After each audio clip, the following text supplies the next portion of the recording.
15 seconds.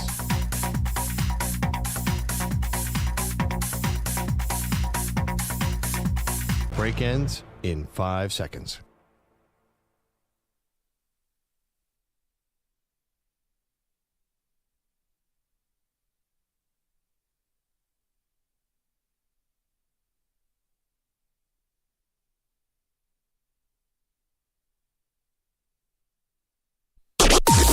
Maggie and Perloff on the Infinity Sports Network.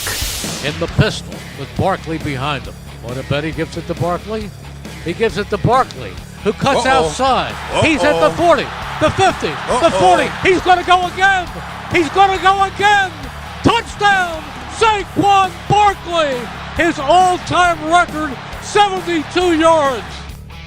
Who else? Mel Reese playing a little fortune teller there. Knew it was coming. That was one of two 70-plus yard touchdown runs for Saquon Barkley last night. Eagles cruise. We got a happy Andrew Perloff this morning.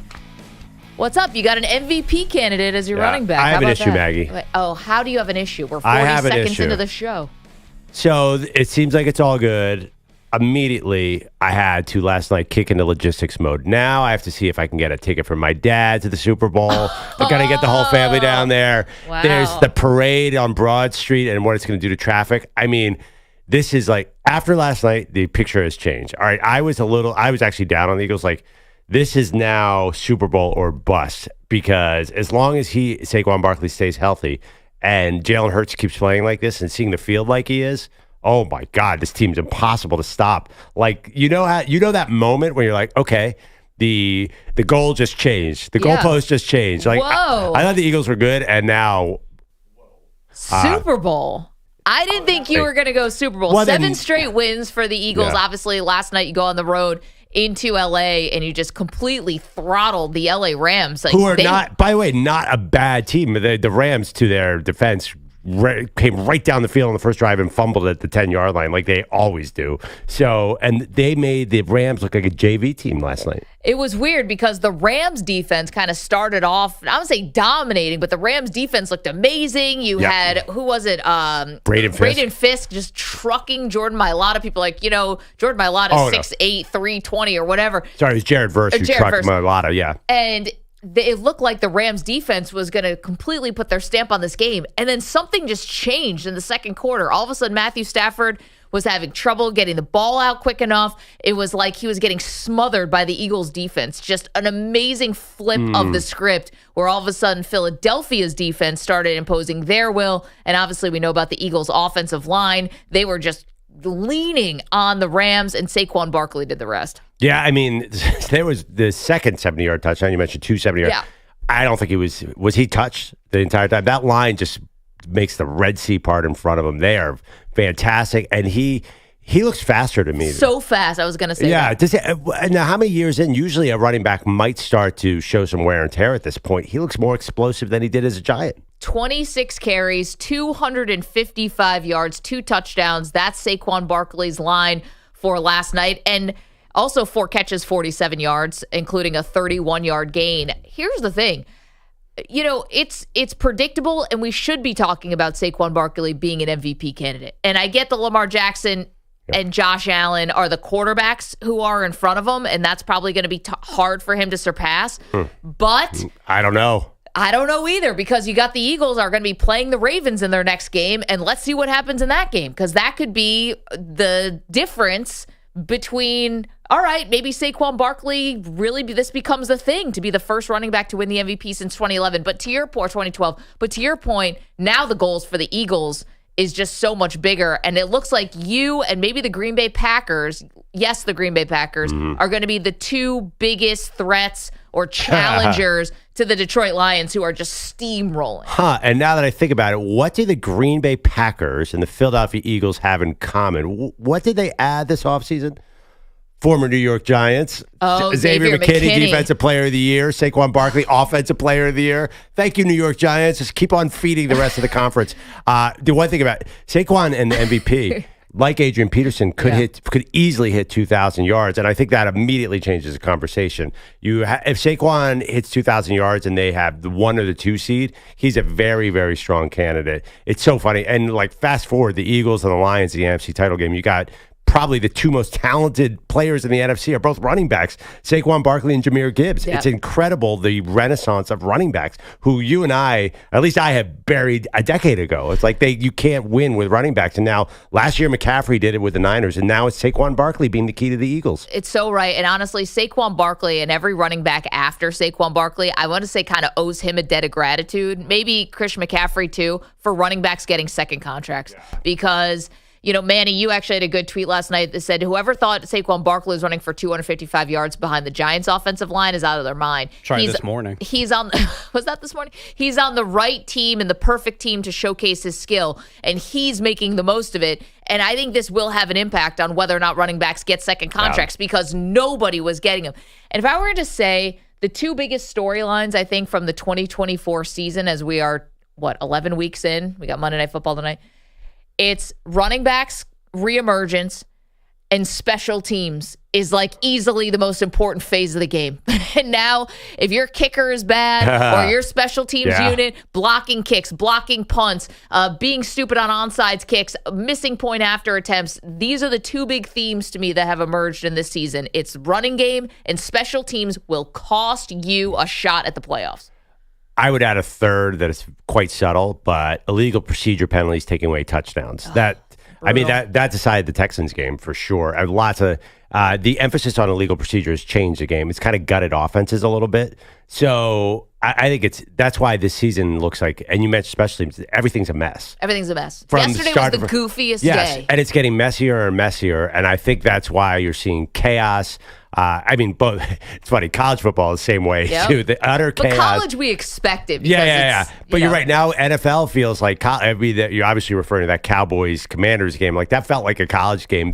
All of a sudden, Bears Vikings. Yeah, that's so funny. So the 2 themes are running backs and special teams. Special teams is such an adventure in this league now. Well, that's really interesting. I got to think about that. I hadn't thought about it. Feels like there's got to be some quarterback theme in here. I mean, you got it.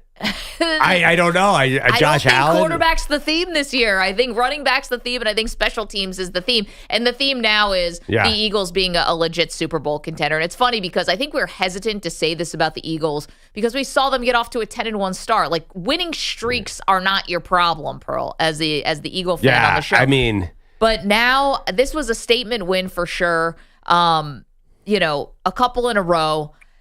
Where Dallas was a whitewash, although Dak Prescott wasn't there. Washington felt like easy. Final score was 26-18, and now you just really convincingly beat the Rams. And besides, again, the Packers, who had a nice win yesterday against a totally gutted San Francisco 49er team, it's clear that the top 3 NFC teams, and who's going to have a say in this, is the Lions going away because they can't be touched right now, and then your Eagles, and then the Packers. Yeah, so by saying that, you're dismissing the Vikings? 9-2. It's not that I'm dismissing the Vikings. Sure sounds like you're dismissing the Vikings. I guess I kind of am, just because I think they're a Super Bowl contender? Like you said, we're moving the goalpost now today. Yep. And now I'm looking at Super Bowl contenders, and I really think there are those 3. And maybe I'll come back to bite my I totally agree with you. And it's interesting, too, the Niners are nowhere near that conversation. And they were obviously coming into the season. No, the Niners, you're 5-6 right now. Your chance to make the playoffs are hovering around 20%. And last night, you took a knife to a gunfight. And it wasn't even about the quarterback, Brandon Allen. It's not that he was so bad. It's just the team was bad in every phase. Yeah, that's true. Although Brandon Allen was pretty bad. Like Brandon Allen was consistently a foot behind every receiver. Well, backup quarterback going into Lambeau. Yeah, the big story of the Niners is their defense. All of a sudden, it was falling. Now it's fallen over the cliff. Well, without Bosa, it's considerably harder. And they need a shakeup on defense. So talking about the NFC, I see why you're so excited about your Eagles. The only, it does worry me. Saquon's already got a career high in rushing yards through 11 games, and he's closing in on a career high in carries. I'm curious if the Eagles manage him a little bit. If they don't think they can catch the Lions for the 1 seed, do they start? I mean, he had a lot of carries last night. It feels like McCaffrey last year. The Niners are like, you know what? We're going to run you into the ground, and we know you're probably not going to be good next year. They are running Saquon into the ground. So you get into a little bit of a what do they call the NFL? It's a war of attrition. You're getting to the war of attrition point where I think you're going to see the Lions and the Eagles start to manage their team for the playoffs. Well, things are breaking right for you too, especially in the division. So you're 9-2. Washington is next at 7-5, and you already have 1 win over them. So at Baltimore next week, maybe that's a statement game because you want to showcase Barkley and maybe the MVP stuff is real there. But then Carolina, Pittsburgh, and then at Washington, Dallas, the New York Giants. Like the NFC East is just really faded away. And the thing about the Commanders, we'll get into that ridiculous game. You know, they end up putting a lot of points on the board, and Jaden Daniels probably had his best drive of the season, but they couldn't get anything going before that. And so I don't think the Commanders are really the legitimate threat that we thought they were in the beginning of the season. Yeah, I mean, I think it was a rib injury. Post-injury, Jaden, his numbers were just tanked completely. Yeah. He's a totally different quarterback. That being said, I guess we probably got ahead of our skis on the Commanders, considering they have a new coach. Right. They have a new coach, and they gutted a roster and brought in some older free agents. Their roster is not a 3-seed roster. I think they were playing over their head a little bit. 855-212-4227, the NFC. We can get it started with that. Eagles look like contenders now. Just really dominant. And I'm not trying to make it about the Giants, and I know Manny's here, and he's got his arms folded in front of him, and he's feeling all salty. Yesterday was not a good day for the Giants, and it didn't help that when you got to Sunday Night Football, it's like Melissa Stark, the sideline reporter, just doing multiple reports about how happy Saquon Barkley is. Like, that's what you didn't need. We already know he's playing great. He's on track to break Eric Dickerson's single-season rushing record, albeit with a 17th game. We didn't need the Saquon, I'm finally feel like I'm myself again. And then the 270-yard touchdowns. Yeah, but you moved up in draft order. I mean, where the Cowboys are rooting their tank. You could make I mean, what do you care? Honestly, Manny, you should be happy with that outcome. 30 yards of passing at halftime. This is good. That's a good loss, right? I mean, like, if you're going to tank, do it this way. Don't get Tommy DeVito killed on the first play from scrimmage. That would be... But there's nothing to be sad about. Baker Mayfield trolling the Giants with the This is great, capiche. This is wonderful. I feel like the Giants are now really making a play for number 1. No, I love football. Football is fun. Football is the bane of my existence. No, yesterday was not a good day. But again, like I tweeted at 3:30 Eastern time, you know, it is what it is, because at the end of the day, I don't think Saquon would ever rush for 250 yards in front of the offensive line that the Giants have. Well, also, there was another really glaring difference between the Eagles and the Giants is that the Eagles haven't quit. The Giants quit yesterday. Their defense no-showed. Baker Mayfield was trolling you. I think the Giants quit weeks ago. Maybe this was the corpse of the Giants quitting again. But it's not about the Giants today, although it might be if they get the number 1 overall pick. I think the Raiders are really careening towards that as well, because Gardner Minshew broke his collarbone yesterday. Aiden O'Connell can, I guess, come back with a broken thumb now. Desmond Ridder. This is a team that could be getting the number 1 pick. The Raiders are the 72 Dolphins compared to the New York Giants. There's no way. The Raiders were in that. It was 16. Like, the Raiders were in every single game.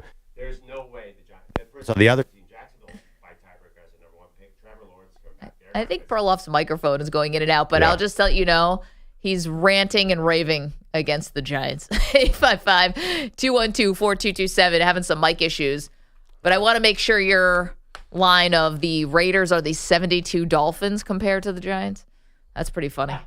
Yeah, lots of bad things happening. We'll get to the star wide receiver calling the Giants soft and their best defensive player also saying that the team is soft. It's like, hey, guys, you have a little something to do with that, right? Like, the players on the team have a little something to do with whether or not the team plays soft. They do realize that. That's not just a coaching thing. You guys can choose to not be soft. Well, wide receivers can't choose to do anything because they need the targets, Maggie. That is true. Malik Neighbors was very, very clear about that. 855-212-4227. Saquon Barkley as MVP. What do you think about that? And the Eagles now as the biggest threat. Or maybe here's a question, EJ. Who's the biggest threat to the Lions right now? Is it the Packers or is it the Eagles? What do you think about that? I would actually, let me word it a different way. Who's the biggest threat to the Eagles? Is the Lions or the Packers? We're not. We're not. What's the difference? There's We're not doing it that way. One game separation. The Lions are in this crazy division. I think the Eagles have their eyes on the number 1 seed. I refuse this poll. No, I don't care if Perloff is protesting this poll. The Lions are definitely the better team. They're the class of the NFC. Why? Wait. They're blowing teams out. They beat the Colts 24-6. Big deal. They're not even a definitely game. the better team. That's crazy. They're marginally better. Okay. I mean, how many polls do you want to put up in the first 15 minutes Has Dan of the show? Campbell been to a Super Bowl, or has Nick Sirianni been to a Super Bowl? Nick Sirianni. By the way, I agree with Chris Collinsworth, and just to get into the weeds a little bit on a moment from last night where there was a penalty on the Rams that happened in the red zone, and it would have either been a 3rd and 10 or a 4th and 2. What was it? It was either a 3rd and 13, or it would have been a 3rd and 12 or a 4th and 2. Can I do math? A 3rd and 12 or a 4th and 2 in the red zone. And first, Nick Sirianni declines the penalty and makes it a 4th and 2. So they all line up and they're about to snap the ball, and he goes, no, wait, actually, I want to accept the penalty and make it a 3rd and 13, a 3rd and 12. I'm with Chris Collinsworth. You shouldn't be able to do that. You screwed up. And listen, they end up, I think, sacking Matthew Stafford on that play anyway. But that is totally not right. You denied the penalty. It should have been 4th and 2. You should have to live with that. Not say, oh, sorry, I screwed up. Now it's got to be a 3rd and 12. Mike Tomlin did it also on Thursday Night Football. I don't like it. And it confuses the hell out of everybody. What about when Nick Sirianni threw the challenge flag, they didn't see it and ran a play and went back and gave him the challenge? Again. Who cares? Well, you're nitpicking. Saquon Barkley ran for 255 yards. The officials had nothing to do with that outcome. 855-212-4227. All right, lots more to do. College football is going to take center stage today. And we've got some crazy finishes in the NFL, the Cowboys and Commanders, obviously the Vikings and the Bears. But college football was the star this weekend.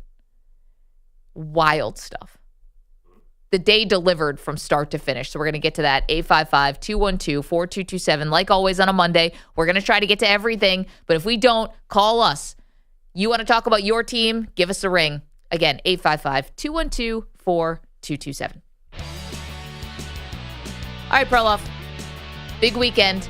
Huge weekend for Prize Picks. And I'm not winning with our regular picks, but Prize Picks is where I'm absolutely killing it because it's so easy to get up to 100 times your money. What do? Download the Prize Picks app. It's simple to do. Then you just pick 2 or more players across any sport. You pick more or less on their projection, and that's where the 100 times your money comes in.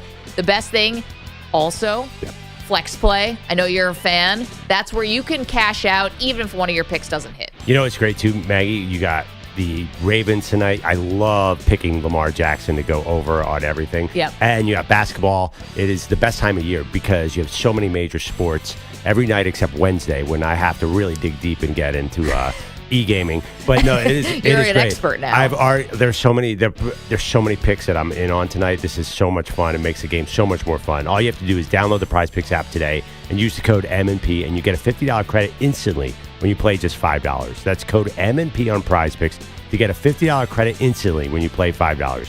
You don't even need to win to receive the $50 bonus. It's guaranteed. Prize Picks, run your game, must be present in certain states where it's lawful to wager. Visit prizepicks.com for restrictions and details.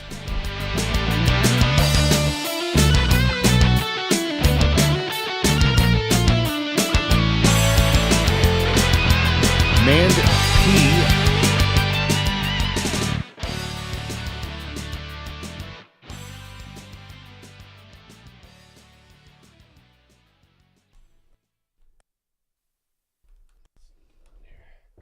You're in a 4-minute break.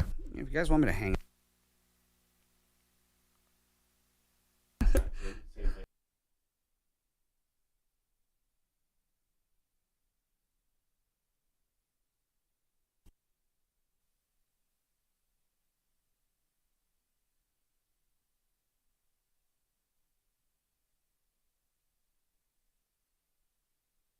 Three minutes, 30 seconds remaining.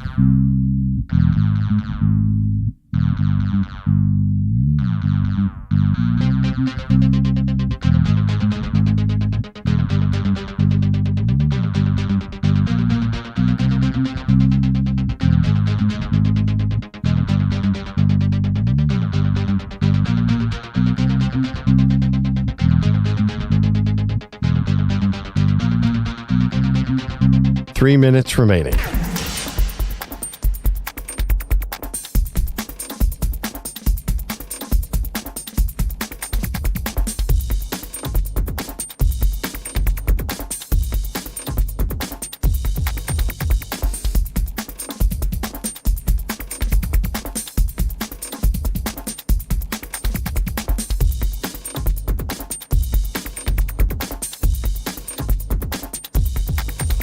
Two minutes, 30 seconds remaining.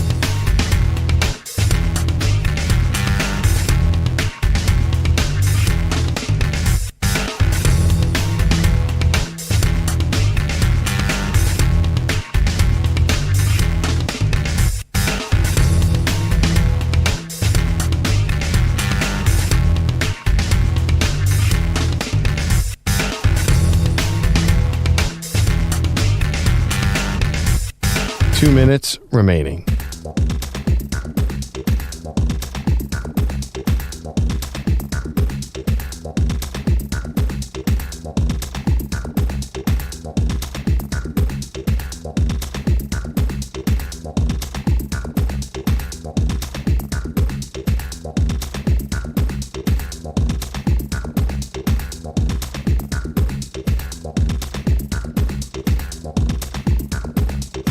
One minute, 30 seconds remaining.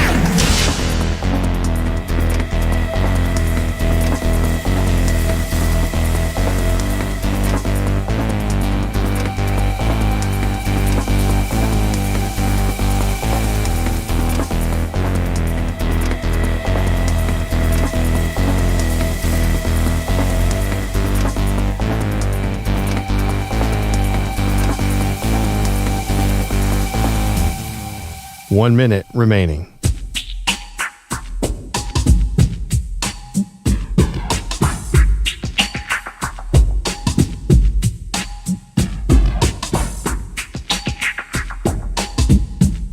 "45 seconds remaining.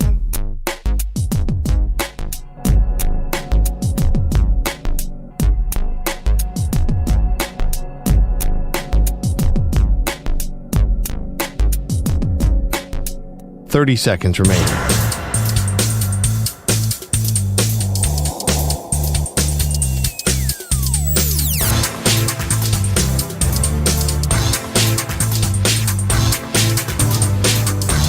"15 seconds.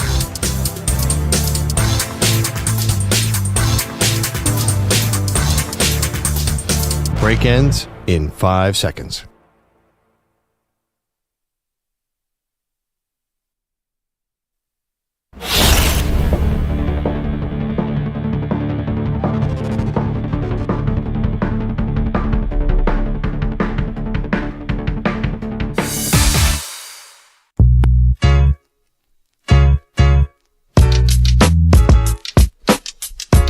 Welcome back, Maggie and Perloff show. So we've already had a successful Hail Mary.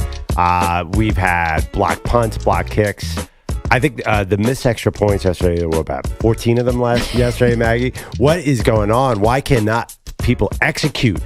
I blame NIL. I blame the SEC. Yeah, I don't know. It's like it's the low snaps, maybe? Yeah, I don't know. Something's wrong with special teams. It's the missed practice time. I don't know what it is.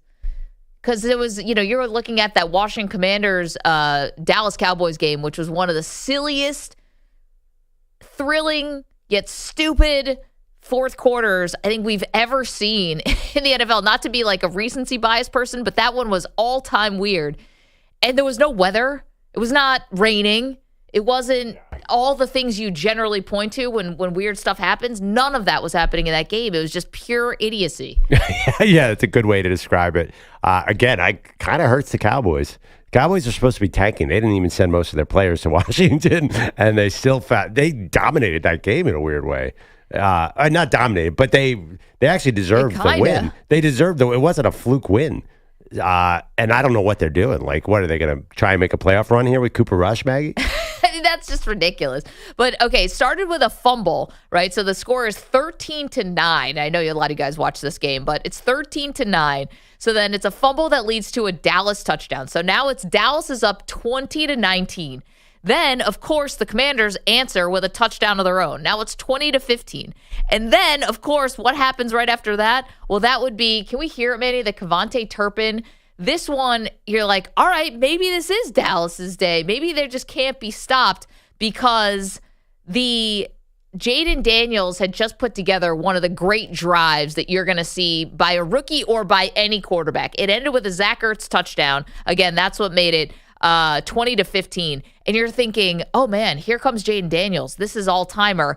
And then they kick off to Kevontae Turpin. Why are they kicking to this guy? Turpin fields the kick, deep dances and running it out. Left to the 30, to the 40, to midfield. Turpin's got the Jets going. 10-5. Touchdown by the league's leading kickoff returner, and everybody's hanky is in its pocket. It's Brad Sham on Cowboys radio, and the weird part is he kind of muffed it at first. Yeah, and then he hit the spin too early on the button. He spun. He did a 360 spin, which was amazing, about 9 yards before contact. And I think that threw off the Commanders. They're like, what is this guy doing? He's crazy. And it worked. It was like they stopped playing for a second, I think, when he muffed it and then did the slow-mo 360. It was crazy. It wasn't slow-mo. I mean, that guy. Slow-mo about that, man. Well, man, he hits a jet out of that spin. He is crazy. No, he's got the speed. Yeah. To me, the slow-mo felt like it was a little bit in, the 360 felt like it was a little bit in slow-mo, and then he turned it on. I agree, though. I think the Commanders were watching that. They're like, wait, what's happening here? They stopped to spectate for a second. So then here come the Commanders, and Austin Seibert, their kicker, nails a 51-yarder. You're like, all right, this is not over, right? Still got plenty of time here. It was about under 2 minutes left to go, and now you're down by a touchdown. So what do the Cowboys do? They go 3 and out. All right, this is what happens next. Commanders get the ball back. First play from scrimmage. It's 1st and 10 at Washington's own 14. Empty backfield is how it starts for Daniels. Here's the snap. Dallas just brings 3. He's able to step up. Lobs one over to Terry McLaurin is open. 45-50, 45-40. Turns on the Jets. He's gone! Touchdown! Touchdown, Washington! They've done it again! Another miracle in Landover!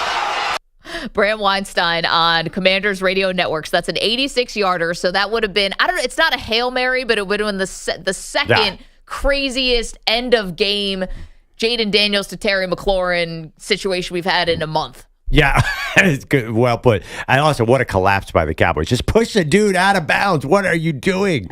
I mean, how does that happen to a defense? Right. How is that? That's the one thing you cannot let happen, and you let it happen.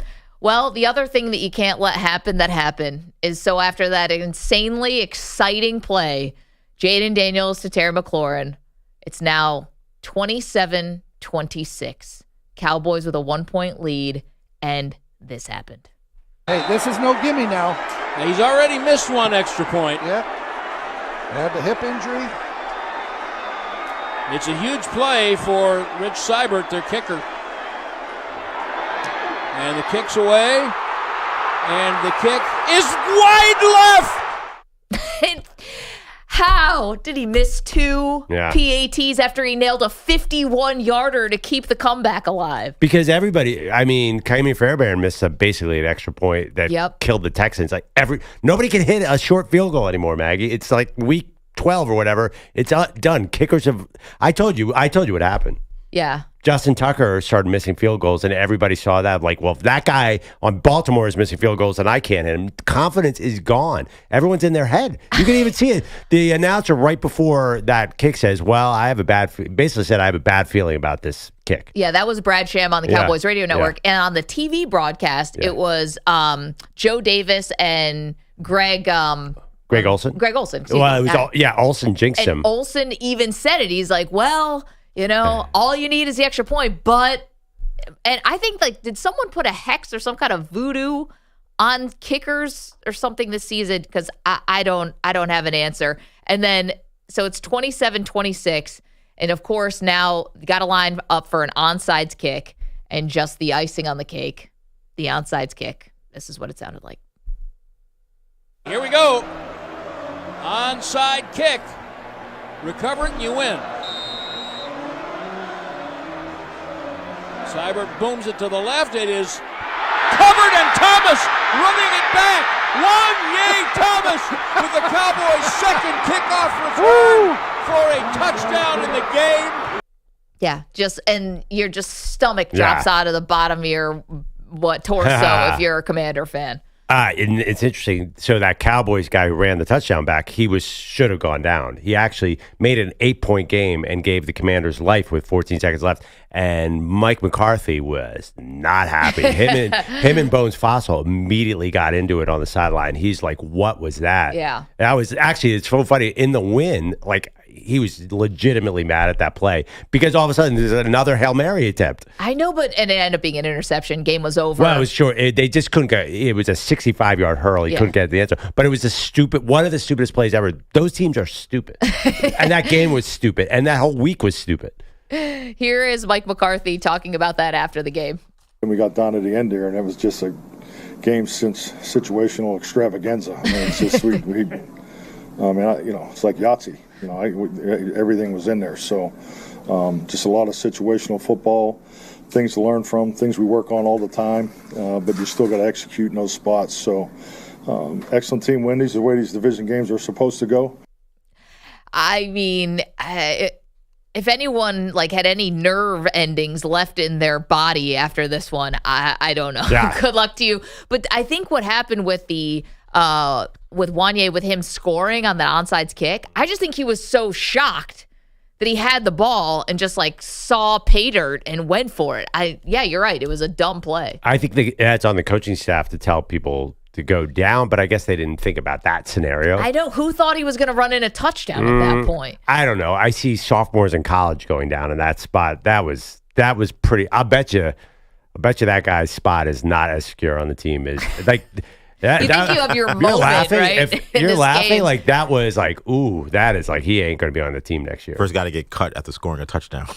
Yeah. Wouldn't that be something? I mean, even everybody knows the go down thing now. That's very common. We're seeing that everywhere. I think sometimes guys are going stopping sometimes when they don't even need to. I think everyone is so nervous about it. Like the Isaac Arendo did that in a 49er game earlier this year. It's no, score. Everyone's very worried about doing the wrong thing. Well, regardless, again, this Cowboys fans rejoice. Probably going to cost you 8 draft spots to win that terrible game yesterday. By Cooper Rush, pretty confident. They'll probably win. I think they end up with 7 wins this year. I don't know what that does for you. The 7-10 Cowboys team. Not much. They're just kind of there. But that was a hell of an ending yesterday. And man, if you're the Commanders, you just, an extra point. You could have probably taken the thing to overtime, maybe. And you probably end up getting the win.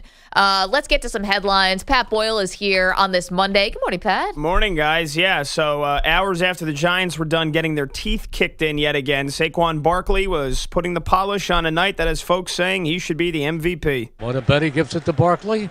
He gives it to Barkley, who cuts outside. He's at the 40, the 50, the 40. He's going to go again.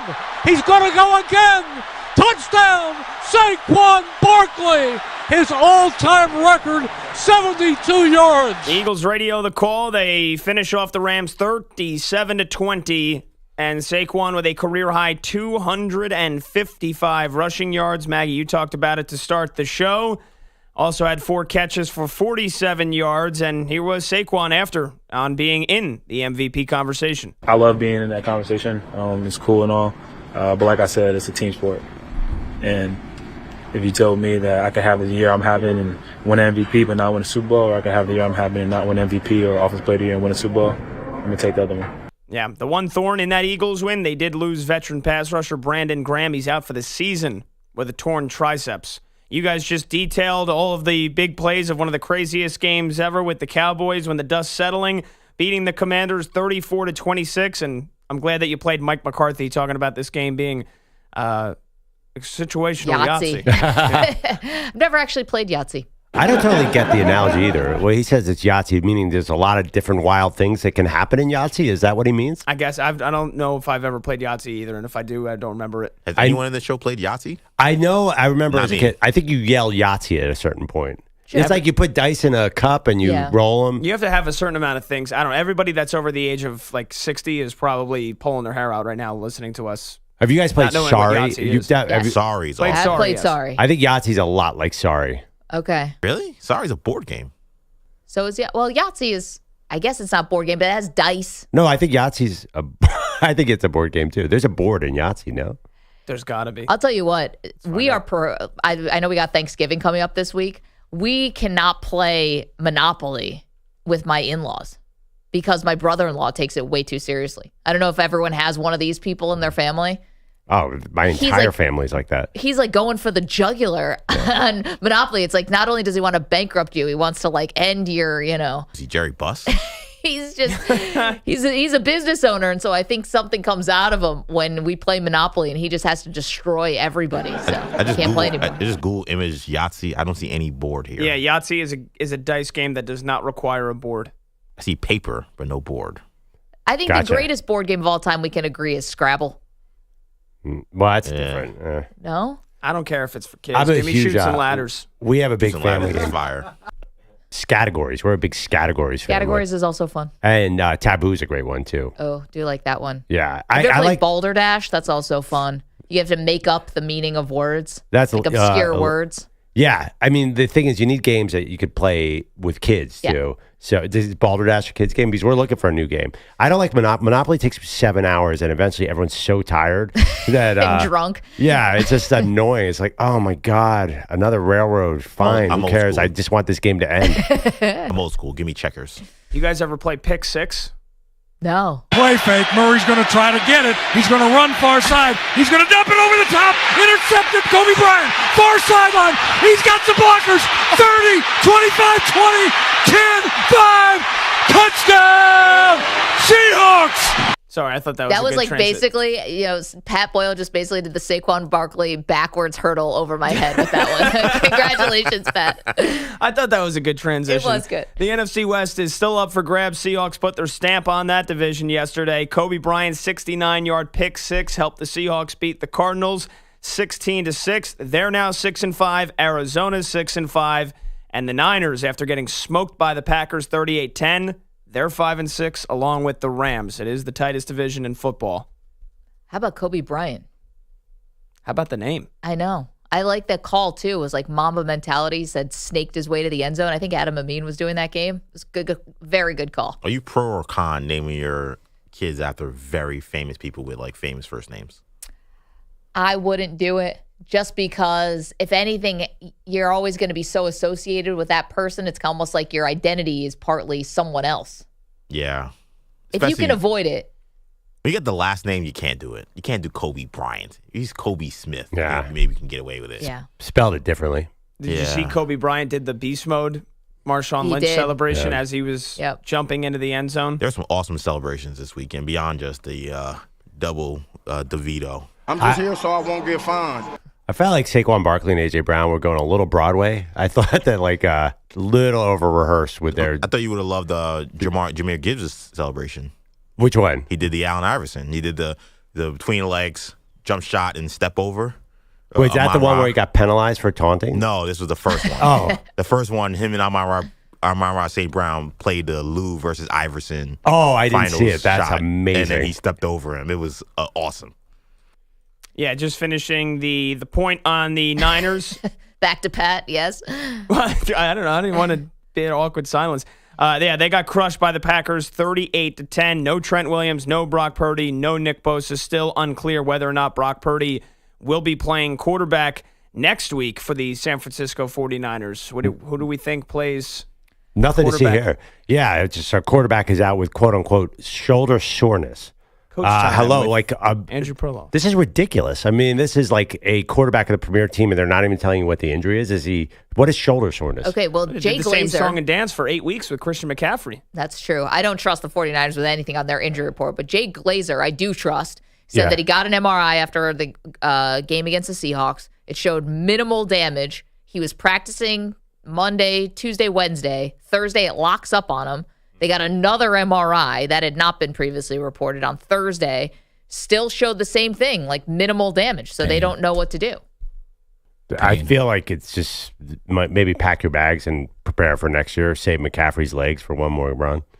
I mean, what's the point? But to Pat's point, the division is so jumbled up. It's not like you're that far out of it. Yeah, you got to go to Buffalo next week. It's not going to get easier, but I get that it's like 20% chance to make the playoffs, but I don't see how it's that bleak when you're only a game back in the division. Well, they only win about like 18% of their games when Bosa doesn't play.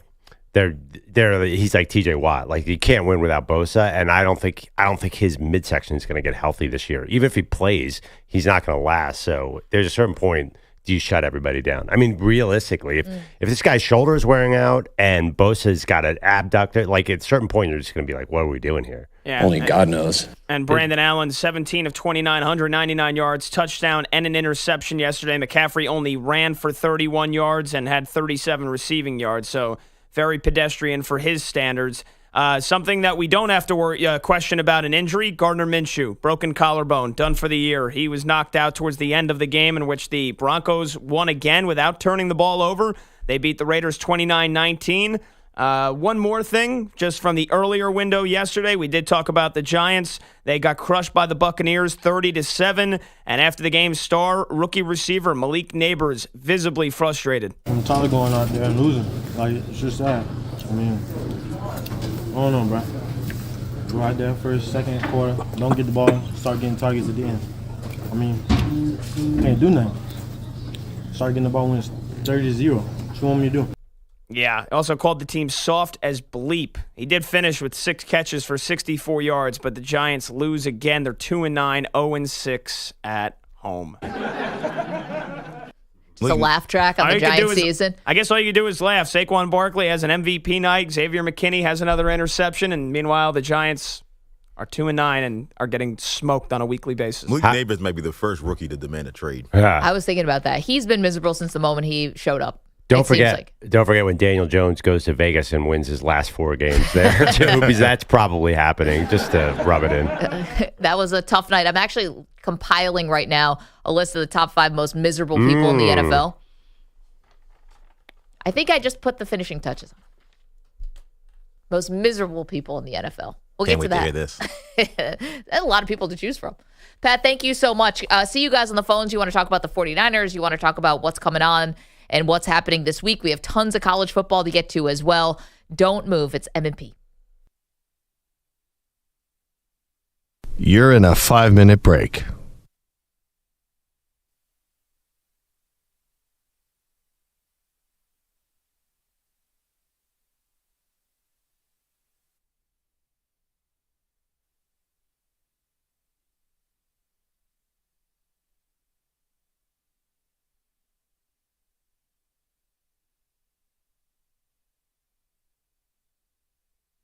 Four minutes, 30 seconds remaining.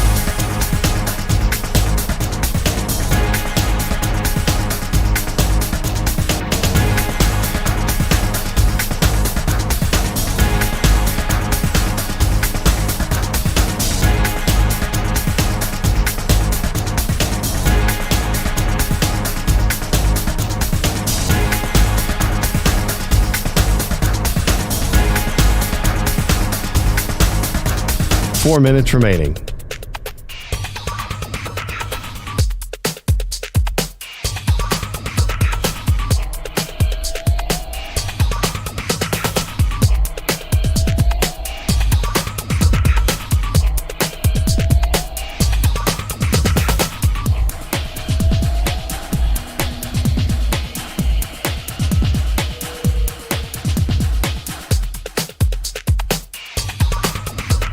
Three minutes, 30 seconds remaining.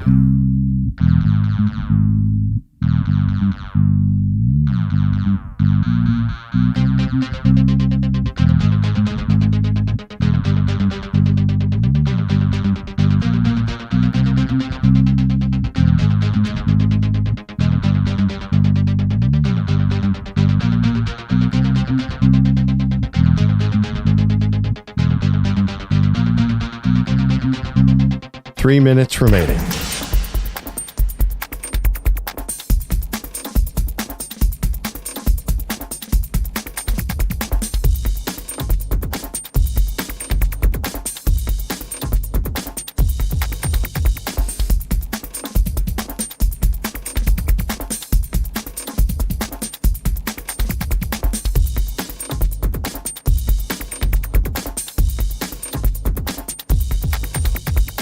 2 minutes, 30 seconds remaining.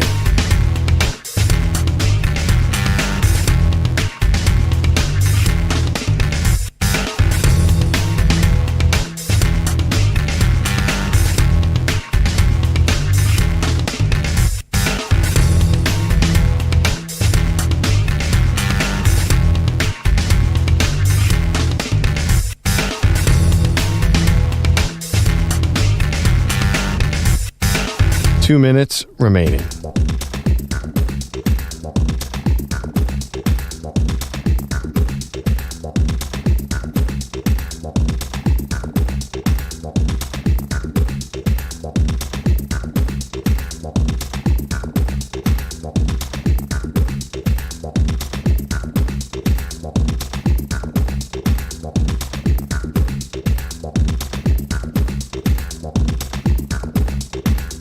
One minute, 30 seconds remaining.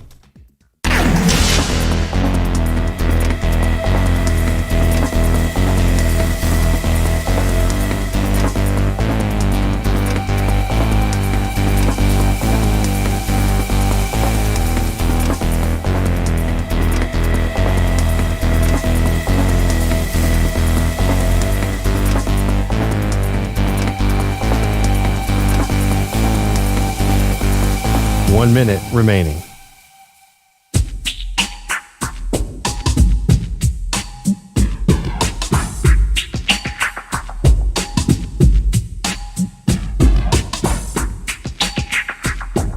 Forty-five seconds remaining.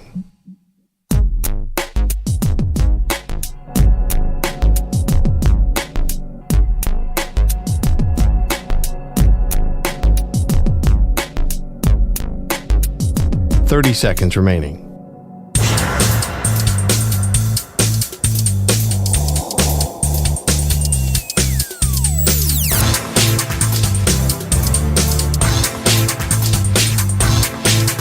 Fifteen seconds.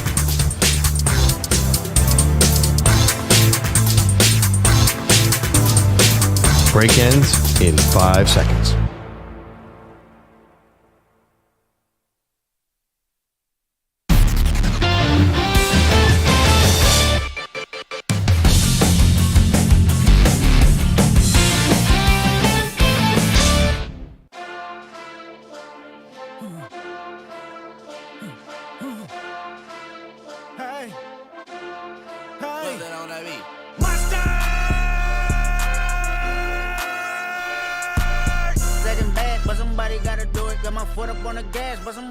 Kids today. Manny and EJ rocking out like it's some kind of dance club here on a Monday. Why not? 855-212-4227.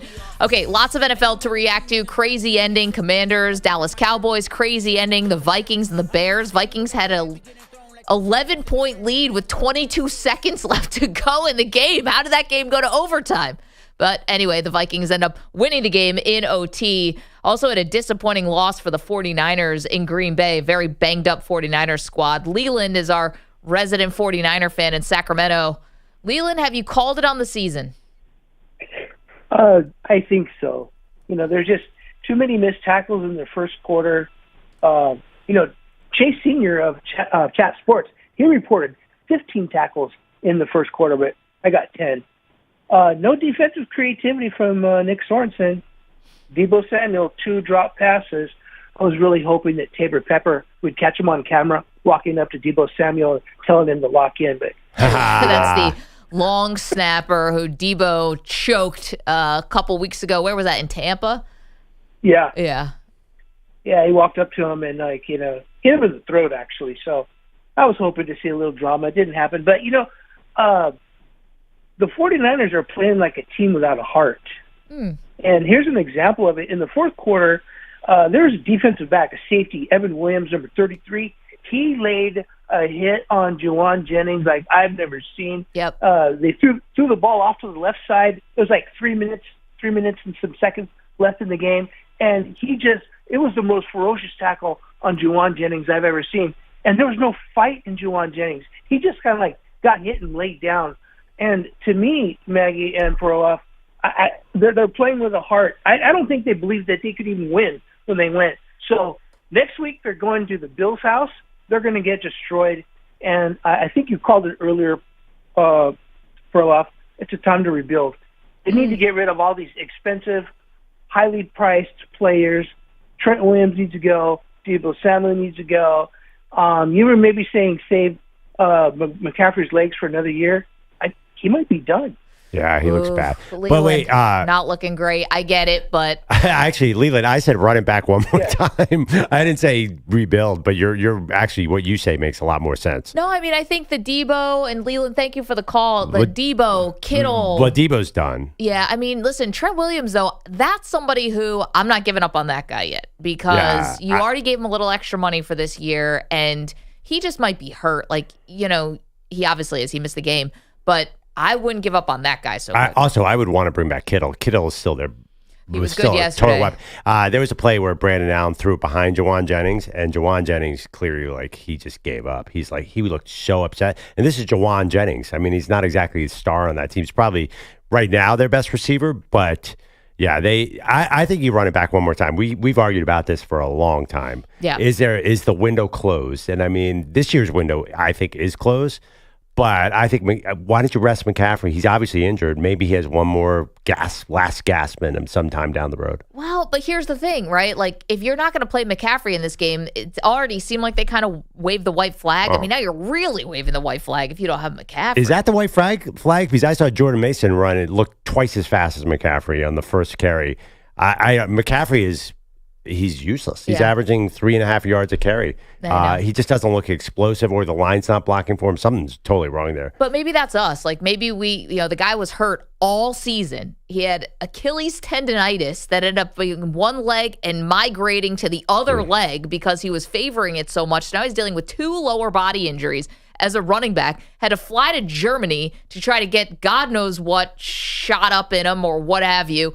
And we expected him to come back and look exactly like the McCaffrey of last year. Maybe that was stupid on our part. So why isn't Kyle Shanahan playing the other running backs? I just don't get it. Since he's come back, they've scored 20 points in a narrow win over Tampa Bay. They lost 20-17 to Seattle and scored 10 points yesterday. Like, their offense is stuck in mud. Listen, I don't think you can really judge the 49ers by yesterday. They were missing players at every key spot, including your quarterback, your left tackle, your best pass rusher. Like, what did we think was going to happen? You're going to play the Packers in Lambeau. They were never going to win that game. I totally agree, yeah. When we had Nick Costas on Friday, and we were talking about how they were setting the line. Yeah, how to bet that game. And it's interesting because they tried to set the line in between.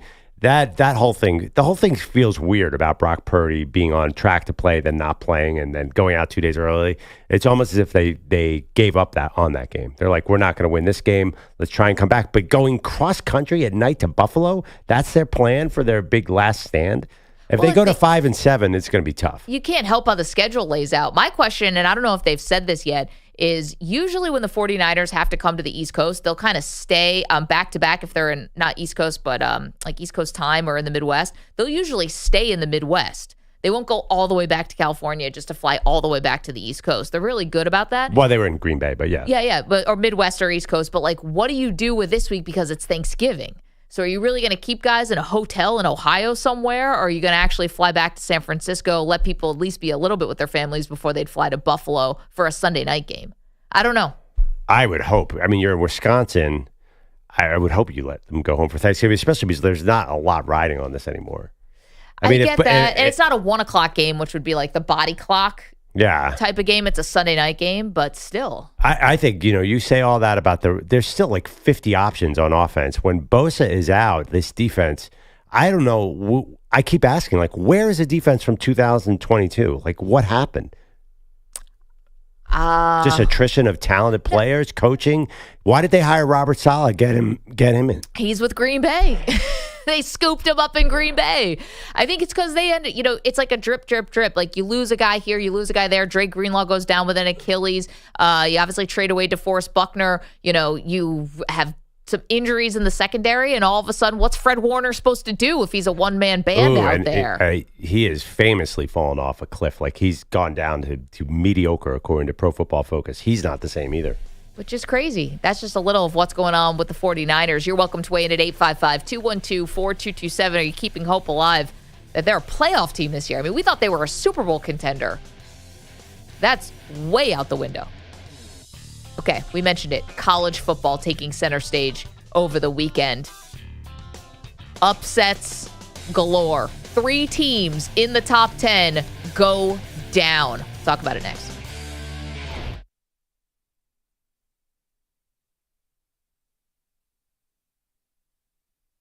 You're in a 5-minute break.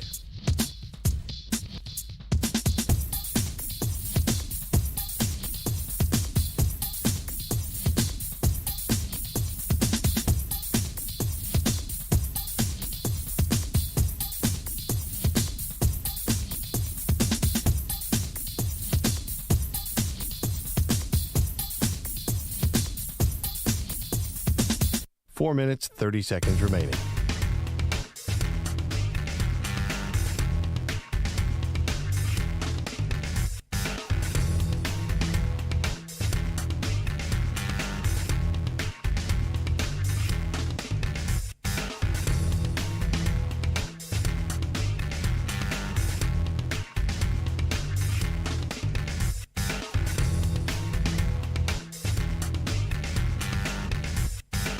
Four minutes remaining.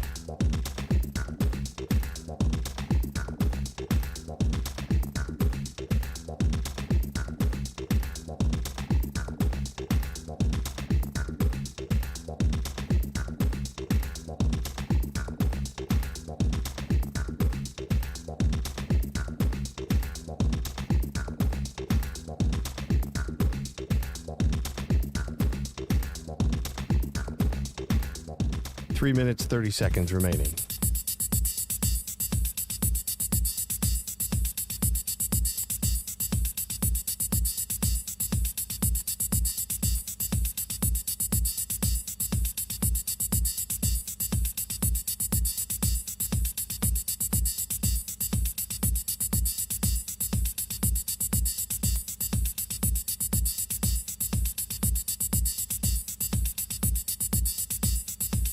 Three minutes remaining.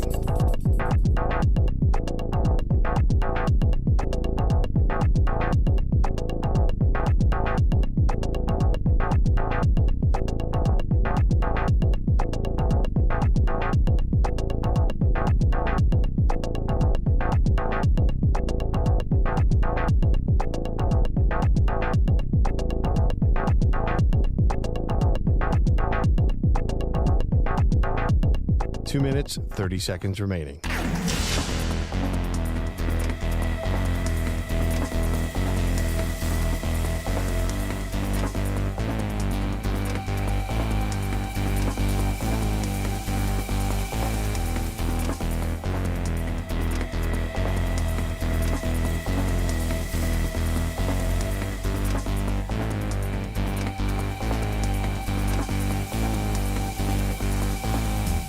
Two minutes remaining.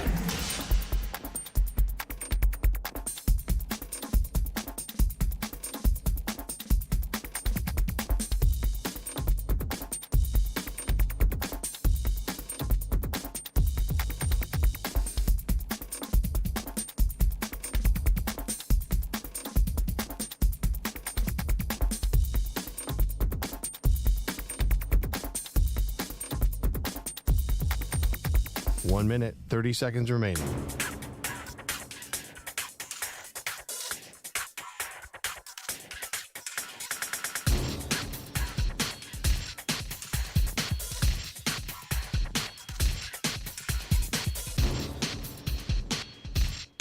It's probably not great to put them on.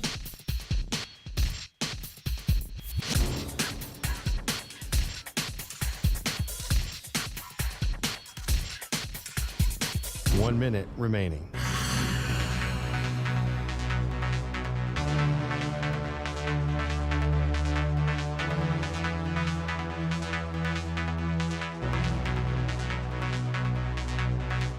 Forty-five seconds remaining.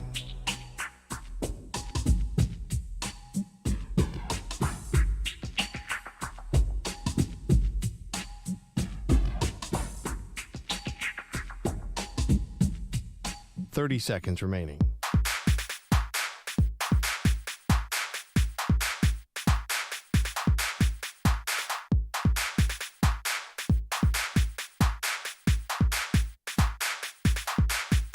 15 seconds.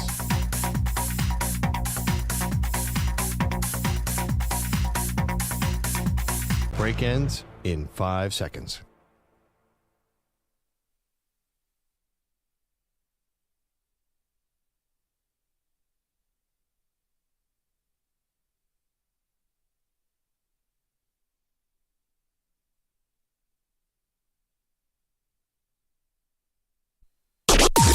Maggie and Perloff on the Infinity Sports Network.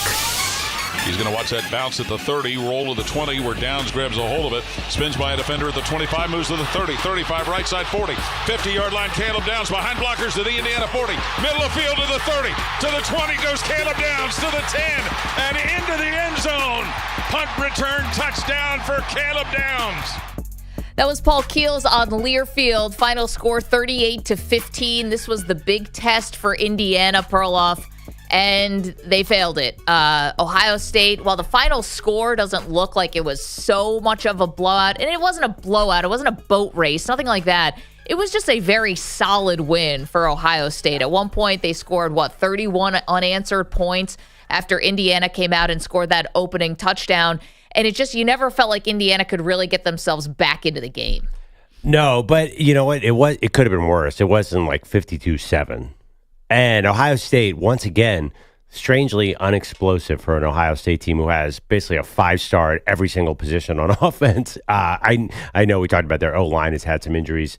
But yes, you're right. Solid win, but I feel like it wasn't a blowout, which is all Indiana needed. Well, but see, I thought it was convincing, though. Like, well, how many adjectives? How do we want to do this? How do we want to dance around this? Now, the bottom line is that Indiana went into the horseshoe and they lost. They, in the AP poll, dropped from 5 to 10. So they're still very much alive for the college football playoff. But I just ask you, like, this was the one test, really. Now, they've been passing all their other tests with flying colors. It's been the double-digit wins except for against Michigan. So, okay, now you have the two defenses that you face that have been good defenses in Ohio State and Michigan, and you are not nearly the explosive team that you look like against some of these other bottom of the Big Ten teams. So, to me, I thought Indiana, well, they didn't embarrass themselves by any stretch, but they did get exposed, did they not? Because every time they go up to another weight class, it doesn't look the same. I don't know. You go on the road to Ohio State. Also, they only let up 316 yards. So that's the committee's going to look at that. That's not a lot in college football. So their defense basically shut down Ohio State. I mean, for all intents and purposes, Ohio State got a lot of special teams help. Yeah. And Ohio State has every weapon in the world.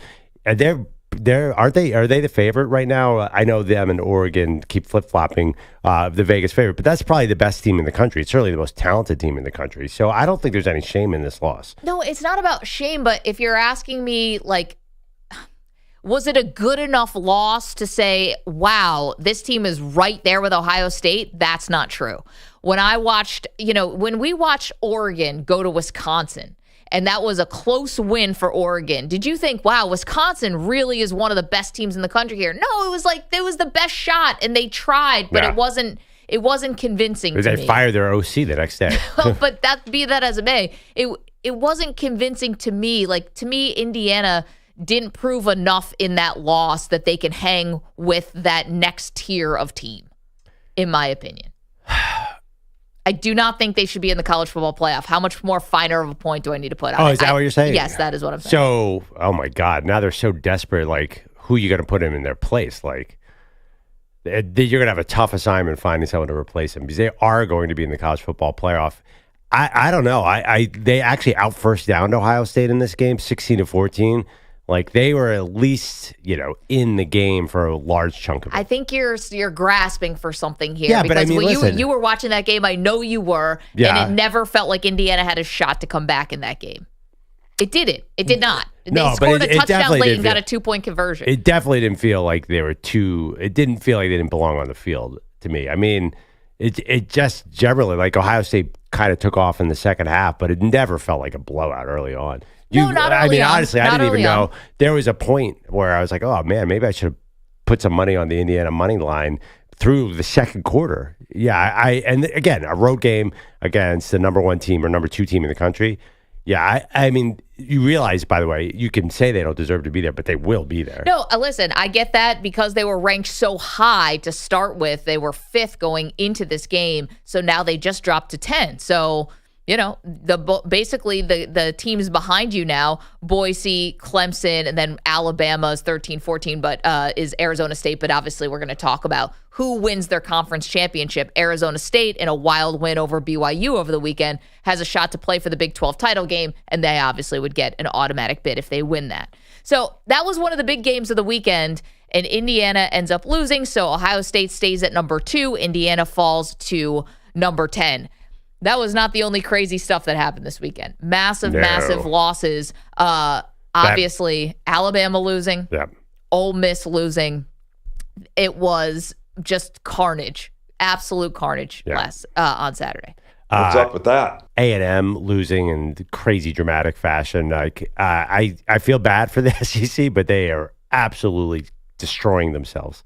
Like, can a good SEC bottom feeder just let the good teams win so they can get more teams in the final 12? Don't they know what's best for the conference, Maggie? Listen, everyone knew this going into the game, by the way. If you want to just take the A&M Auburn game, for example, that goes to 4 overtimes. And the spread was 2.5 going into that game. Yeah. It's like the bettors knew, Vegas knew, everyone knew this was going to be a much tighter game than it probably should have been. And look what happened. Who said on Friday's show that night games in the SEC are total chaos? They are. And by the way, they're going to be chaos again next week. There's 3 more losses coming. It's very, very hard to go into an SEC stadium at night. So the other big losses, obviously, Alabama, just indescribable. How do you lose to Oklahoma? How do you only score 3 points in a loss to Oklahoma? Would be on. And then Ole Miss goes into Florida, and I hate to say predictably, but we were wondering how many big games can Lane Kiffin actually win. Ole Miss going into the swamp, and Florida upsets them. And I think the biggest question kind of coming out of this week and is the SEC overrated? Because these teams are kind of cannibalizing themselves. And to be honest, they only have themselves to blame. No one asked the SEC to expand and expand and expand to be 18 teams so that Oklahoma could even have the opportunity to beat you as an Alabama team who was definitely looking at the playoff and now is way murky. Okay, I just don't understand the logic. The SEC, the bottom half of the conference, is beating the top half of the conference, and that makes the SEC weak.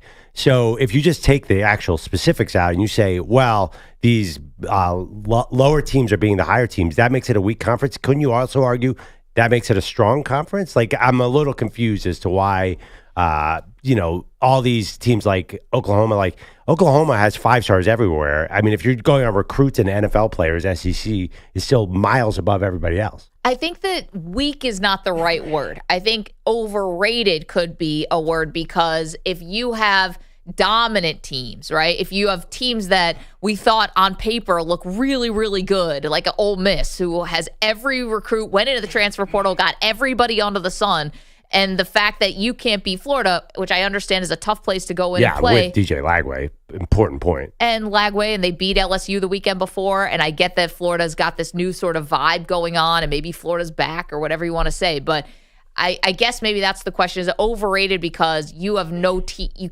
A team can't be dominant in that conference right now. Well, yeah, I mean, you made the argument that the Big Ten is overrated because you said Indiana blowing everyone out doesn't deserve to be in the thing. So for me, you're saying the Big Ten is wildly overrated, much more than the SEC. So would you put Alabama in or Indiana? I would put Alabama in. But it's really hard for me to say that because they're coming off of a game where they scored 3 points and they looked terrible. And Jalen Milroe was awful, and his NFL stock may have cratered because of this game. So many implications coming out of it. But if you're asking me like top to bottom, I watched an Alabama team beat Georgia. Yeah. I watched that, and I know they had a big lead and Georgia came back and then they had to pull it out. But I did see them beat Georgia, and Georgia's probably going to win the SEC. I have not seen Indiana do anything close to that. Whew, that's a tough one. So basically, the 3 losses to Alabama, it sounds like your argument is you're discounting them because they're going against pretty good teams. No, I'm not discounting. Yeah. I mean, I also watched Alabama beat LSU.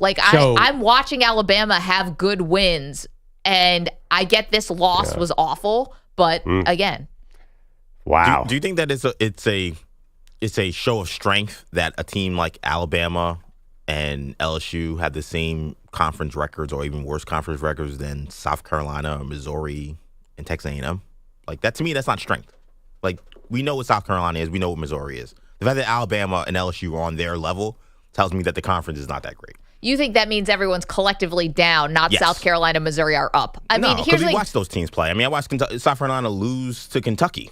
Yeah, but they kept it close against a lot of teams. I know, again, we're doing this close but no cigar thing. South Carolina might be good. The one thing about Mizzou, their quarterback's been in and out of this season, so I don't know about Mizzou. It just feels like and I get Perloff's example, and it makes sense. It just feels like no other conference ever gets this benefit of the doubt. Like, I saw someone tweeted, like, the Pac-12, when they have conferences like this where it was everybody jumbled up, we always kept saying that was a show of weakness, that the team on the bottom could beat the team from the top. Now we're saying for the SEC, well, the team from the bottom beating the top, well, that means the conference is good. It just feels like, what could the SEC do to show that they're not that great? Like if they have the haves and the have-nots like they've had for all these years, that showed how awesome it was. Yeah. Now there's parity, and that also shows how awesome it was. Yeah, you can't have it both ways. Why can't you say the same exact things about the Big Ten? I mean, Penn State barely beat a 500 Minnesota team, and Indiana, so their shining star just got killed by Ohio State. How can you not? And why are those teams not in the same exact boat? They haven't proven anything. I agree with that. I don't necessarily think they think the Big Ten's that good. I think the Big Ten is really a two-team conference. I think it's Ohio State and Oregon. The bottom of the Big Ten is remarkably weaker than the bottom of the SEC to me. I think like those teams get to basically rest against Purdue and Northwesterns of the world. I think like Vandy this year, Vandy's an old team. Like Vandy's one of the worst teams in the SEC. And they're old and kind of talented. They're kind of talented. Yeah, I just think the SEC has a lot more depth, which is ironically going to kill the number two. They're going to get less teams. Indiana's getting in, and Alabama's not getting in. I hesitate to say because I have no idea what's going to happen now after this stunning week. Who knows what can happen next week, and who knows what the committee is going to do with 3 lost teams? I have no idea because the 3 lost teams, but if you look at the quality wins, and we've already seen that the committee will put a 2-loss team above a 1-loss team based on strength of schedule, eye test, all that stuff. So I have no idea. None of us do. I wouldn't feel good if I was Ole Miss. Yes, I would not feel good if I was Ole Miss. The committee is afraid of the AP poll. They will come pretty close to it. They're not going to do anything radical. 3 losses before the conference game.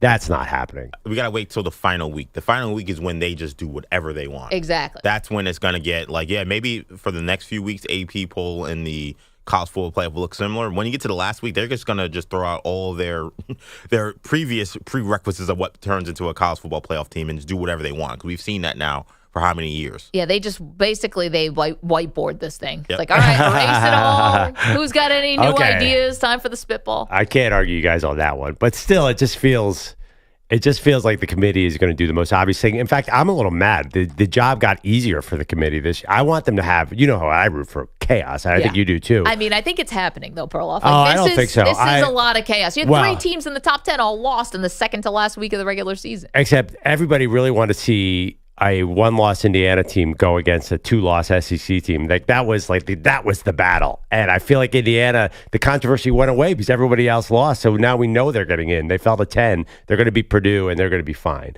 And also, another narrative that went away, these SEC teams having to go to cold weather cities and all the Big Ten, we're going to get these. Now these SEC teams aren't even going to be there. So no Ole Miss and Alabama going up to Big Ten country. No. Well, someone's going to go to Notre Dame, most likely, right? Probably. I mean, it's basically going to be, but it's not going to be one of these warm weather teams because they're not making the final 12. It's going to be an ACC team. There are probably going to be 3 ACC teams. You're right. But it's not like everyone wants to see Georgia and Alabama go to cold weather and see what happens. That is not happening anymore. No, now it might be Miami. It might be, I don't know, SMU. Well, someone's going to win the ACC. They'll get an automatic bye. You're right. You'll get Clemson, SMU, and Miami going to cold weather. But that's not what we were talking about. That wasn't the narrative about ACC going to Big Ten country. Wait, by the way, who is going to get that automatic bid? Because if Boise keeps winning, and they're already in the Mountain West championship game, and if they win that, they're getting a first-round bye, right? Well, yeah, the Big 12 has cannibalized itself as well. And I say the same thing about the Big 12. Like, again, the SEC, it's, everybody, the teams that are bad are beating the good teams. That shows the conference is good. All right, what about the Big 12? Because I saw Kansas go in there and beat Colorado. And we're not saying, the Big 12 is so great. Like, Do you believe in that? I also saw Nebraska beat up Colorado, so yeah. That's a Big Ten team. Yeah, I'm We said just it was saying, overrated. like, a bad Big Ten team killed Colorado. That one hurt. That's what I'm saying, though. I feel like the SEC argument just feels very, like, it just feels flimsy. Because they're right. Like, Nebraska blew out Colorado. And then I watched Kansas beat Colorado. Like, Houston beat K-State. Like, there are other conferences where the bad teams beat the good teams, too. But we don't ever say that those conferences are good. We never say that. We only do that for the SEC. It's the only argument we have for that. You have to do out of conference. You have to do conference versus conference. And last year was a disaster for the SEC, right? They famously flamed out against other conferences. This year it's been, I mean, you just feel like, I don't know, like we're common sense. Alabama plays a mid-level Big Ten team. They're going to kill them. That's what we feel. But then again, Alabama lost on Saturday. I mean, Oklahoma had one SEC win before the Saturday night against Alabama, and that was 3 points. Alabama hasn't been held to scoring 3 points since pre-Nick Saban. Yeah. Ironically, they had a bunch of touchdowns, too, which were all destroyed by something or other. Oh, man. If anyone watched the touchdown, the Ryan Williams touchdown that got called back, how did he get a foot down is my biggest question. And anyway, it ends up getting called back because of an illegal touching that's happening 100 yards away from the play. Yeah. How about Jalen Milroe's failed attempt to tackle a guy on interception? That is getting a lot of attention. Not that you can't judge a quarterback on his tackling skills. You don't really want him mixing it up, right? Can we agree, was Alabama the worst loss of the weekend? Not even close. I'm going Ole Miss. Ole Miss, I thought, was also really bad. Are you kidding me? Are you guys serious? Put that poll up. Was Alabama the worst loss? I mean, listen, Indiana, as you said, still likely going to get in, even though I don't think they should be. But, I mean, Alabama, how? I mean, A&M, that was another bad one. But if they beat Texas, they'll still be playing for the SEC championship game. Indiana's loss was similar to Texas's loss to Georgia. They're not that different. Hey, so who do you think is the worst loss, Pearl? It's Alabama by 100 miles. It's not even close. They lost 24-3 to Oklahoma. Jackson Arnold ran for 150 yards against them. I mean, how can nothing even compares? That is the shock of all shocks. I don't understand this question. Maggie said, like, Oklahoma has been nothing totally futile this year. This has been a rough first season of the SEC. Wasn't sure if maybe their head coach, Brent Venables, might be feeling a little something on the hot seat, but you beat Alabama at home. Like, now all your stock's way up. Your arrow's pointing up. What was the spread on Ole Miss, Florida? 13, I think. Was it really? Yeah. Jeez, that was a mistake. I think it ended at 13. Yeah, it was definitely 13 because I bet it. I immediately went to Florida.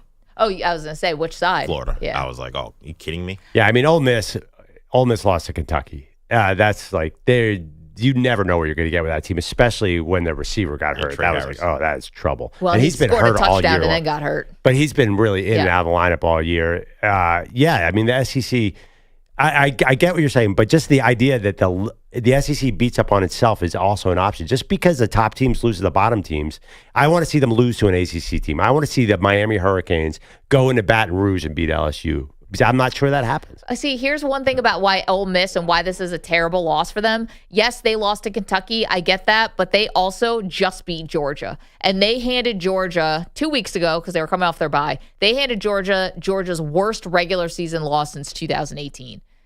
That was Ole Miss. And everything was pointing up for them. I know that was late afternoon, but it was pitch black and foggy. Night games in the SEC. No, remember Lane Kiffin complained about it because the game started at 3:30. The game was pitch black, and you couldn't even see the field because the fog was so bad. That might as well have been a night game. I'm just saying, going on the road in the SEC is tough. Where I'm sorry to your ACC, EJ, going on the road in the ACC is not the same thing. We literally went into the swamp the first game. Yeah, I know. I knew you were going to say that. Florida stunk then. They had Graham Mertz at quarterback. Nah, they're great. I was going to say the first game of the season, I don't know. There's got to be a little grace for the season opener. And here's the thing about Florida. Things were looking totally bleak for Florida, right? They had lost back-to-back games. They lost to Texas. They lost to Georgia. You're thinking that this is just awful. And look at what happened. The last 2 weeks, they beat LSU, dashed their college football playoff hopes, and then did the same thing to Ole Miss. Isn't it just the quarterback of Florida? Why are we talking about anything else? They had a better quarterback who's only 18, I think. But just got to get Graham Mertz out of there.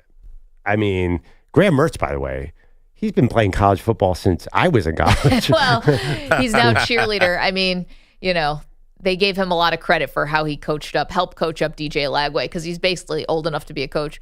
855-212-4227. Worst loss of the college football weekend, maybe best win if you want to flip that on its head. I know we are on in so many college football towns across this great country. What was your big takeaway from the carnage that was week 13, right?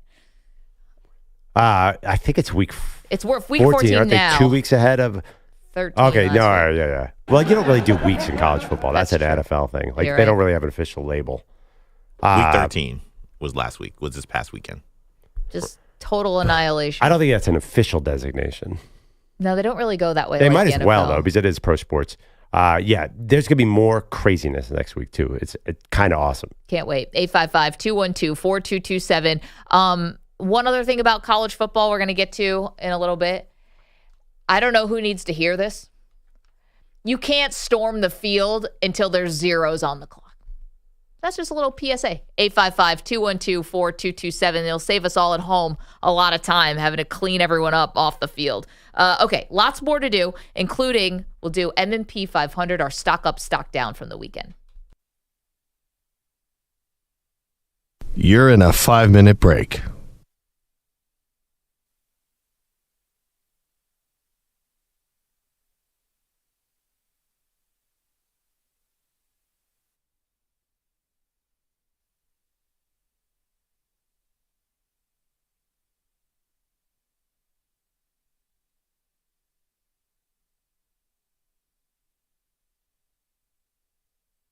Four minutes, 30 seconds remaining.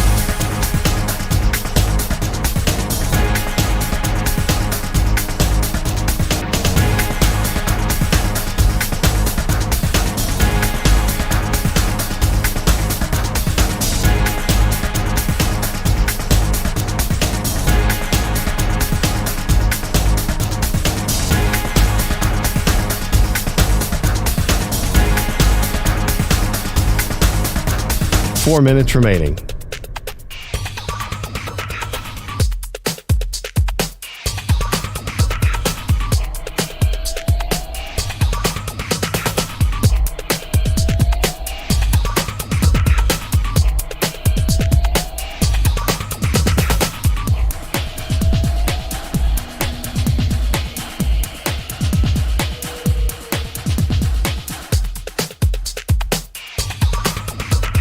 Three minutes, 30 seconds remaining.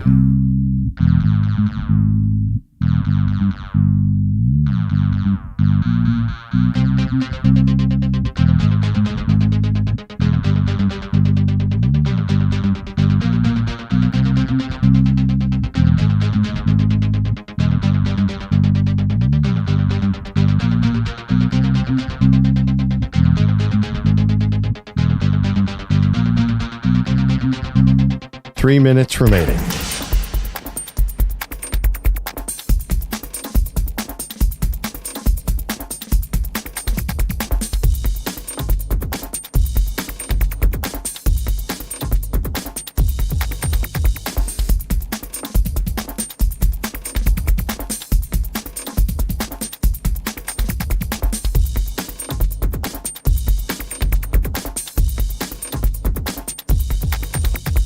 Two minutes, 30 seconds remaining.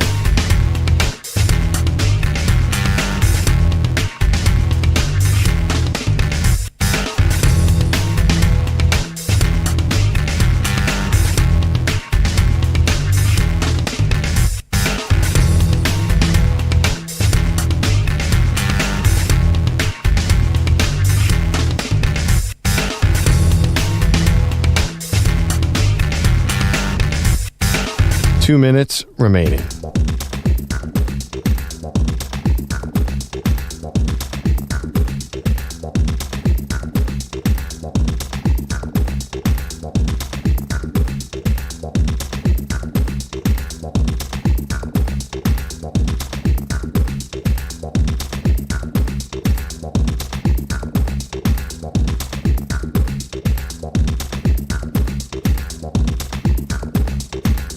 One minute, 30 seconds remaining.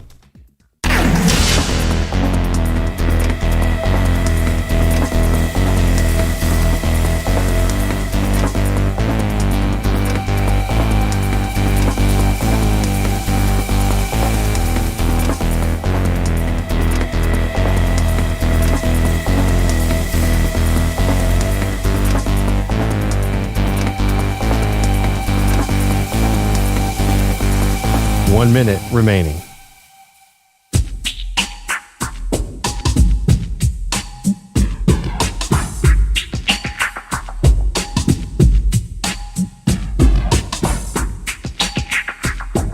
$45 seconds remaining.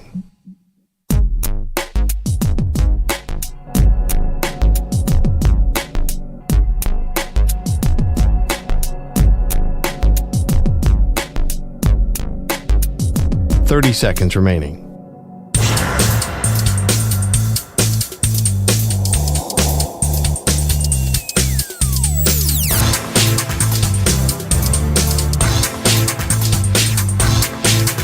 $15 seconds.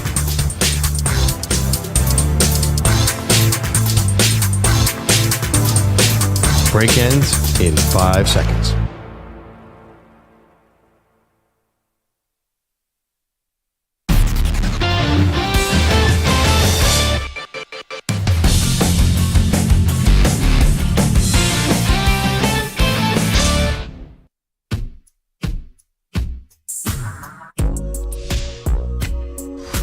Welcome back. Maggie and Perloff show. I mean, Maggie, the calculus of figuring out who's going to be in the 12-team playoff is getting difficult, especially because we don't know what's going to happen next week. What if Michigan beat Ohio State? Would that be hysterical? I know that's unlikely, but if Oklahoma, who's done nothing all year, can run all over Alabama, and Alabama can make about 15 major mistakes and anything can happen, I think I understand who's going to be in the 12-team playoff, but I do think there's at least one more major shock coming. I think you're right. I don't think it's going to be Ohio State and Michigan, though, because let's think about it. Even if Michigan beats Ohio State already has 2 top 5 wins because they beat Penn State when Penn State was ranked 3, and they just beat Indiana, who was ranked 5, and they would have had a loss to the number 1 team, Oregon, by a point. No, Ohio State's in the playoffs, regardless. So But I don't think it would matter. But that would be shocking. It would be. Well, I think, would they get, is anyone right behind them? Would they get kicked out of the title game? I mean, I think Texas losing to Texas A&M is probably the one that people think is the most up in the air. And A&M ends up losing to Auburn in a 4 overtime game. So I don't know if their spirits are crushed now or if it's going to be hard to get up for this game. But this is a rivalry game that's just been dormant for a while. We have to double check the tiebreakers to see who's in. Is Texas, have they clinched a conference title game? They have not. Basically, it's whoever wins Georgia, this game. And then whoever wins between Texas and Texas A&M. Yeah, those are only 3 teams that play now. Oh, it was A&M. Okay. A&M has 2 losses. Gotcha. And Tennessee can't break into that. No. I don't know why, but no. 855-212-4227. Pat Boyle is here with updates, wearing his Notre Dame shirt, all excited about the big win over Army at Yankee Stadium. Cue up the Paul Rudd meme. Who would have thought?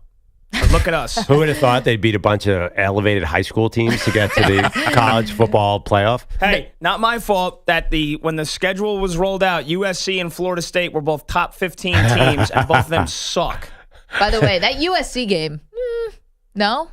That's a game they can lose. It's absolutely a game they can lose. I've been waiting to be let down and have my heart crushed ever since they lost to Northern Illinois.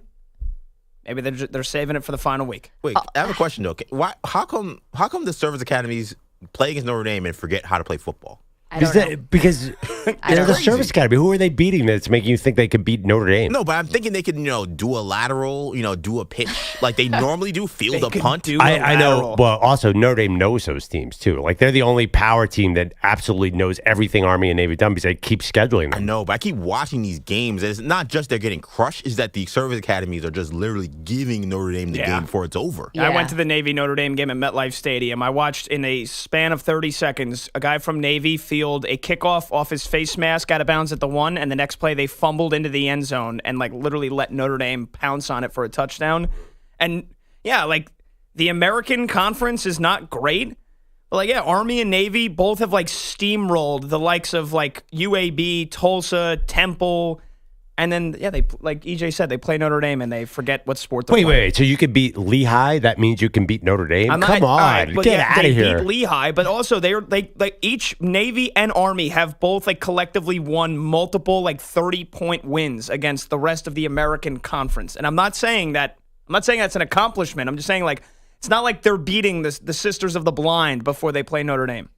Yeah, it is just odd that all the routine, like fundamentals, all of a sudden they can't do. Right. Which From the is service weird. academies. Yeah, and especially you think, and listen, not to stereotype, but like these are the guys you think would be buttoned up, Right. who don't feel the pressure. It's just the way they lose. I have no issue with them losing by 20, 30 points. It's Notre Dame. I get it. It's just like, wow, I didn't think that you couldn't feel the punt or you couldn't do an option. Like, that's literally all you do. That Army quarterback, though, is very good. Oh, no, he can play. He's awesome. But Perloff, to go back to your point, even if Notre Dame beats USC, well, here's the thing. They could get a gift of a dream scenario to the semifinals where they could be playing like SMU and then Boise State in the quarterfinals. But I'm fully expecting if they play any combination of Oregon, Ohio State, or anybody from the SEC in the playoff, they will get beaten by 40 points. So I just know I'm ready for that. That's generally how it goes. That's crazy. You're right. If they get the right seed, they could go If they get the 5. SMU and a Boise State. Yeah, which Notre Dame probably will get the 5 if they win. Yeah. And it's the highest they could get. Yeah, they'll play, right. I forget who was 12 in the last rankings. I think it was SMU or I think it was BYU. BYU, pardon me, BYU. but they're out now. And then, if Boise State wins the Mountain West, they're probably going to be the 4 because they'll be the highest ranked conference champ, the 4th highest ranked conference champion. Wait, I'm sorry. Is BYU out? They're out. Well, BYU is going to be out now. They're out they just now. lost 2 in a row. Right, but they don't have any shot of playing in the Big 12 championship game? I think they still might, do. but it's the Big 12. Because how many 2-loss teams are in the Big 12? Like a ton. Like a zillion. Yeah. Let's find out. Yeah, we have Arizona State 2 losses, BYU 2 losses, Iowa State 2 losses, Colorado 2 losses. Yeah, that tiebreaker should be fun next weekend. You're going to have to be freaking Einstein to figure it out. Pat, what else is going on today? Do you believe that? Yeah, we're sponsored by Mint Mobile. Switch and get half off unlimited premium wireless at mintmobile.com/score. Big nut guy. That's right. I hear everybody's getting razors for Christmas in Philadelphia, Perloff. Why is that? The Grinch scene where the mayor asks him, how about a shave? Because the Eagles still haven't lost since Nick Sirianni went Britney Spears and shaved his head after the 2-2 start. Look at that. Do you not remember when this happened? But the Grinch? Well, yeah, that was... I remember when Nick Sirianni shaved his head. Yeah. And by the way, it's looking good. Yeah, remember in the Grinch where the mayor, everything goes haywire after it looked like the Grinch was going to be good, and then the mayor pulls out the razor and says, or maybe the Grinch pulls the razor out and says, how about a shave, and then shaves the mayor's head right down the middle. Gosh, I don't remember. Really? I haven't watched The Grinch in a while. You're talking about the live-action Jim Carrey version? Yeah, of course. That's creepy to me. That one is that he was very scary as a Grinch. I didn't know the Grinch reference, but I do know Nick Sirianni. I feel like that haircut is working now. I noticed that last night. I was actually going to put a note down, ask Maggie about Nick Sirianni's hair. They make 3 or 4 plays that change the game with their mind. I mean, when you win 7 in a row, your haircut's going to look cool. Should he shave it again? That's the thing. Got to keep it shaved now. I mean, he's let it. I don't think he's touched it. Maybe he got a fade on the sides. Either way, It is one of the funniest. The fact that he is 9-2 and is now like a Coach of the Year candidate is a great turnaround. Proving once again my theory: the press conferences for coaches are totally irrelevant. It wasn't just the press conference; it was the games. Yeah. Well, that part yes, he's overly aggressive going for it on 4th down, but. If he's so bad at the games, then why is he like the winningest coach in football right now? Because your roster is awesome. Awesome players. You have very good players. You have a great offensive line. Saquon Barkley is a man possessed. Jalen Hurts is running all over last night. He was awesome. And your defense is great. I don't know. There are a lot of people. I still think you're underrating maybe Nick Sirianni now. Because Nick Sirianni. You're an Eagles fan. You're telling me you still don't. You would rather have like 20 other head coaches in the NFL? There are a lot of people. From the indie side who think like you guys don't understand Nick Sirianni is a great coach, a great motivator, a great player relationship guy. Well, I was going to say, when's the last time the Colts had a good coach? I just generally they're like Jim Caldwell. It just seems like Nick Sirianni Tony might be Dungy? a coaching star, and we're just totally he might be a Hall of Famer. You're out of your mind.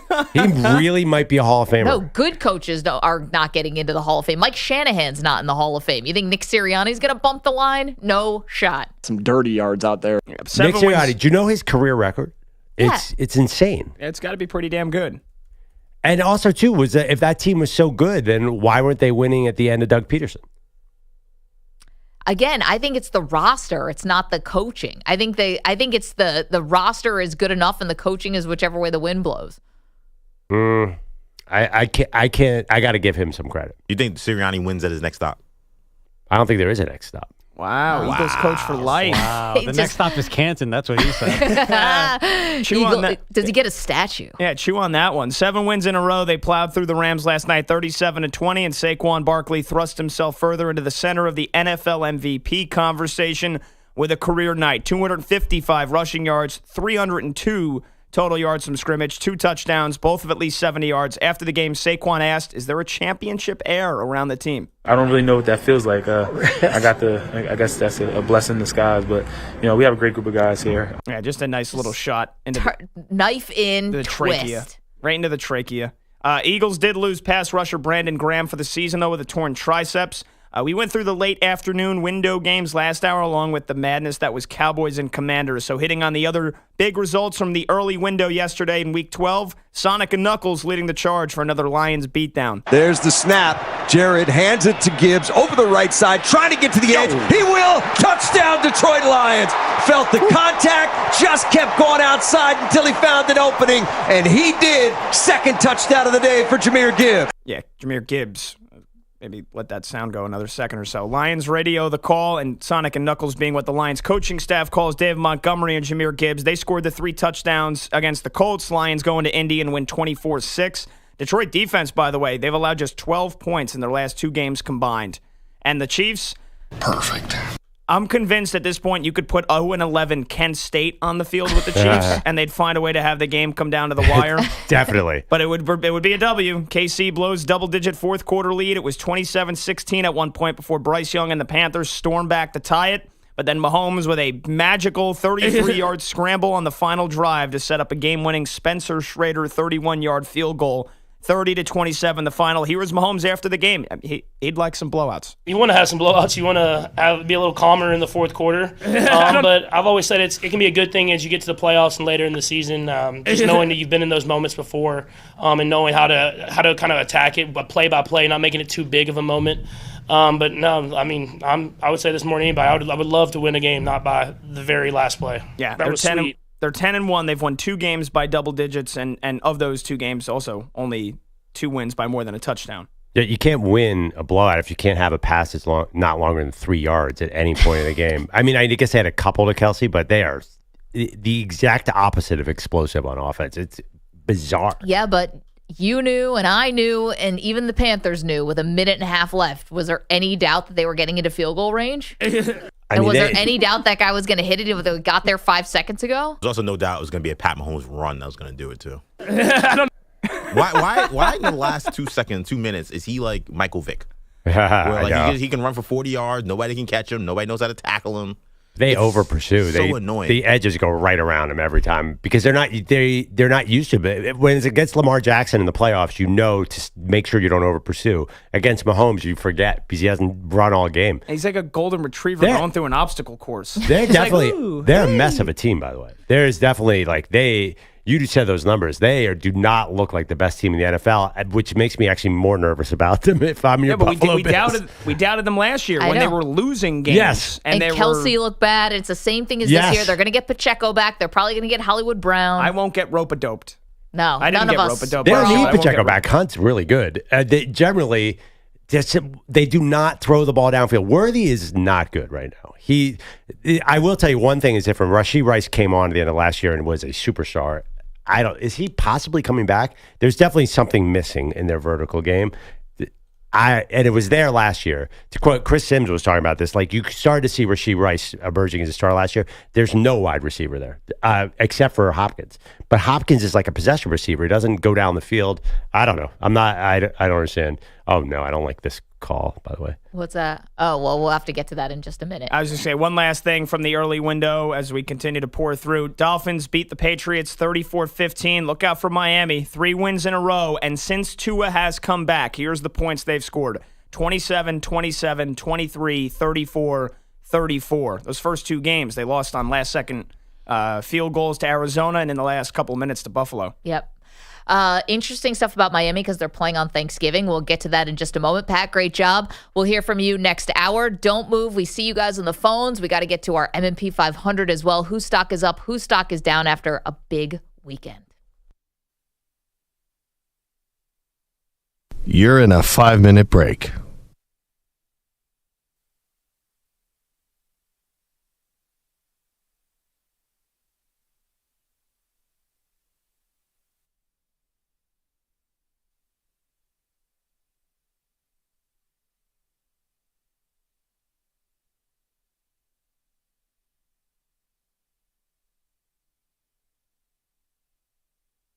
4 minutes, 30 seconds remaining.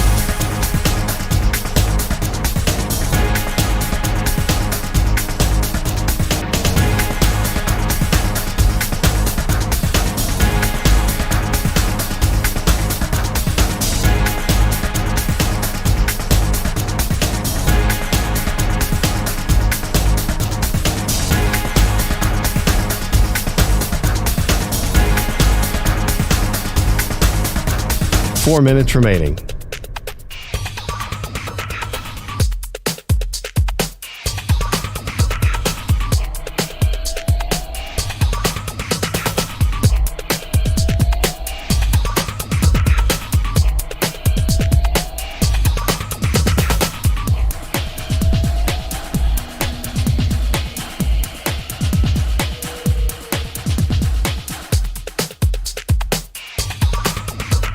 Three minutes, 30 seconds remaining.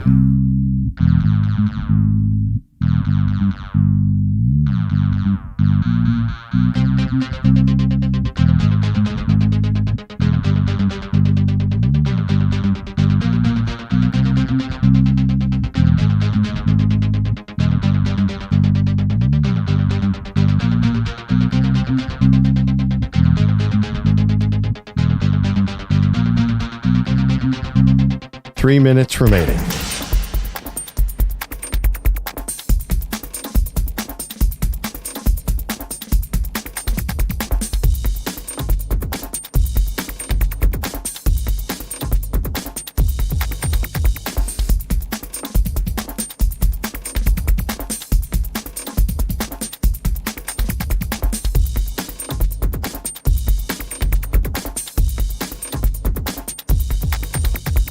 Two minutes, 30 seconds remaining.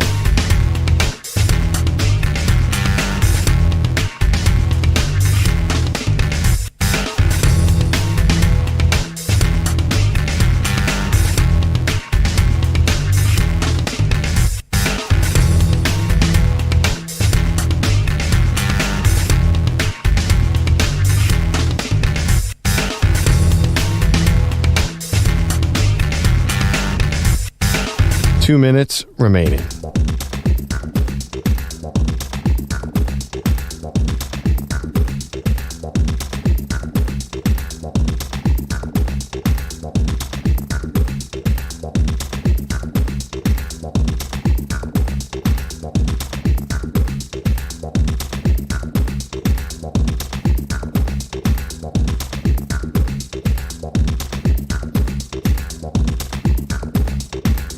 One minute, 30 seconds remaining.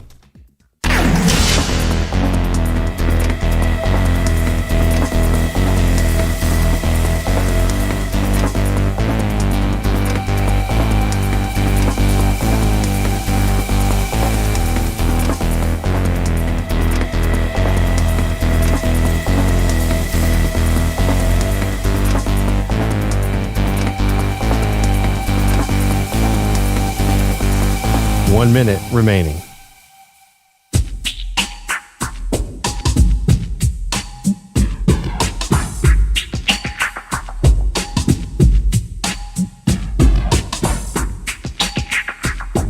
.45 seconds remaining.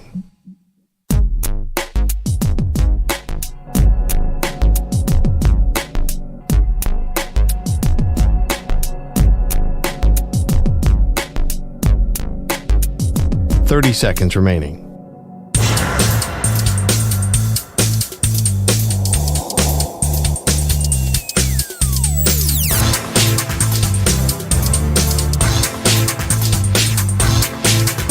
.15 seconds.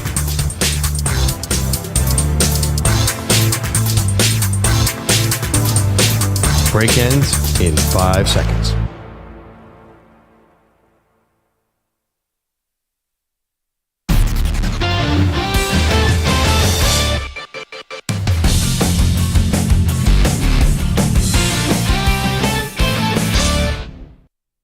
The M&P 500 on the Infinity Sports Network.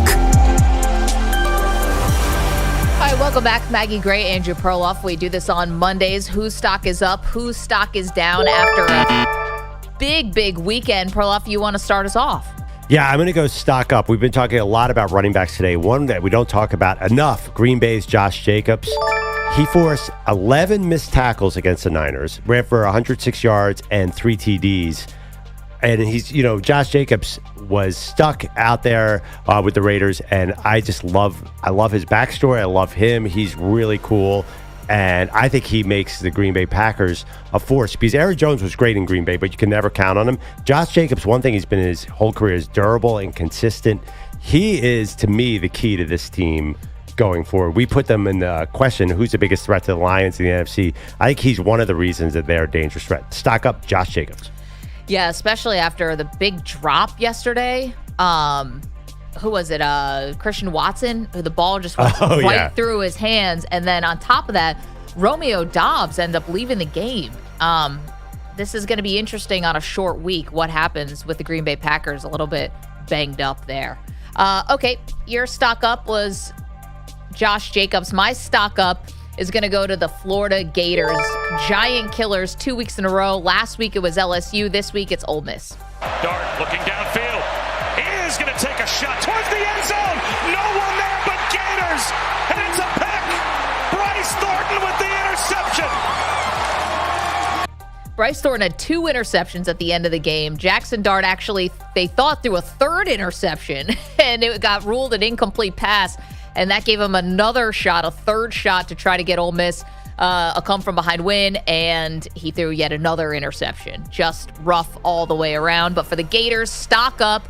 Things were looking so terrible. Billy Napier needed a public vote of confidence from the athletic director, and no one even believed that, really. And now they beat LSU, then they beat Ole Miss. Stock up on the Gators, Pearl. Love it. Yeah, that was exciting. Okay, stock down time. Houston Texans, I could decide who to give stock down in Houston Texans, so I'm going to give it to the whole team.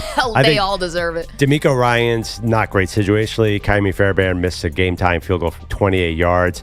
They just don't have urgency. They should have beaten Titans 9 different ways. They're the better team. With Nico Collins on the field, like their offense should be totally competent. He's amazing.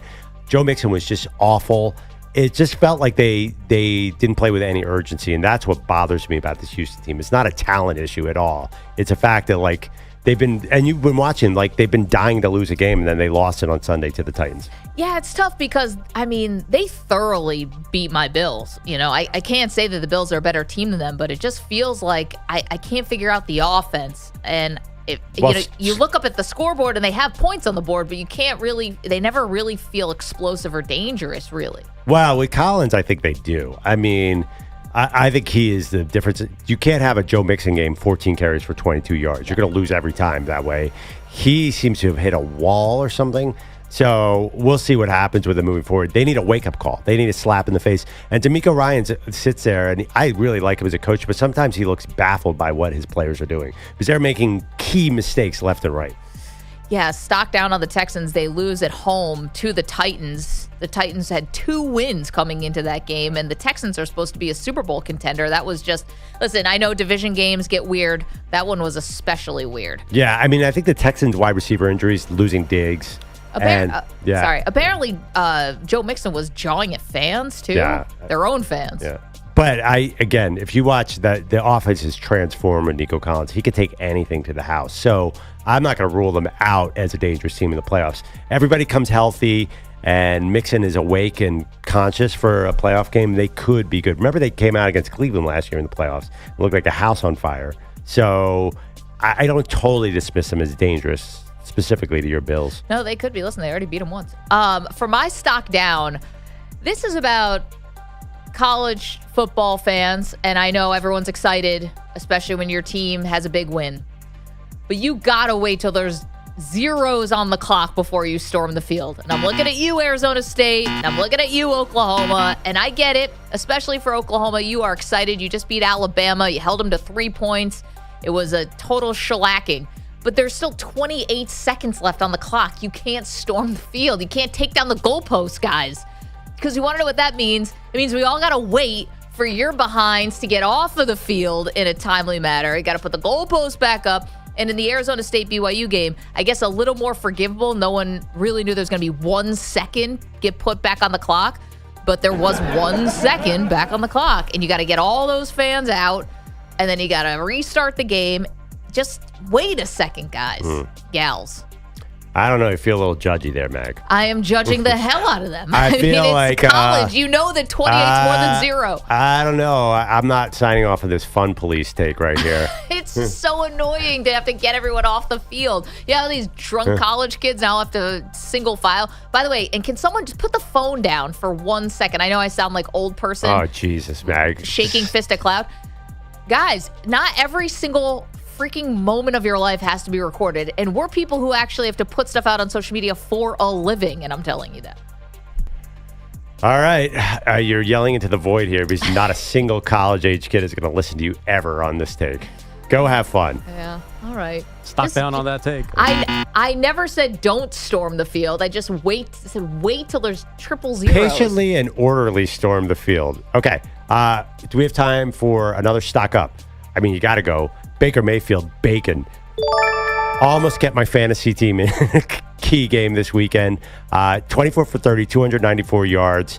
It feels like the Bucs with Mike Evans back, all of a sudden, okay, I know it was just the Giants, but they have an easy schedule, could make a playoff push. And Baker Mayfield, I'm not even talking about the Tommy DeVito gesture, just generally looks super in control. Again, I think the Bucs, after a huge dip, could be back in the second half of the season because he looks really smooth. Yeah, I had to leave the game with a stinger for a minute. It came back in. But yeah, that was nothing. His Tommy DeVito, though, looked off. And Chris McMonagle of WFAN, I put that on social, and he pointed out it's too much elbow, not enough wrist. It was just all elbows. It was like a machine gun version of the Tommy DeVito. I think it was supposed to be ridiculous. That was why I think we're not giving him enough credit.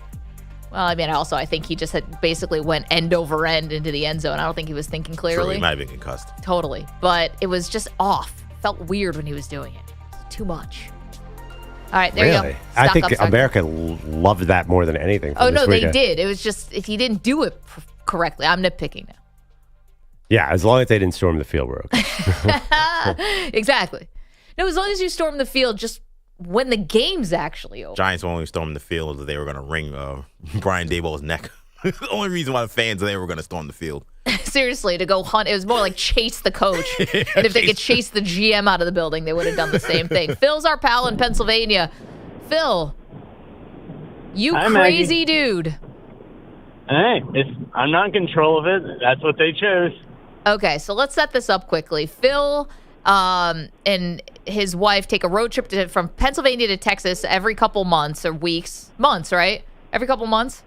Once a year. I go drive down there twice. She stays for 6 weeks. I drive down, drop her off, drive to pick her off. Okay, so on the way, they found this hairdresser that they like in Texas who they let do whatever they want to Phil and his wife's hair, Perloff. And Phil and his wife don't even see it until the finished product is done, and it's permanent.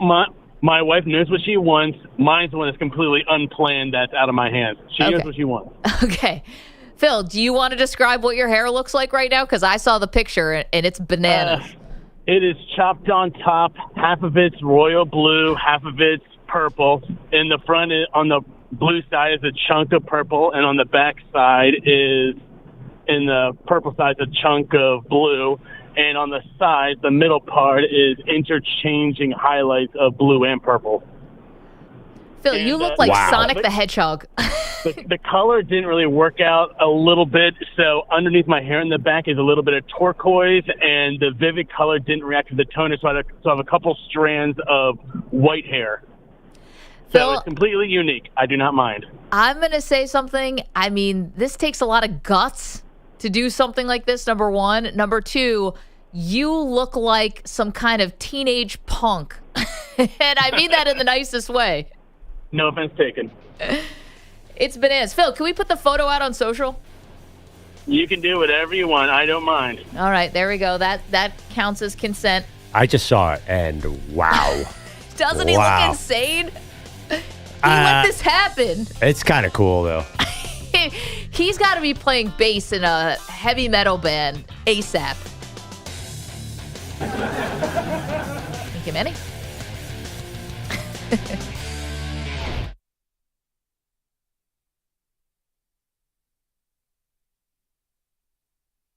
You're in a 5-minute break.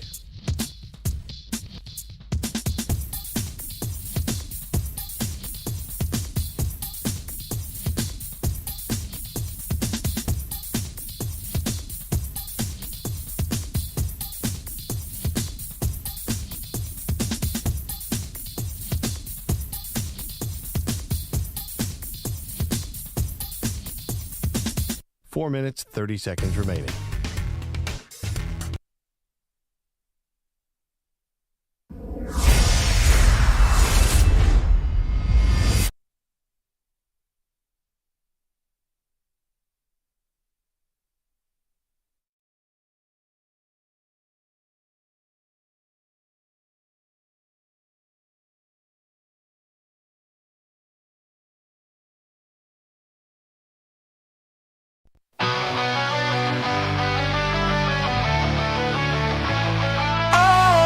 Spot 4 years in the stream, through the chaos and laughter, the wildest dream. You've seen Mirage stumble, you've seen Mirage fall.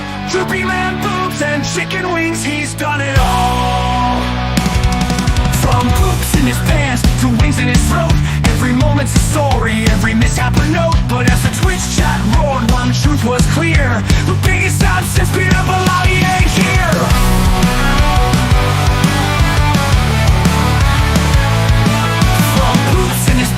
To wings in his throat, every moment's a story, every mishap a note. But as the Twitch chat roared, one truth was clear: the biggest absence beat up a lot, he ain't here. 4 years of subs through highs and lows, from mislicense disasters to the chaos that grows. But through all the madness, let's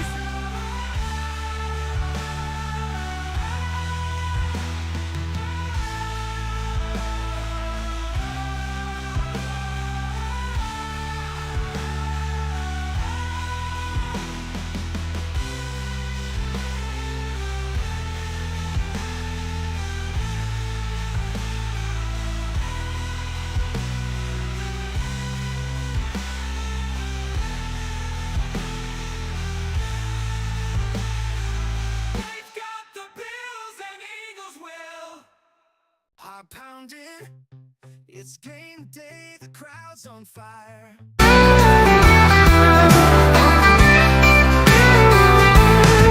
Oh, America, the land of the brave, where freedom reigns and legends pave. But in that locker room, my heart did pause at the sight of Tyson and his droopy cause. From amber waves to a heavyweight fight, you gave us his cheeks, a peculiar sight, a monument to time, to battles in class. Oh, the glory of Mike Tyson's droopy ass. America, your beauty's vast, from the Rockies high to Tyson's past. Before Jake Paul could even amass, there stood the champ with his droopy ass. He stood like a titan, his fists wrapped tight, but it wasn't his punches that stole the night. Under the glow of the fluorescent glare, his sagging caboose beyond compare. It's not just a rear, it's a national tale of triumph, of grit, of never fail. From pigeons to punches, his story a map.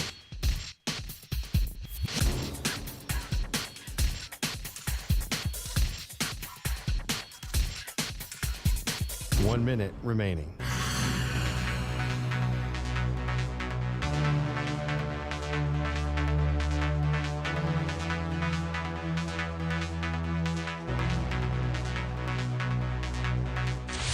Five seconds remaining.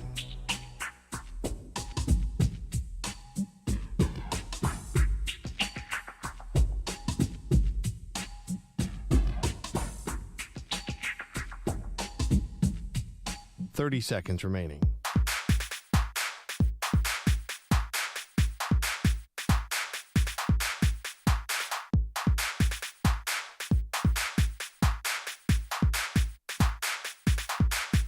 Fifteen seconds.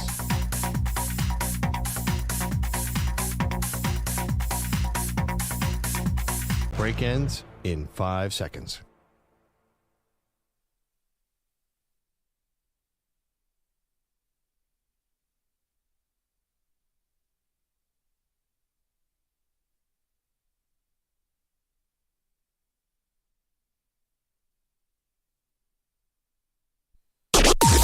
Maggie and Perloff on the Infinity Sports Network. Milroe asks for the football. He's got it. Sooners bring pressure. Picked up. Hit as he throws. Ball's in the air. Intercepted. Woody Washington on senior night.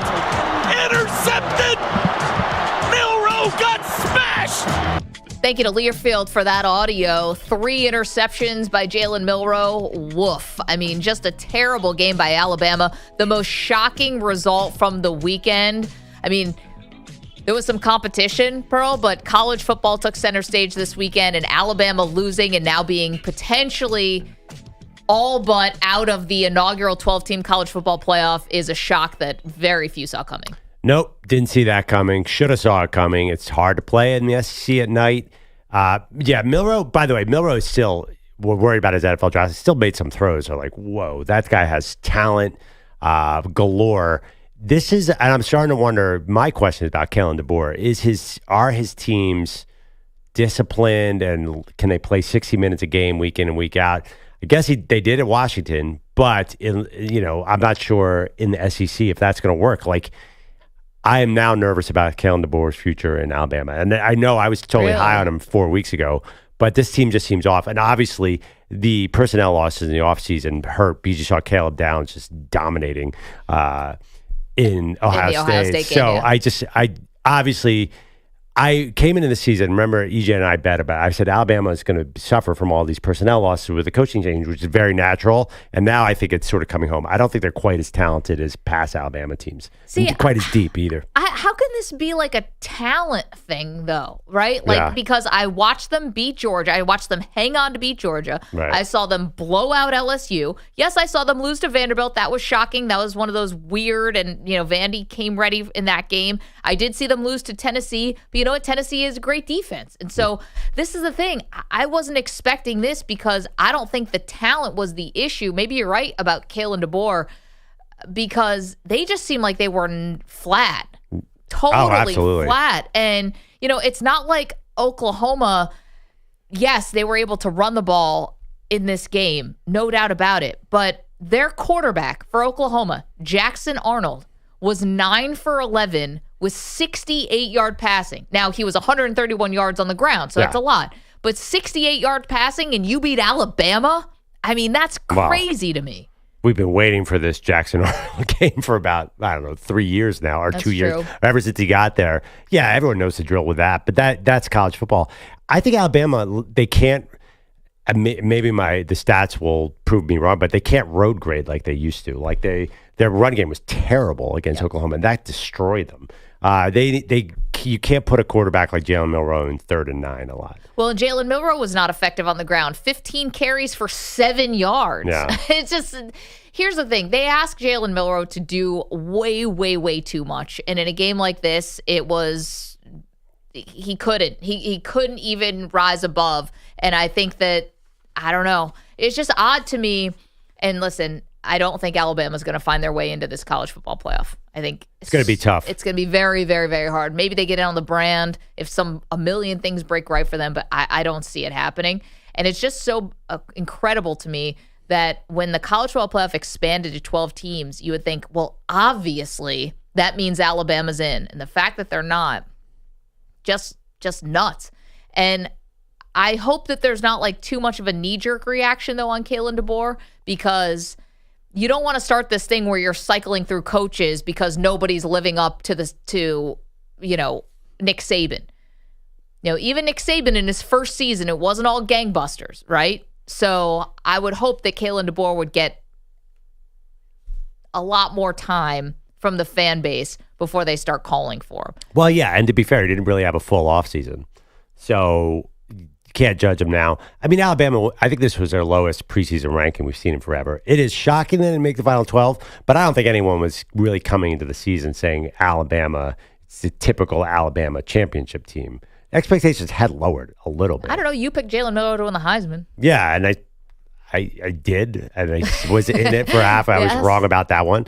No, but I'm saying you still had high hopes, though. They were a 14.5-point favorite going into this game. I mean, it's just, this one was indescribably frustrating and awful for Alabama. Yeah. But this isn't, I mean, again, like this is the worst. I double check this. I think it's the lowest they've been ranked since Saban got there coming into the season.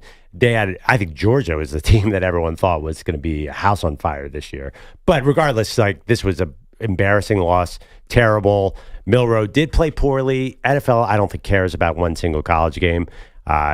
Question is he's obviously a great runner. Is he developing enough as a passer? You thought Kellen DeBoer would really get him to show something in the pocket. Hasn't shown it yet. It's just utterly disappointing. We should not be shocked. Going on the road in the SEC is a dangerous thing to do. 855-212-4227. We're talking about stunning upsets from this weekend. You had 3 teams that were ranked in the top 10 all lose. So Alabama was one of them. Ole Miss was another. And Indiana was the other. Now, Ole Miss, listen, this one definitely hurts. I can't say I was as shocked by this one as I was by Alabama. Oh, no. And there were some really, Lane Kiffin, man, there's just some funny decisions that he decided to make in this game. And if you're watching this one closely, where Ole Miss loses, Jackson Dart throws 2 interceptions at the end of the game on 2 separate drives when they had a chance to get back into the game. They were only down by a touchdown. But they do this thing, Perloff, where they have this big defensive tackle. His name's J.J. Pegues, right? And he's 6'3" and he's 300 pounds. He plays defense, but he played a little tight end, I guess, in high school or whatever. So they give it to him sometimes on short yardage. He's been perfect all season heading into this game. 12 for 12 when they give him the ball on offense to pick up like a yard or two. He was 3 for 5, I think, in this day. He could not pick up the yard that they needed. They kept running him to the outside, and Florida sniffed it out immediately, and they were able to bring him down. It was that situational football, and that's where Lane Kiffin came up short. And now Ole Miss, in a season where they had probably their best roster they've had in a really long time, looks like they're on the outside as well. Yeah, I mean, it's funny about Ole Miss. You're right. They had that big win, but did you really trust this team? I mean, coming into that game, you said you were less shocked. Yep. I feel like America was already skeptical of this particular team with Lane Kiffin. Like coming in the season, you thought that they were going to just score 50 points a game with that attack because, Jackson Dart came back and the receiver came back, and I don't know, they've just looked a little bit off for most of the season. Like, but they beat Georgia. I know. The funny thing about them is, when I think Lane Kiffin, I think sort of an air raid kind of attack. They've been really strong on the defensive and offensive line. They're a different team. They were leading the nation in sacks. Yeah, blown opportunity there. You're right. They beat Georgia. I don't know. In the SEC, that doesn't mean that these teams are bad. Honestly, I think if these teams were in another conference, we might be talking. I'm going to defend the SEC right now. I think if Ole Miss was in the Big Ten, it might be a different story. If Alabama, I just think that they would have feasted off all those Maryland and Purdue games where I just don't feel like the Maryland and Purdue's of the SEC are that easy to beat. I mean, listen, Florida has the number 1 recruit in the country playing quarterback. I mean, they have talent galore too. I get it. They've never gotten together. I understand that, but up until right before Oklahoma pulled this upset on Alabama, I think we were saying the bottom of the SEC was also pretty bad. We were. Oklahoma is not good. Mississippi State is not good. Those 2 teams have not been good. Okay, well, that's the bottom of the conference. Yeah, but I mean, how many teams apply to that category in the Big Ten? Obviously, Purdue, yeah. Maryland, Northwestern, Michigan State. I don't put Michigan Indiana. I don't put Michigan in that dreadful, awful bottom. Did you hear me say Indiana? Well, yeah. Okay, and that's the third top 10 team that bid it over the weekend. It was Indiana going to the Horseshoe to play Ohio State, and the final score looked pretty respectable. It was a 38-15. But it wasn't really that close. It never felt that close. It was a late touchdown and 2-point conversion that Indiana got at the end of the game that, again, brought the score closer. But if you were actually this college football playoff committee and you were watching, after that opening drive touchdown that Indiana scored, it was all Ohio State. Yeah, but their defense was really good. If you're the committee's going to hang their head on that defense, that was enough of a showing to get them into the playoff. The fact that Ohio State really didn't run up and down the field, I think, is enough. They say, well, Indiana can hang. Okay, but see, that's the thing about where the SEC, I think, does have a leg to stand on here. You're going to have Indiana, who, when they had their two biggest tests against good defenses, it was Michigan, where they scored 15 points, and then Ohio State, where they scored 15 points, and that was like basically felt like in garbage time. Ohio State scored 31 straight points on Indiana on Saturday afternoon. And then you're going to tell me that Ole Miss is actually not deserving. Like, they're a worse team than Indiana? You're going to tell me Alabama's a worse team than Indiana? I just don't believe that. And maybe I'm reading the back of the jerseys, but still, like Curt Cignetti. Let's hear that, Manny. Can we hear the Indiana coach? So after they lose to Ohio State, Cignetti was asked about whether Indiana is still a college football playoff team, and he was offended by the question. Is that a serious question? I'm not even going to answer that one. The answer's so obvious. I mean, I kind of want you to answer it, actually. And I know that you're playing the game, and Coach Cignetti is awesome, and everyone loves him, and and so do we. That's not about that. It's just, I do want you to have to defend yourself now. Like, do that thing that coaches do. Give me the resume. Like, lay it out for me, because, like, I watched Coach Rhett Lashley, the SMU coach, on the college football playoff selection show last Tuesday, and SMU wins again. They beat Virginia easily. They're into the ACC title game. And he came ready with all this is why we're awesome. And I kind of wanted Coach Cignetti to make the case. So I don't understand. You're not going to have any better cases. Like, who's your case? Penn State, who really just battled to the death with Minnesota? You think Indiana would battle to the death? Indiana would beat Minnesota by 3 touchdowns. They beat Nebraska so bad, and Nebraska was right there with Ohio State. Like, you're going to name any team.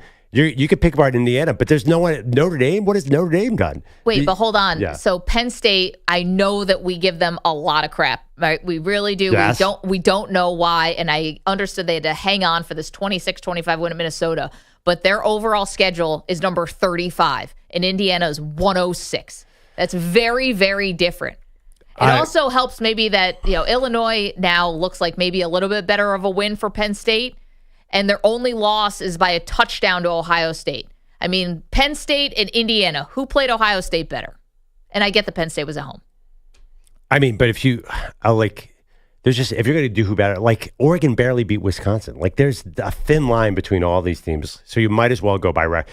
I think I might be stealing this from Danny Cannell, which makes me a little nervous. But the fact that you have no idea, there's so much parity right now that you have nothing better to choose than record. I mean, that's reality, because there's very few teams that you're going to be able to make a case for that doesn't have embarrassing games. I'm surprised you would go that route, though, because I feel like. Well, it's because I wouldn't normally go that. Yeah, I'm totally against Indiana and Penn State being too high, but there just are not 12 great teams. There's 12, there's like 4 great teams, and even those 4 great teams could lose to anybody. I mean, even Oregon and Ohio State look amazing. Like, do you really think that, like, they couldn't lose on any given Saturday? No. EJ, you look like you want to say something. I feel like this is the year where, honestly, if we went back to 4, we probably would be good. No. I said that weeks ago. I know, but I mean, this is the year. Like, it's very rare that this would happen, but maybe you have an argument between Penn State or Notre Dame, and I don't know, who cares? Like, any one of those teams are going to get smoked by Oregon probably in the playoff, because they always lose these big games. But you'd have Georgia wouldn't be in it then, maybe. And they'll have 2 losses, and that's fine. I mean, I think that this would be a year where you say, you know what, they lost to Ole Miss on the road. Like, we're okay with them not being in it for 1 year. I just feel, or that's 2 years in a row technically, but this is the year where probably if you had 4, you'd be fine. I'm glad we have 12. I'm not saying we should go back. It's just we went to 12 this year, and this is the year where it's like you got to squint to find the good 12 teams. Well, the only reason why I'm happy that it's 12 is because if Boise wins out, I do want to see that.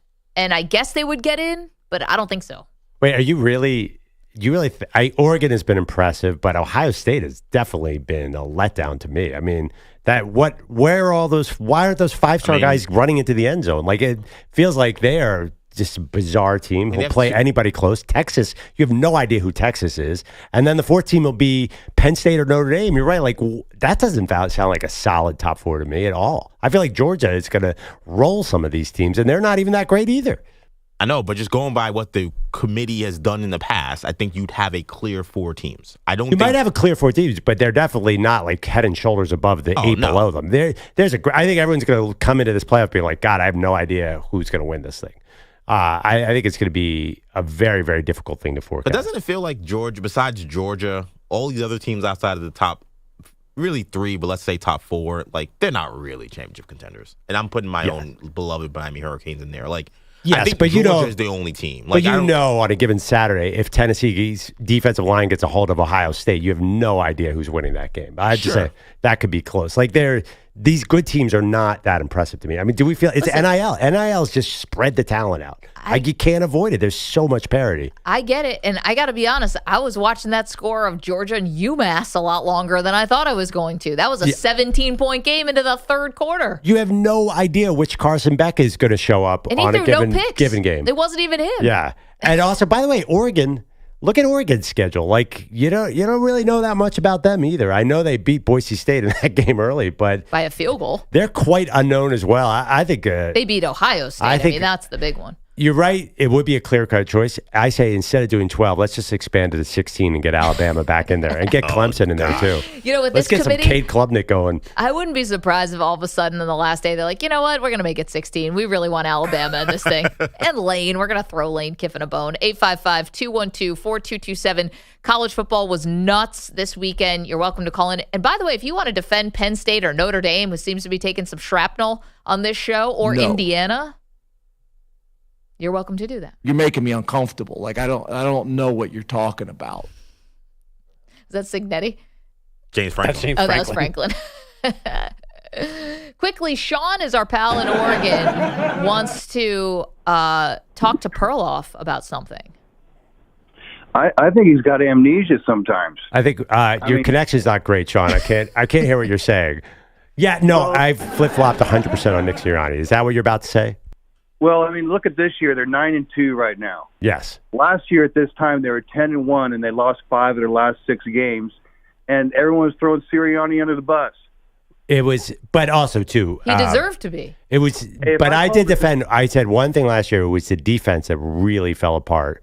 It was not the offense. So I would say that I really wanted to get the defensive coordinating team out of there. Obviously, Matt Patricia was not ideal.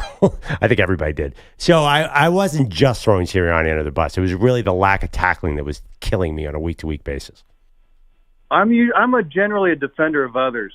And if I call to defend anybody today, it's going to be Mike McCarthy and those Cowboys. How about that game?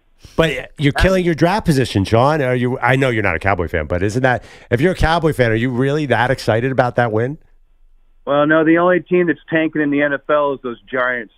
And if any owners listen to a fan base, the talking heads, they'll end up like those New York teams every time. You're right about that, Sean. Have a great day, you guys. A great day to you, too. So, Sean, with a loaded call there, Perloff's Philadelphia Eagles beat the Rams last night convincingly in Los Angeles, and now Perloff is all of a sudden Nick Sirianni's biggest fan. You fraud. Oh, yeah. No, I'm frauding up. I mean, what do you expect? My team's 9-2. Do you expect me to have any logic here? This is not a time for logic. This is a time for hysteria. I believe that Perloff started off the Eagles, show. Fly. Oh, God, it's too early for that. I believe that Perloff started off the show with the biggest question remaining is how are you going to get your dad tickets to the game, and how is the traffic in the city going to get messed up because of the parade? Yeah. No, that was a terrible thing to do because I think the last time I really did this was when the Eagles were strong favorites against the Tampa Bay Buccaneers at home in the NFC title game. They lost that one. So you have the same dilemma. I do. Because you don't want to make concrete plans to go see your team in the Super Bowl because you might jinx them. That's a fan 101.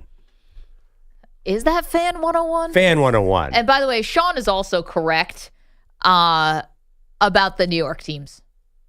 And we know for sure that the Jets owner is looking at social media and making decisions off of that, which is just the most idiotic thing imaginable. Don't be a freaking weirdo. But the Giants are right behind him. They are both two embarrassing franchises that we love to point and laugh at. Football in New York is a grift. It's dead.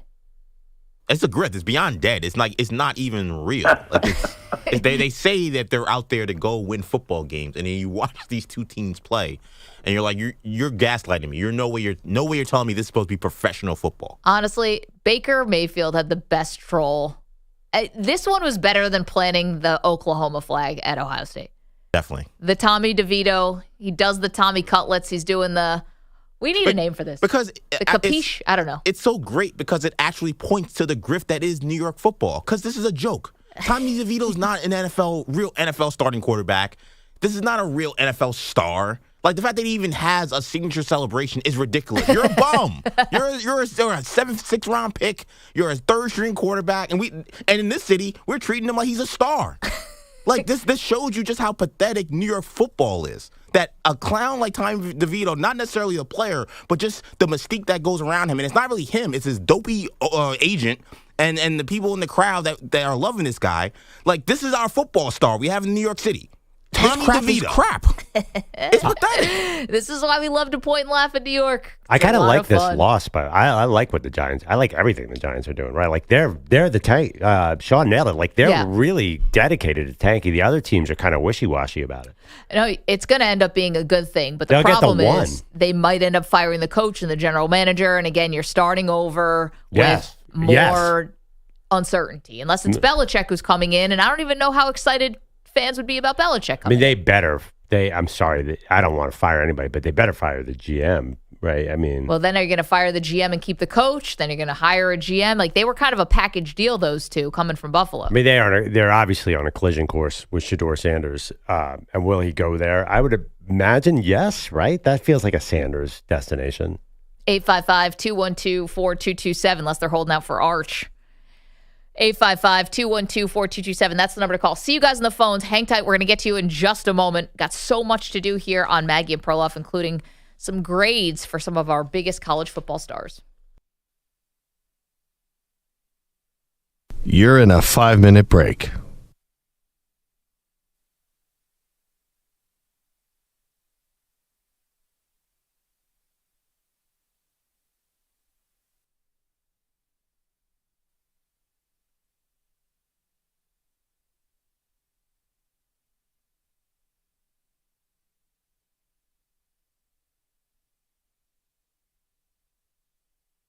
Four minutes, 30 seconds remaining.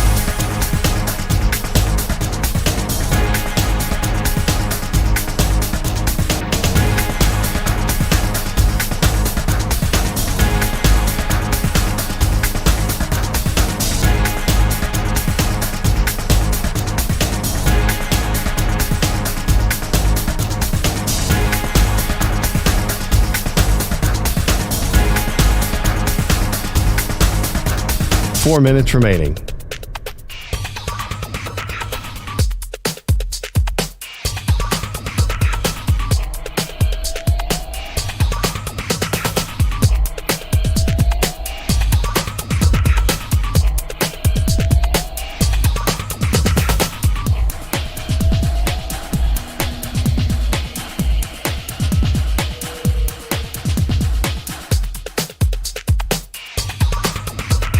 Three minutes, 30 seconds remaining.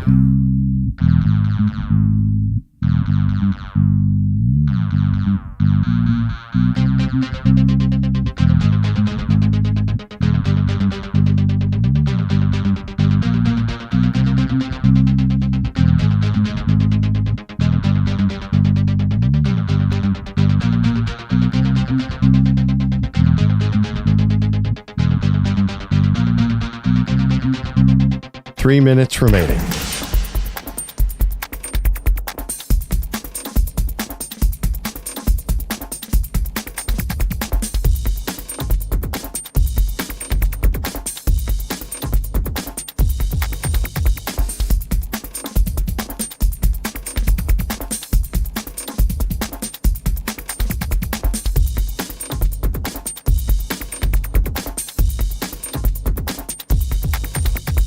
Two minutes, 30 seconds remaining.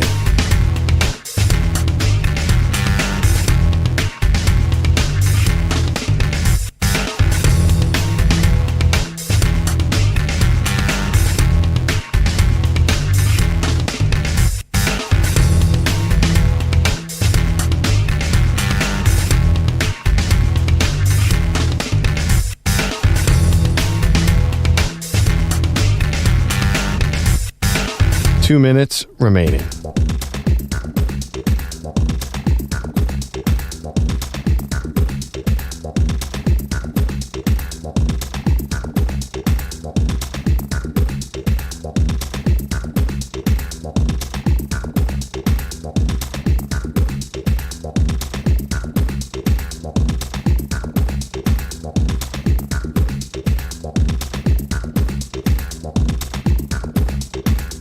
1 minute, 30 seconds remaining.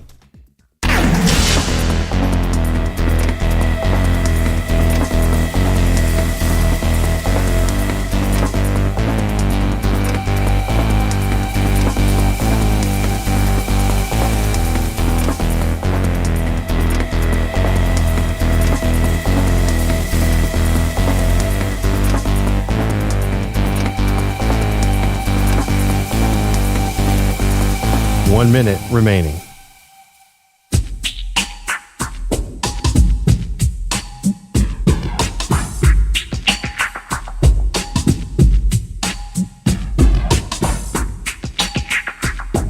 $45 seconds remaining.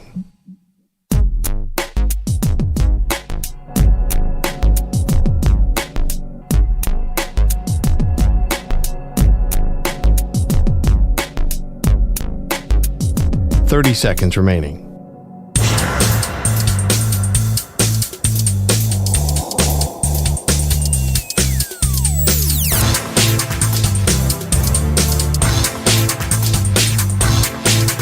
$15 seconds.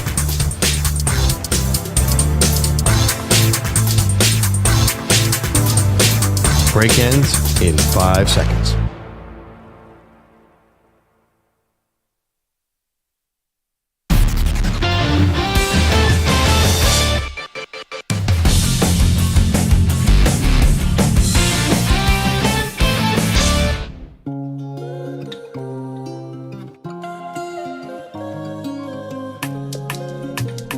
Welcome back. Maggie and Perloff breaking down a wild college football weekend. I got to tell you, the big game, bit of a letdown. Ohio State, Indiana. Felt like a gigantic Fox commercial for about 75% of the game.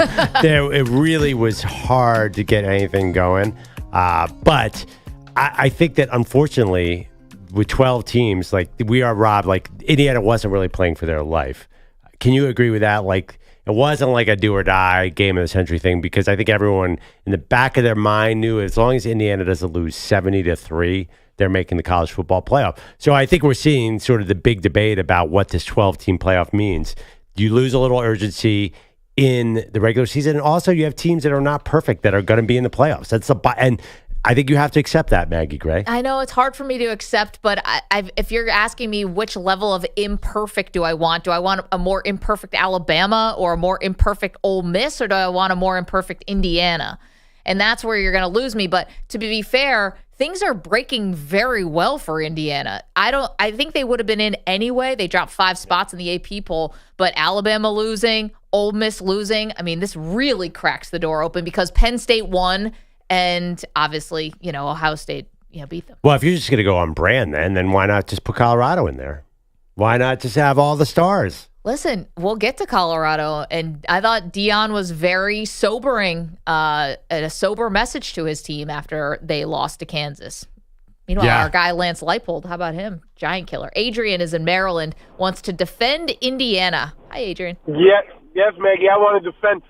I'm hoping the committee watches these games for real and don't look at the score, because if you watch that game, Indiana was in that game until that punter decides he's going to fumble the ball. And what's with these college teams, special teams? They always got to catch the ball. The punter's got to catch the ball and run to the side to kick the ball. They just go straight on and kick the ball. So, like I said, I watched that game. They were in a game. They moved the ball on Ohio State. And if that game's probably not in Ohio State, Indiana may win that game. They may win that game. I didn't see it that way, though, Adrian. I'm going to be honest with you. I know that it was 14-7 at half, so that's obviously not a blowout. But it just always felt like Ohio State was never in danger. And you're right, the bad punt, and it set up Ohio State for some really good field position. But to me, I don't know. I did not. It felt like a very typical Ohio State game this year. Felt very much like the Penn State game to me.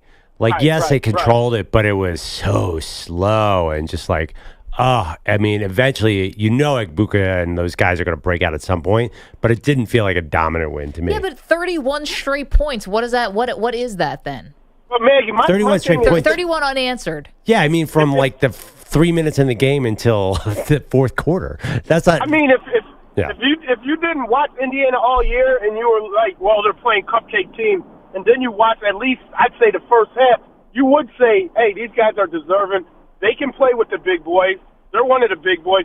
And if they get in, they may be dangerous. They may be dangerous. They got a great defensive front. They play good defense. As long as they don't turn the ball over, they're fine. I think they're just fine. But I know, Adrian, you and I are going to have to, we're going to agree to disagree on this one, but thank you for the phone call and great to hear from you. I mean, with 8 minutes left to go in the game, it was 31-7. And this wasn't really, to me, didn't seem like it was going to set up for this wild finish for Indiana. But again, it is college football. I don't know. Adrian is a point. Do you learn from that game? Yeah. And maybe you go into the next game and you could actually do something? I think you saw it when Indiana played Michigan, which was a better defense than Ohio State, and they really couldn't do anything. Yeah, I mean, I maybe you wonder, does Curtis Rourke get a little healthier with his hand? And maybe they're a different team. But when you say 31 unanswered points, that implies that those 31 points were scored in a brief period of time. They're talking about the entire game was 31 unanswered points. But I'm just saying there was all... Technically, you're right. Indiana scored on the first drive and then didn't score again until 8 minutes left in the game. Yeah, then not only that, they barely had 12 yards of offense the rest of the game. I'm not arguing with that, but they definitely didn't. Like, those two teams belonged on the same field. Like, Indiana's pretty tough to contain. Maybe Ohio State's not great offensively, but they certainly contained them. I mean, they felt like, I agree with Adrian. If they play again, it definitely could be a close game. I think Indiana's got to grind it out. And they need actually, what would help on offense? Like a few yards. They did out. Now you tell them. They did out first down Ohio State somehow. Again, like the metrics, like the committee's going to look at that game and say that's close enough. We're fine. That's what's going to happen. No, it's already happening. It's already happening because the AP poll only dropped him 5 spots. Pat Boyle is here. He has headlines for us on this Monday. There's so much to get to. I have dementia. Yes, that's true. And also in an era where teams do not want to pay and have refused to pay running backs, we might have the first non-QB to win MVP since Adrian Peterson in 2012. And Saquon Barkley did it again last night. What a bet he gives it to Barkley. He gives it to Barkley, who cuts outside. He's at the 40, the 50, the 40. He's going to go again. He's going to go again. Touchdown, Saquon Barkley. His all-time record, 72 yards. Yep, Eagles radio the call. Saquon rushes for a career-high 255 yards, scores 2 touchdowns, both of 70 yards or more. The Rams had no answer for him. 37-20 the final at SoFi Stadium. The Birds have now won 7 in a row to get to 9-2 on the season. After the game, future Hall of Fame head coach and Eagles coach for life, Nick Sirianni, gushing over Saquon. When you have the type of quickness, lateral movement that Saquon has, with the ability to accelerate and the speed to finish, and the power to break it through an arm tackle, he's got everything you look for in a back. He's been awesome. Here's some of the bullet points from last night. Franchise record for most rushing yards and yards from scrimmage in a game. 9th most rushing yards in a game in NFL history, and the most since 2009. And only 12th time a player totals 300 scrimmage yards in a game. Saquon on pace for over 2,150 rushing yards. That would be the NFL record. Right. So it would be 17 games, though, unless he sits the final game. Also, too, I would wonder if they start slowing him down a little bit. He's been about, what is he averaging, about 24, 25 carries a game. 26 last night. Yeah. And they really pound him at the other team. Maybe they mix in some Gainwell, who also ran really well. I just think that now for me, because a lot of Giants fans said, you're going to love Saquon until he gets hurt. So now I'm starting to worry about it. I'm like, you know what? Did they really need Saquon to carry 26 times? It is going to happen. It's going to happen. Yeah, there was one play he got hurt a little bit last night, and then he was fine. But like every play, I'm getting a bit nervous. Well, nobody knows load managing like Philly. That's true. Continuing on with pouring through some of the results from yesterday that we haven't hit on yet. The witching hour, or it's the witching final 30 minutes, one hell of a doozy amidst one of the wildest finishes ever in the Cowboys-Commanders game, and the Chiefs blowing a double-digit fourth-quarter lead before surviving the Panthers. We also had this. Snap spot. Romo! Yes! And the Minnesota Vikings have won 5 consecutive games at Soldier Field. Vikings radio, they blew an 11-point lead with under a minute to go before holding on to beat the Bears in OT 30-27. It was 27-16 after a John Parker Romo field goal with 1:55 to go. Caleb Williams in Chicago went down the field, scored the touchdown, got the 2-point conversion, recovered the onside kick, hit a 30-yard pass to DJ Moore, and Cairo Santos hit a field goal as time expired.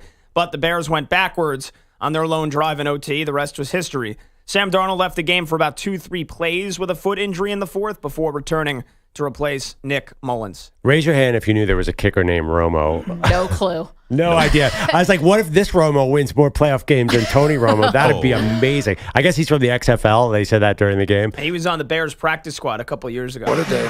Yeah. Seems like there's a lot of XFL players doing things right now. They're the only people I trust. Yeah. Kicking, by the way. Is it Aubrey and then this guy? Yeah, and Turpin returning that touchdown. So anyway. Yeah, anyone who got to the NFL in a conventional way, forget it. I only want the XFL people. This collection, this ragtag collection of kickers is this. You said it earlier in the show, and I haven't gotten it out of my mind, that kicking is like one of the major storylines. Definitely. Because it started off the season, no one could miss from 50. Now no one can make an extra point. Yeah. And the impact that it's had, I mean, yesterday the Commanders, Dallas game, they're one extra point away from tying that game, maybe going to overtime and can't do it. And then to recover an onside kick and Dallas takes it in for a touchdown. Every special teams is such an adventure. Oh, can I say also a 2-point conversion? The analytic that you go for 2 when you're down 8 is the stupidest thing ever because no one on earth can hit a 2-point conversion when it matters. They have no the plays are not even close to converting, most of them. Because the degree of difficulty on some of these 2-point conversions is like you're trying to send a rocket into outer space. Like, how about just run the ball? I was about to say, my theory is nobody runs the ball, and that's why they can't score from 2 yards out. The play is the quarterback's going to spin backwards 3 times and then hurl the ball into the corner of the end zone and pray for a catch. There's got to be like, let's go into the back pages of the playbook and throw out some circus play where we're going to have the direct snap, tight end go in motion, and then fake take the snap. Or just like, let's back shoulder fade this thing right into the third row. Like, it just doesn't, none of it makes sense. That's why Jaden Daniels yesterday I thought was brilliant. It's like, how about misdirection and then your quarterback basically just walks in for the 2-point conversion? Because if the defense figures that out, then he gets destroyed, 7-yard loss. Well, the Dallas Cowboys didn't figure it out. But I mean, who trust do they me, think was running it in? Next time they will. I'm telling you, the 2-point conversions they're so depressing right now. Like they have, especially if you bet on a game and you need that 2-point to hit. How about yesterday? Then you have no prayer. I needed Jaden Daniels over 7.5 carries, and he runs in the 2-point conversion, which would have been the one that got me over, but nothing counts on a 2-point conversion except the points. Yep. Oh, that hurts. And in Houston, I don't know what was more shocking, the Texans losing to the 2-win Titans or C.J. Stroud pulling a Dan Orlovsky, stepping out of the back of the end zone for a safety that sealed the game. And he's in the process of getting sacked anyway. It didn't matter. 32-27 the final. This game was back and forth the entire way. The deciding blow was a 70-yard touchdown bomb from Will Levis to tight end Chig Okonkwo that gave Tennessee the lead with 9 minutes left. Speaking of kickers, you guys talked about it earlier in the show. Houston's Kaimi Fairbairn then missed a chip shot, 28-yard field goal with less than 2 minutes to go. Texans have now lost 4 of 6. They're 7-5 on the season, and Stroud's sophomore slump continues. Another 2 picks in the loss. He's now thrown 5 of them in the last 3 games.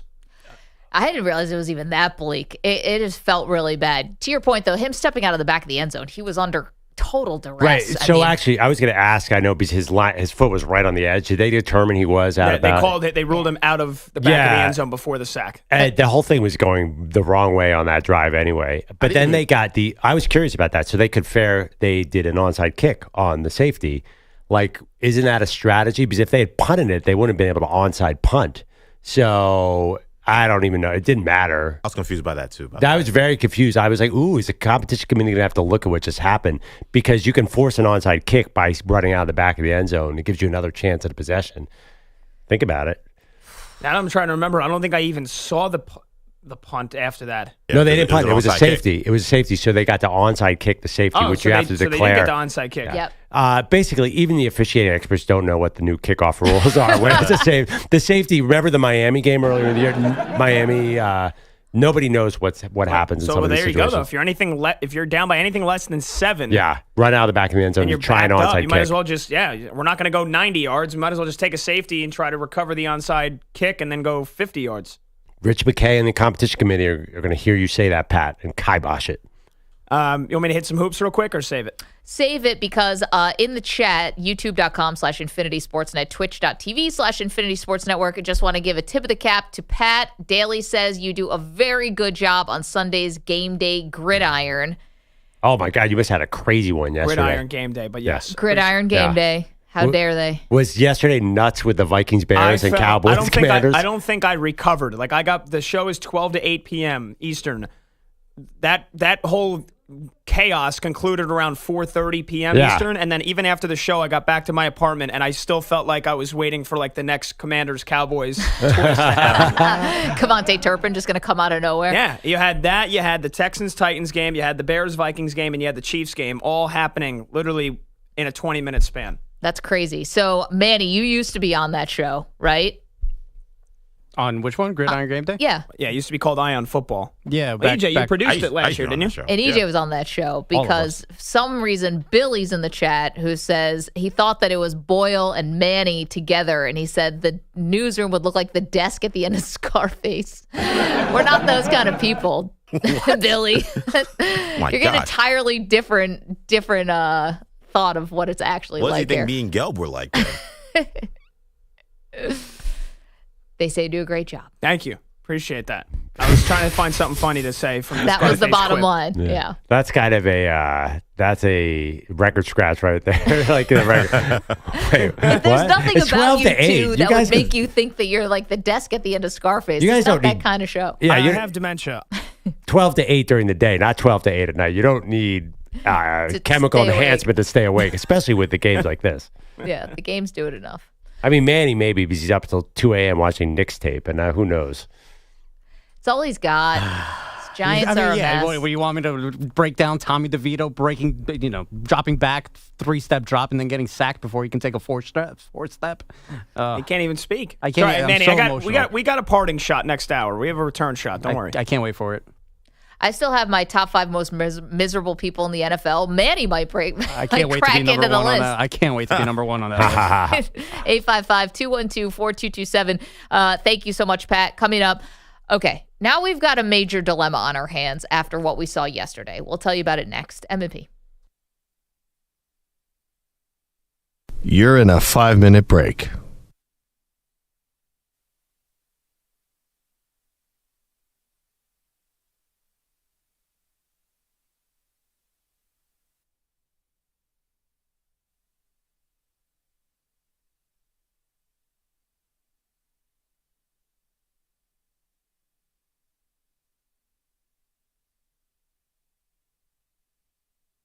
Four minutes, 30 seconds remaining.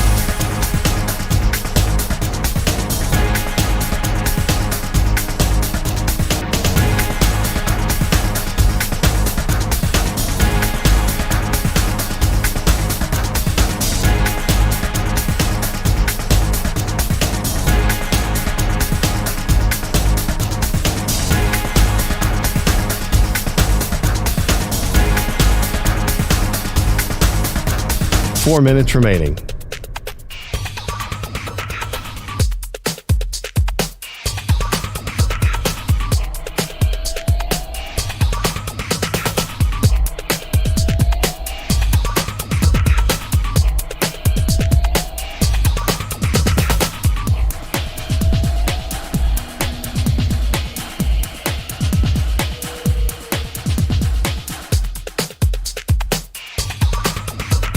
Three minutes, 30 seconds remaining.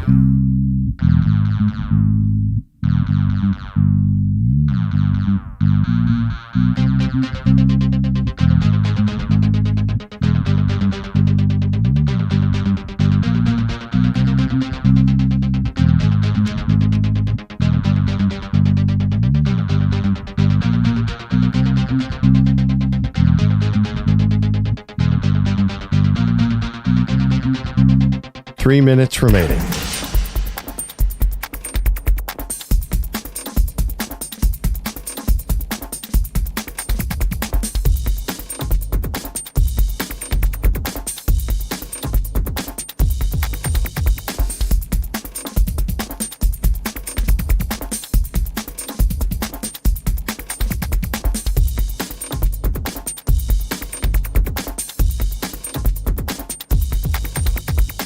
2 minutes, 30 seconds remaining.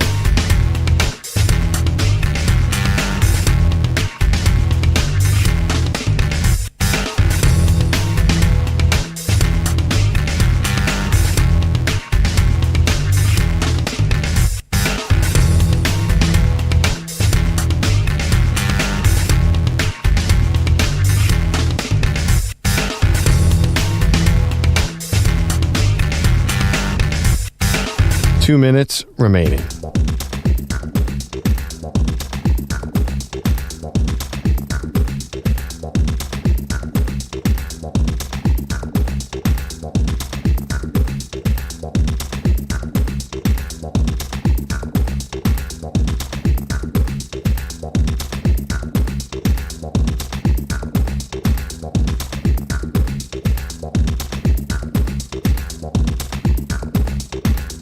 One minute, 30 seconds remaining.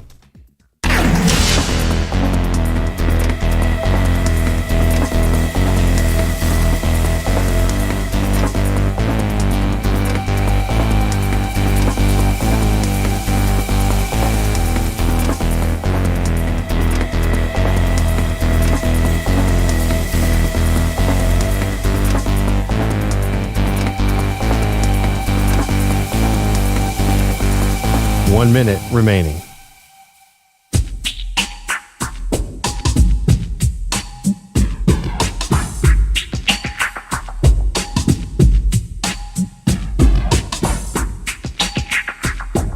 .45 seconds remaining.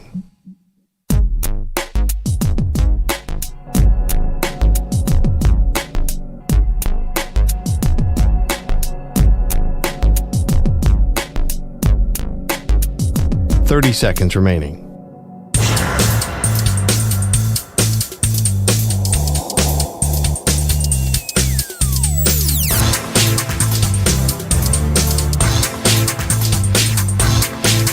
.15 seconds.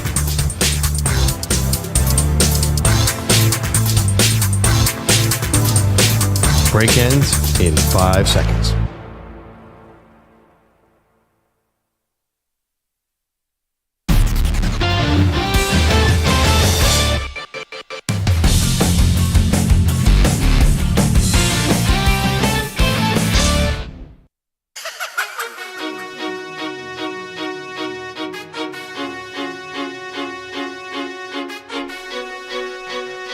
Welcome back. Maggie Gray, Andrew Perloff. Just so many wild finishes yesterday.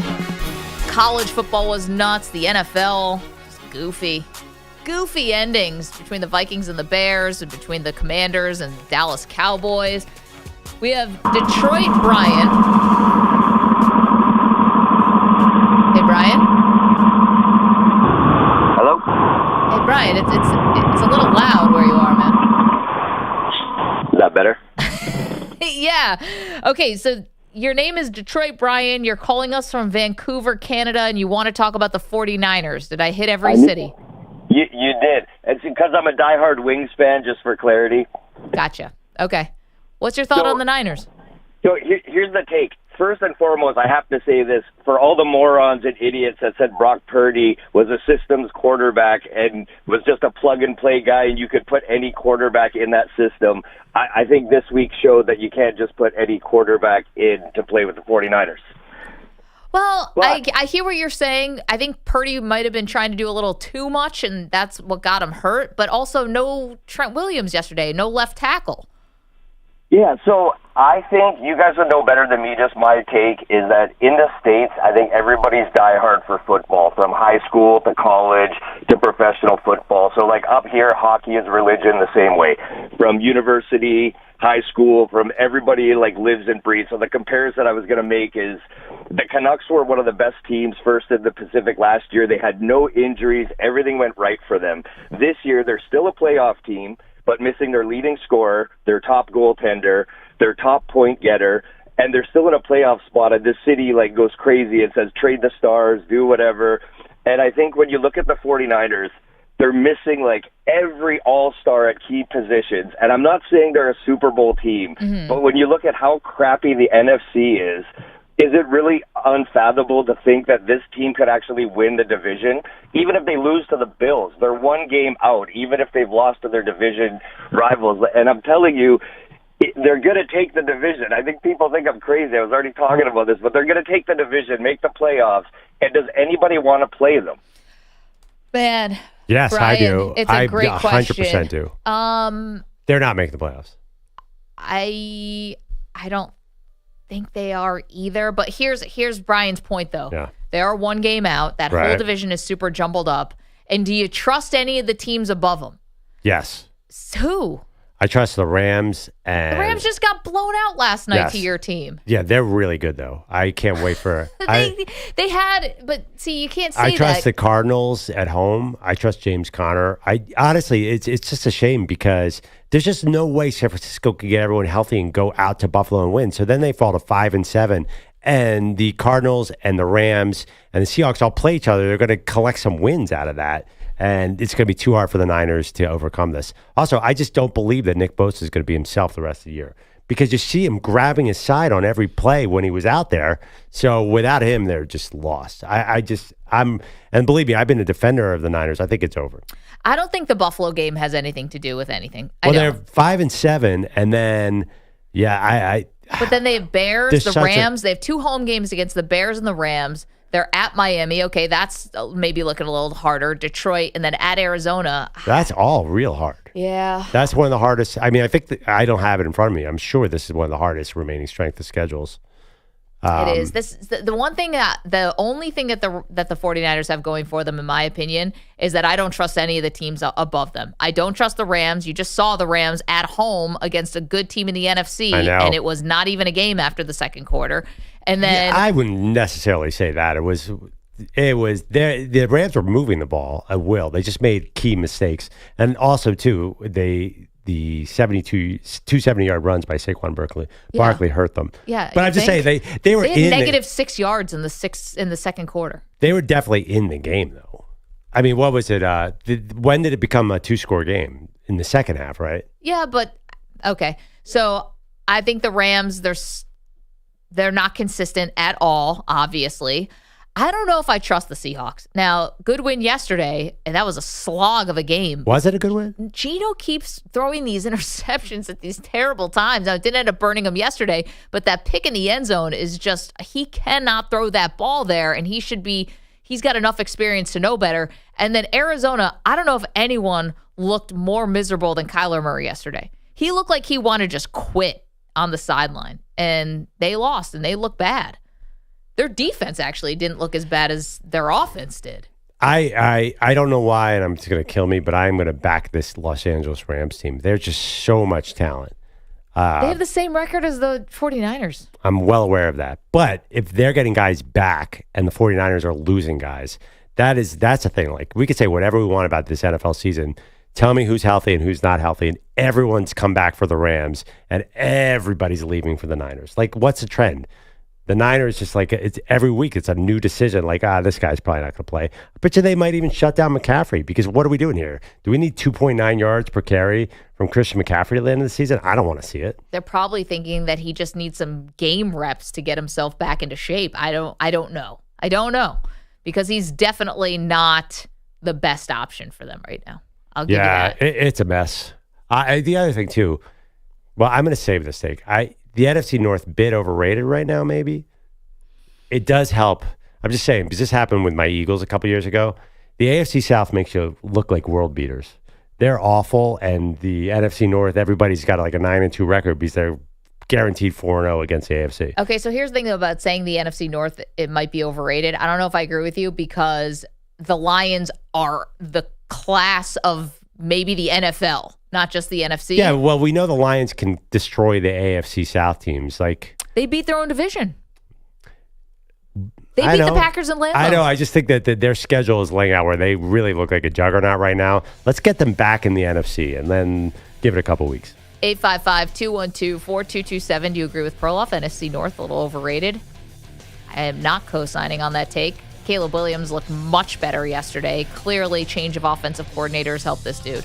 We have so much to do, including every NFL game in 60 seconds, We also have plenty of college football for you on what was a wild weekend. M&P.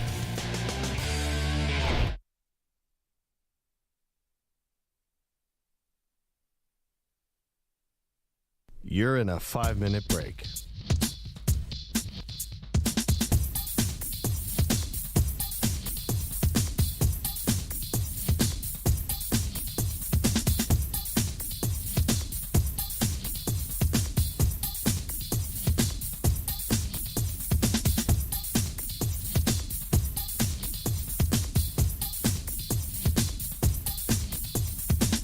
Four minutes, 30 seconds remaining.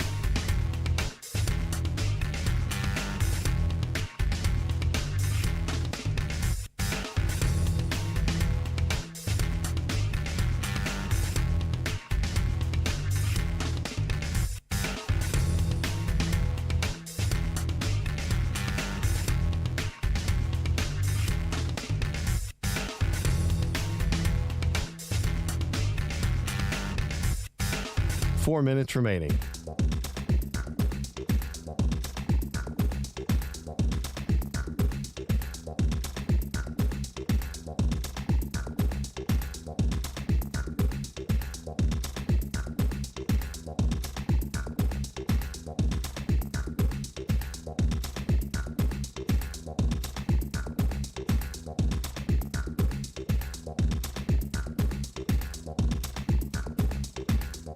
Three minutes, 30 seconds remaining.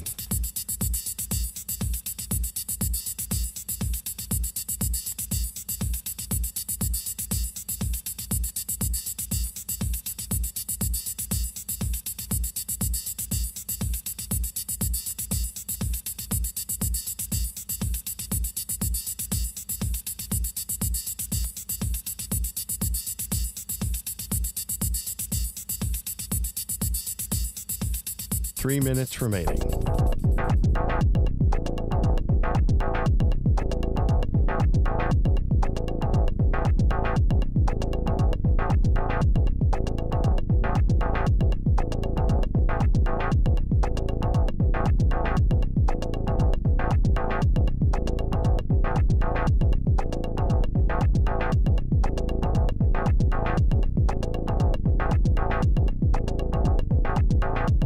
Two minutes, 30 seconds remaining.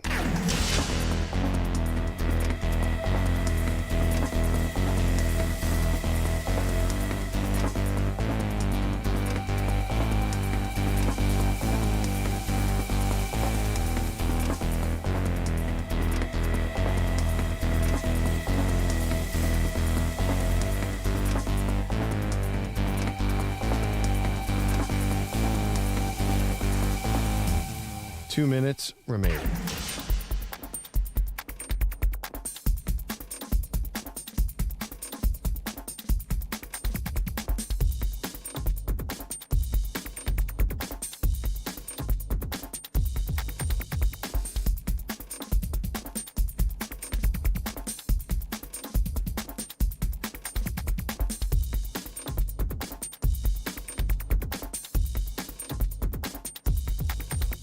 One minute, 30 seconds remaining.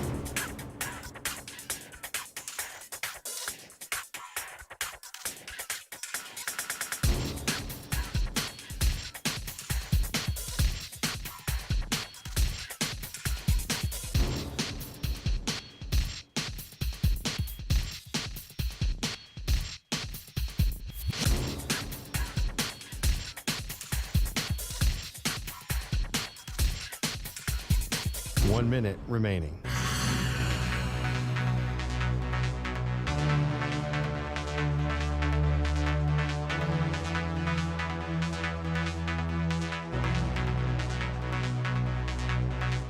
Forty-five seconds remaining.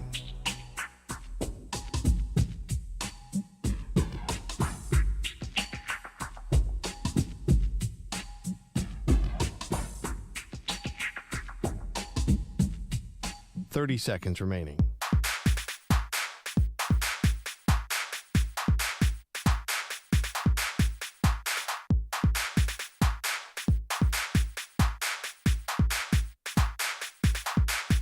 Fifteen seconds.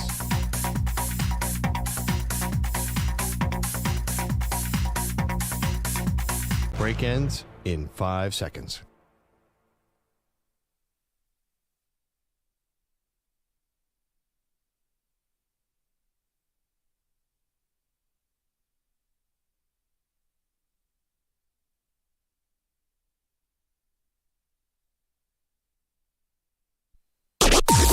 Maggie and Perloff on the Infinity Sports Network. This time it goes to Barkley up the middle, across the 40, 50, 45, 40, 35, 30, 15, 10, 5. Touchdown!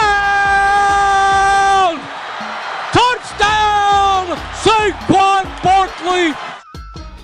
Who else? Merrill Reese, Eagles Radio Network. That was one of 2 Saquon Barkley touchdowns that went for over 70 yards. He's in the MVP conversation. Got a lot of sad Giants fans around here.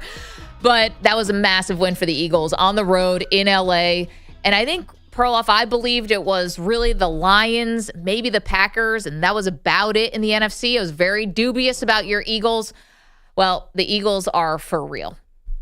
Yeah, no, they definitely are playing really well. By the way, big surprise, the defense is great, too.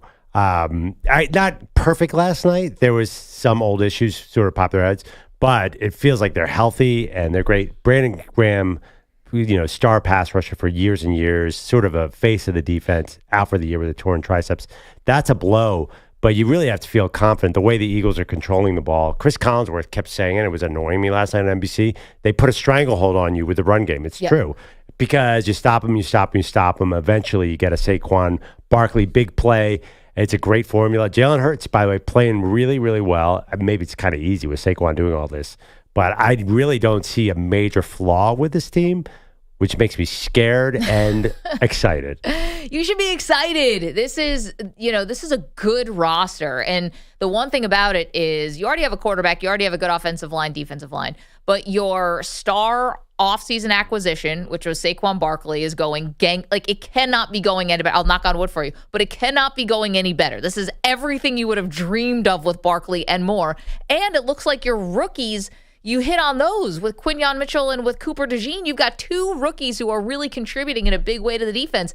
This is as good as it gets for a football fan. But I know what you're doing when you say this is a good roster. That's just a backhanded dig at Nick Sirianni. It absolutely is. But let me ask you this. I'll never believe in Sirianni. He could win 5 Lombardis. I'll be like, I don't know about this dude. But wasn't it a good roster when they lost 5 of their last 6 last year? Okay, so we didn't know at the time, or we didn't realize to the extent of just how terrible the communication was. The vibes were off. Everyone didn't like Sirianni and Hurts couldn't even be in the same room together. The coordinators were bad. It seems like all that got flushed out of the building. I mean, it's still Sirianni and Hurts. Yeah, but somehow they've made it work now. I think it's the Kellen. Either Kellen Moore is a good buffer between these guys in terms of communication. Either they realize, hey, our success, we're tied to each other. I don't know what it is. So that's not a roster. That's coaching. That sure sounds like you mentioned a coach's name. I don't know. I mean, when was the last time? I just don't think it's Sirianni because I don't think Sirianni picked the coordinators either. Well, they wanted Vic Fangio for years. They basically couldn't get him because he went down to Miami when they had an opening last time. Anyway, I hear what you're saying. They really, really need Lane Johnson. He's the star of that offensive line to stay healthy. And they need Barkley to stay healthy. So my only concern is they're really running him to death. I'd bet against the Eagles total next year because they are running Saquon Barkley. Well, we're not talking about next year. Talk about this year and how he's just been even awesome. So, 26 carries a game. I'm just a bit nervous. And there's reason to be too. I don't know if they need to win this way the rest of the year. I would maybe vary it a little bit and save Saquon for the playoffs. You look at Kansas City on the other side, they're saving everything. They're not even running plays for their star players. They're just we'll see in the playoffs. Well, I mean, that's debatable about Kansas City. Are they not showing anything and not running anything? Or is this just them this year? They're just playing down to the competition. There's no debate. You're going to see a completely different team in the playoffs. You might not even recognize them. They haven't possible. Can we hear from Saquon Barkley, Manny? Can I get cut 17? He says his time with the Eagles has been better than he even expected it to be. To be honest, I'm not surprised. I didn't know, I would have this much success, and I keep thinking that God's been blessing me a lot, a ton, to be honest. But I'm thankful to be here. I'm thankful for the fresh start. Listen, I'm not trying to point and laugh at the Giants at all because, listen, Manny, chin up. You could get the number 1 overall pick. You'll start over with another quarterback. It'll be fine. But I'm just trying to think of the last time a player could really stick it to his former team in this way, like this obviously. And I'm not coming up with anything. I mean, kind of Deion in 95, but they didn't get to the Cowboys and Niners didn't play again. But, I mean. Well, this is different, though, because the Giants want to lose every game. Like, this is actually. Now. It does, but not when they paid Daniel Jones and let Saquon Barkley go. They went into the season not thinking tank. The Giants' biggest organizational failures have been the refusal to move on. They drafted Saquon when they should have drafted a quarterback. They drafted Malik Neighbors to help Daniel Jones. Like, this is like they need to be hit in the face, rebuild a quarterback. Last year was they said we can make this work with Daniel Jones. Like, this is now it's like obvious. Okay. So, no, it is. But we saw offseason hard knocks with this team. Yeah. That was not a tank team. They traded for Brian Burns. But it should have been. It should have been start over a quarterback team. Oh, well, yeah. They should not have traded for Brian Burns. They should not have done any of that. They should have acted like they tried to like, well, maybe we can compete this year with Brian Dable. They should not now like that. That's gone. They're not going to repeat the same mistakes. They're going to let Joe Shane's son, who wanted Jaden Daniels, run the draft. No, there's no way. You say they weren't getting Jaden Daniels. They weren't getting Drake May. They weren't getting any of these guys. How could they not? There's no way they can repeat the same mistakes. They don't have a quarterback. No, now they need one because they finally had Daniel Jones. And think about it. They didn't even release Jones. He had to go and ask them for his release. Right. No, but they have no choice. They've been forced in their hand into starting over, and that's the best thing. And I don't know if the coach and the GM are going to be there, but I'm really trying to think, is there a player who could stick it to, it's like in the division, playing great, your team's playing awful, you know the owner wanted to keep you, and for some reason the GM said no thank you. Like all of it. I've never seen anything like this before. It's uncanny. Well, why would the Titans not feel the same way about Derrick Henry? Not the same division. Charles Haley's the other guy I could think of. Yeah, but those are like championship teams, like like they were competing in the playoffs. That's what, really sticking it to your former team, right? Right. This is different. Like the Giants are not going to see the playoffs, right? This is sort of sticking to your former team, but it's a different dynamic. Because that was a big deal when Deion switched. That was a huge issue. The other thing too about Derrick Henry is he already had gotten the second contract, right? So like he was already into the second contract. This was Barkley. Are the Giants going to pay him the second contract, or the Eagles? Eagles decide to do it, and now it looks like the rest is going to be most of the time when a guy moves on, like a team lets a guy move on, like it ends terribly. Like Donovan McNabb going to Washington, like that. Forgettable. That should have been like this, but that it was a complete trade, disaster. He was fat, not shape. It was usually that's how this goes, but for some reason, this Saquon thing, they gave up on a guy who clearly had more left in the tank. Well, it's a preview for you for next year when Aaron Rodgers goes to the 13 Patriots? and 4. Definitely not. He's not going to team in the division though. I was alive. Maybe Miami. Well, it doesn't matter. I mean, I'm just saying he's going to dominate next year and sort of stick it to his former team, in the sense that he'll be good again. I literally looked up a list of players who got revenge on their old teams. Marcus Allen's on here when he went to the Chiefs against the Raiders. You know, him and Al Davis had that beef. Yep. They mentioned Deion as well, as I said earlier. Though they actually mentioned Deion going from Atlanta to San Francisco. Because remember, he went to Atlanta. He's fighting Andre Rison. And he takes one to the house, and he's high-stepping 50 yards away from the end zone. Like, incredible. Also, Jerome Bettis going from Rams to Steelers. These are the guys on the list here. And Tom Brady versus Tom Brady, sticking it to the Patriots. That's a big one. That's number one on this list. Yeah, I get that, and I know, but yeah, I guess Tom Brady did stick it to him. It's not that it's this very familiar way, like between a division rival. Again, I'll maintain that Barkley going to a team that's 90 miles away and having to face them twice in a year, and just how differently it's gone for the two teams. But yeah, no, Brady definitely. I know it feels more like he stuck it to Belichick. Favre as a Viking quarterback to the Packers was pretty intense. Definitely. Yeah. All right, let's get to our NFL in 60. Maggie and Perloff take you around the league, recapping this weekend's football action. Time for NFL in 60. I feel like a little part of Manny just died in that first part of the segment. Yeah, he died a long time ago. Sorry, Manny, our Giants fan. Wait. Man, you did not want the Giants to win these games, right? No, but I mean, I'm tired of the consistent losing. It's been a decade of it, and it's just not good. I'm tired. I'm tired of it being Thanksgiving and me not having anything to live for. You're basically saying you're sick and tired of being sick and tired. I get it. Yes. NFL in 60. Let's get to it. So we got the Vikings, thanks to Romo coming through in the clutch. Not Tony Romo or a different Romo, John Parker Romo. Vikings beat the Bears 30-27 in overtime. Wait, I don't even know. What game did Nance and Romo even call yesterday?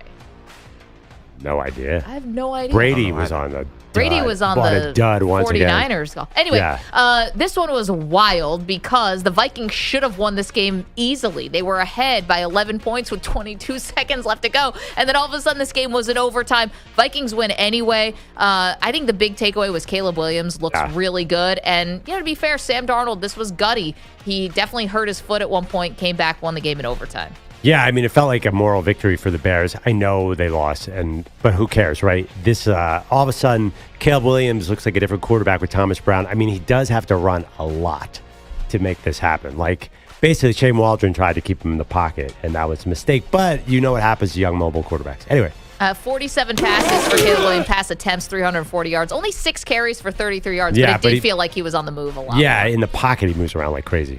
Lions moved to 10-1 for the first time since the 30s. They beat up on the Colts 24-6. Why are we just betting the Lions every week? We are such idiots for this. They have covered, it feels like every single week, and these spreads are not small, Perloff, and they continue to cover. The Lions are just they're a wagon. Well, did they against the Texans?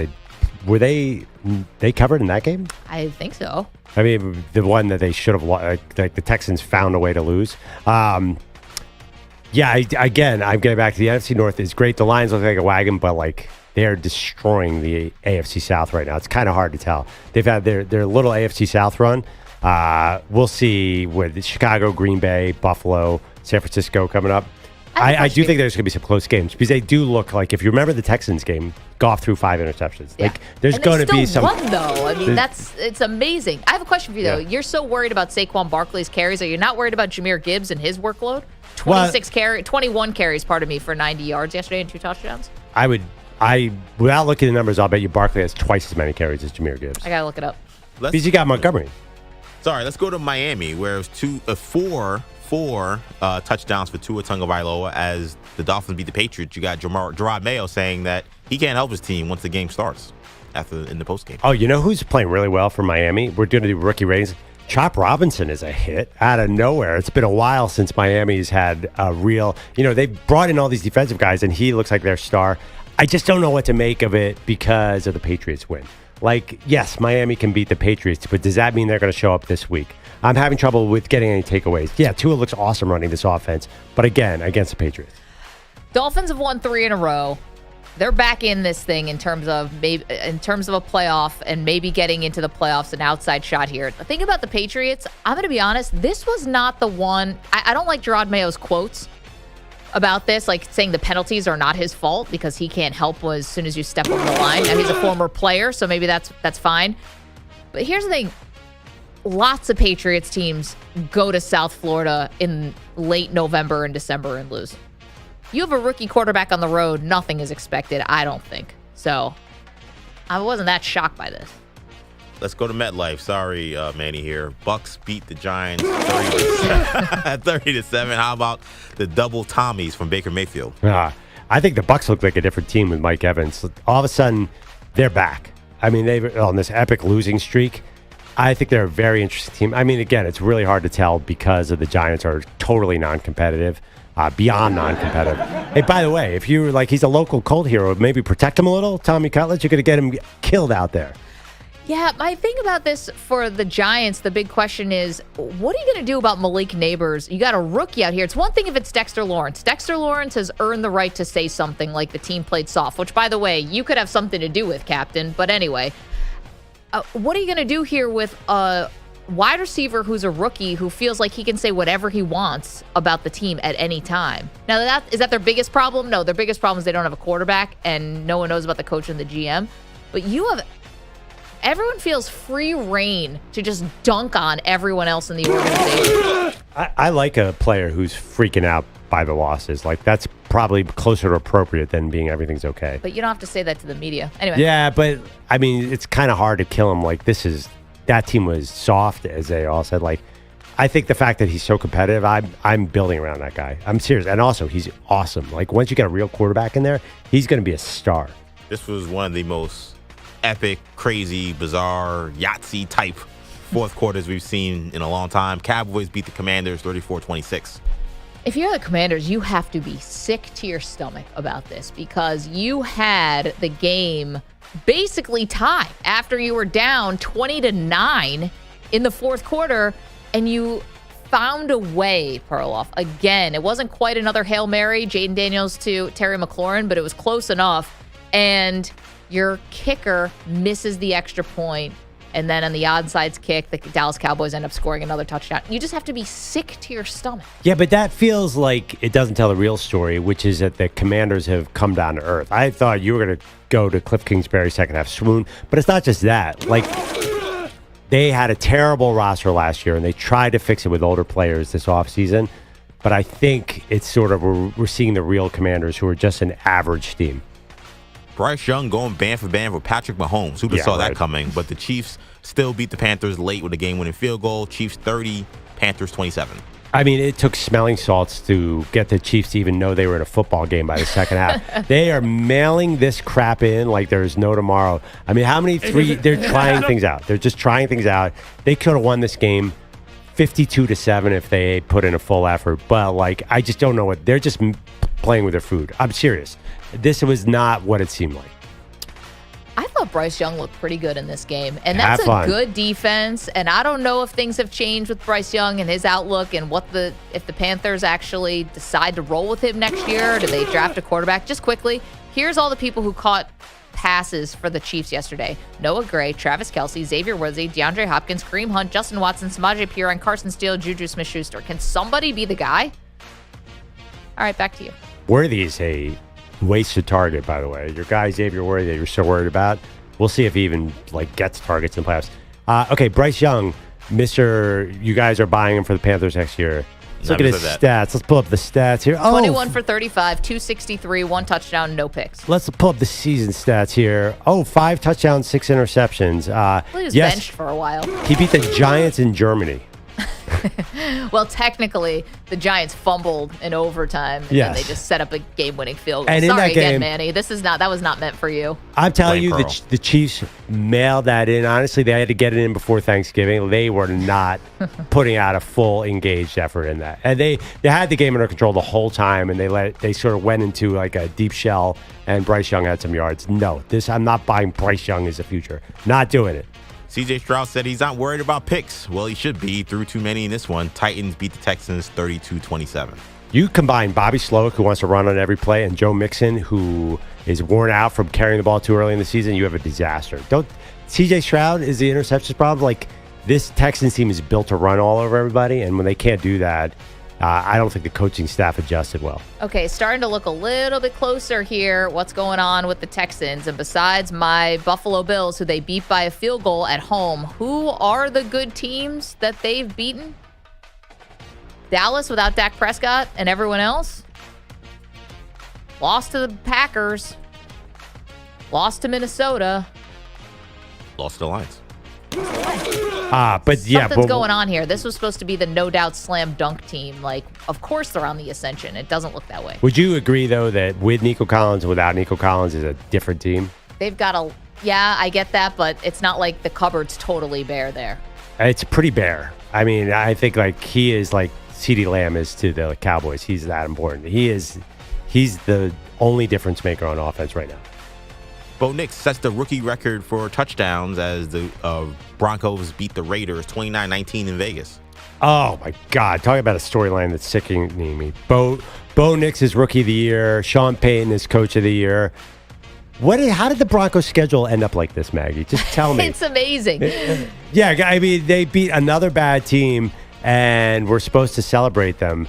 Yeah, I mean, I can't fight it anymore because they're probably making the playoffs, but I just don't know how good they are because their schedule just is parted like the Red Sea. Yeah, they get the Browns next. I mean, it's funny. Peter Schrager, your friend, my friend, said there's that somehow Sean Payton's going to find a way this year to make the playoffs. He's like, I don't know how, I don't know what it's going to be, but he's going to find a way. I think Schrags was right about this. Probably. I mean, look, they beat Spencer Rattler and Bryce Young and who's who of struggling quarterbacks. They should have beaten the Chiefs. Yeah, they should be the Chiefs. No, they destroyed Atlanta. No, they're definitely playing well. Cortland Sutton is awesome, by the way. They have a true 1A receiver now. Bo Nix to Cortland Sutton is really cool. So we're ripping them, but it is funny how easy the schedule is. Packers blow out the Niners 38-10. 3 rushing touchdowns for Josh Jacobs. Man, this is just the 49ers season that just will get worse and worse. No one was expecting them to win this game after Brock Purdy was ruled out and after Nick Bosa was out and Trent Williams is out. And they didn't have a prayer in this game. And it just feels like the whole season is going sideways. And meanwhile, here are the Packers at 8-3, cruising. I saw a stat. This is from Emmanuel Acho, Fox Sports. This is the first time in 37 regular season games that a Niners defense has allowed 38 points or more. The defense looks lost, helpless, and lifeless. The defense is slowly declining. I thought maybe switching off Steve Wilks would help as defensive coordinator. I was dead wrong. What about the last afternoon game we had here? Seahawks beat the Cards to go into a virtual tie for first place in the NFC West. Seahawks 16, Cards 6. This was an ugly one. Yeah, I was watching this one very closely because I had multiple bets on this game, and boy, did I wish I didn't. It was a tough game. It was really hard to watch, and the Seahawks won this game, but it didn't make me trust them anymore. Well, I feel like they have 2 really good receivers in DK Metcalf and JSN. Is that something? And also, Kenneth Walker looks good. Like, why aren't they scoring 30 points a game, Maggie? Oh, I don't know, but it doesn't feel like they can run the ball, even though Kenneth Walker... He had 16 carries for 41 yards. Yeah, he had a nice catch and run, though, right? Yeah, he had 2 catches for 20 yards. 1 for 17, 1 for 3. Gino had one. I saw one miraculous avoid a sack and make a play downfield. Gino's good for one miracle play a game and one miracle mistake a game. The interception in the end zone was just like, did you forget what team you were playing for? I don't know. And Kyler Murray just wanted to, you could tell he wanted to be anywhere else. He always has to go backwards because he can't see anything over his line. It's just, that was ugly. It was supposed to be pouring in that game. Did the rain ever come? It did. And then in the second half, especially in the fourth quarter, started to come down pretty hard. 855-212-4227. So that's your NFL in 60. Coming up, we see you on the phones. You want to talk about the 49ers. Also, oh boy, Deion. What do you have to say after Colorado blew it against Kansas? We'll tell you next. All right, sports fans, listen up. 1 in 8 men will be diagnosed with prostate cancer, and bladder leaks can be a side effect. That's why Depend is teaming up with the Prostate Cancer Foundation to encourage screening. Because health is a long game, and it's yours to win. Now, here's the cool part. Through November, Depend is contributing up to $300,000 to prostate cancer research by donating 40 cents for every purchase of shields, guards, and Real Fit products. Void in Mississippi. Learn more at depend.com.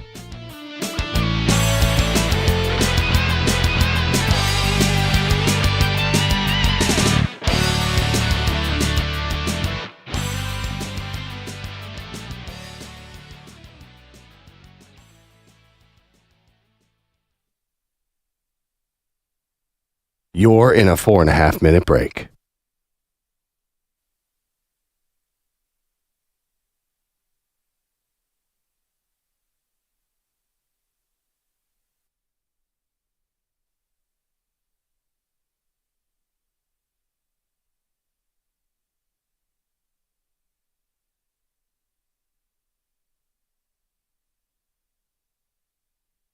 Four minutes remaining.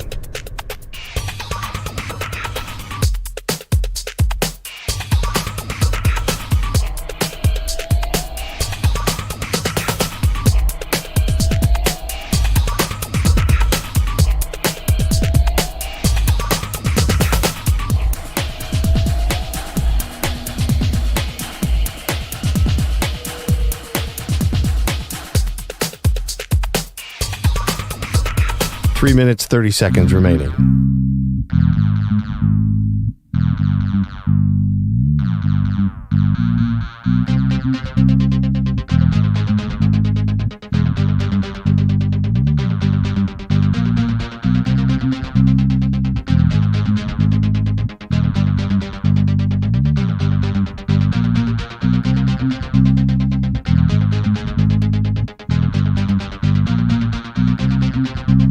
3 minutes remaining.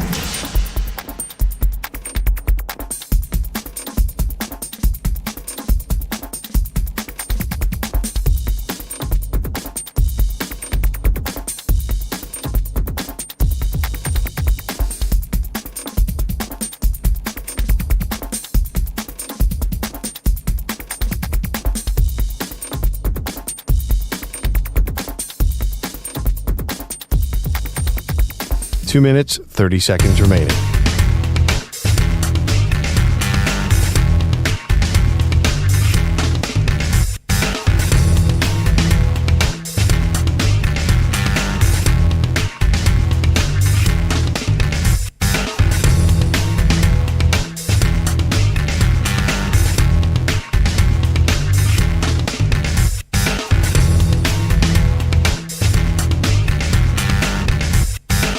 Two minutes remaining.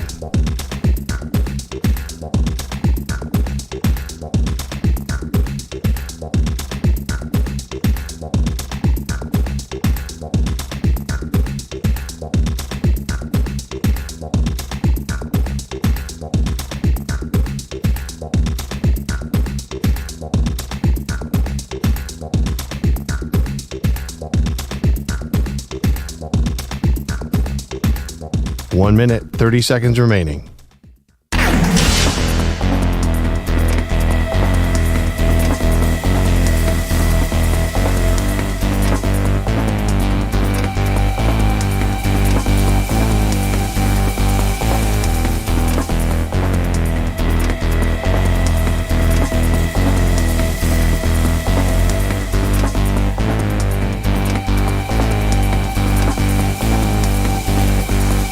One minute remaining.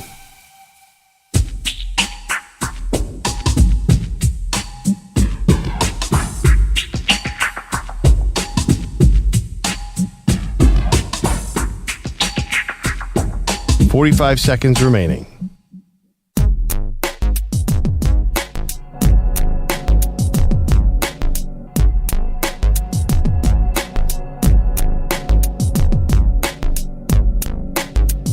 .30 seconds remaining.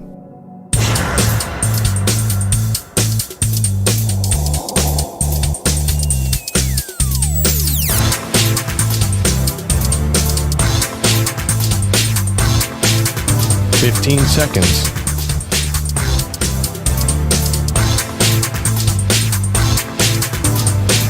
Break ends in 5 seconds.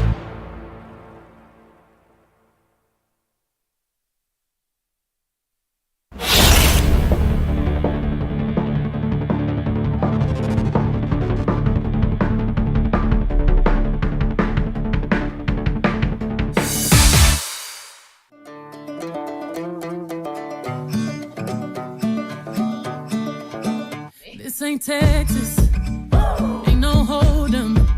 So lay your cards down, down, down, down. Welcome back, Maggie and Perloff Show. Is there a connection to the Beyonce country album here? Nope, just wanted to listen to some Beyonce on this sad Monday morning. You know what? So the Lemonade? Stuck with me a lot Like a breakup song? From last week's show, and I don't think you've heard this. Pat Boyle is here. Shereen Williams saying Kyle Shanahan could be on the hot seat. That picked up some steam after the blowout loss. That's still one of the craziest things to me. The idea that Kyle Shanahan, who's, to me, the most in-demand coach in the entire league, could be on the hot seat. It still doesn't compute, but it seems like it's a thing, Maggie. Yeah, I still don't know if it's a thing. Because you have so many injuries this year. Can't you point to any myriad of them? I mean, you literally are down your quarterback now. Who expects you, once that happens, like... I think the only case for it might be that if this really does look like a rebuild, are you going to rebuild with the same head coach, or do you want to just start clean? Yes, you're going to rebuild with Kyle Shanahan. I mean, how are you going to upgrade that? You're not getting Mike Tomlin. You're not getting Andy Reid. You're not getting John Harbaugh. Kyle Shanahan's won 9-3 in the last 4 playoffs. Mike Tomlin hasn't won a playoff game in 8 years. How is that an upgrade? By the way, can I just a little Twitter exchange? BR Gridiron, which is your favorite website because you love the editor. I'm sorry, Michael Parsons is their executive. We do not care. President. Tweeted on Sunday night, is Kyle Shanahan on the hot seat? To which Judy Batista, our friend, NFL Network, said other owners would be standing in the parking lot before he even got to his car. Like he would be.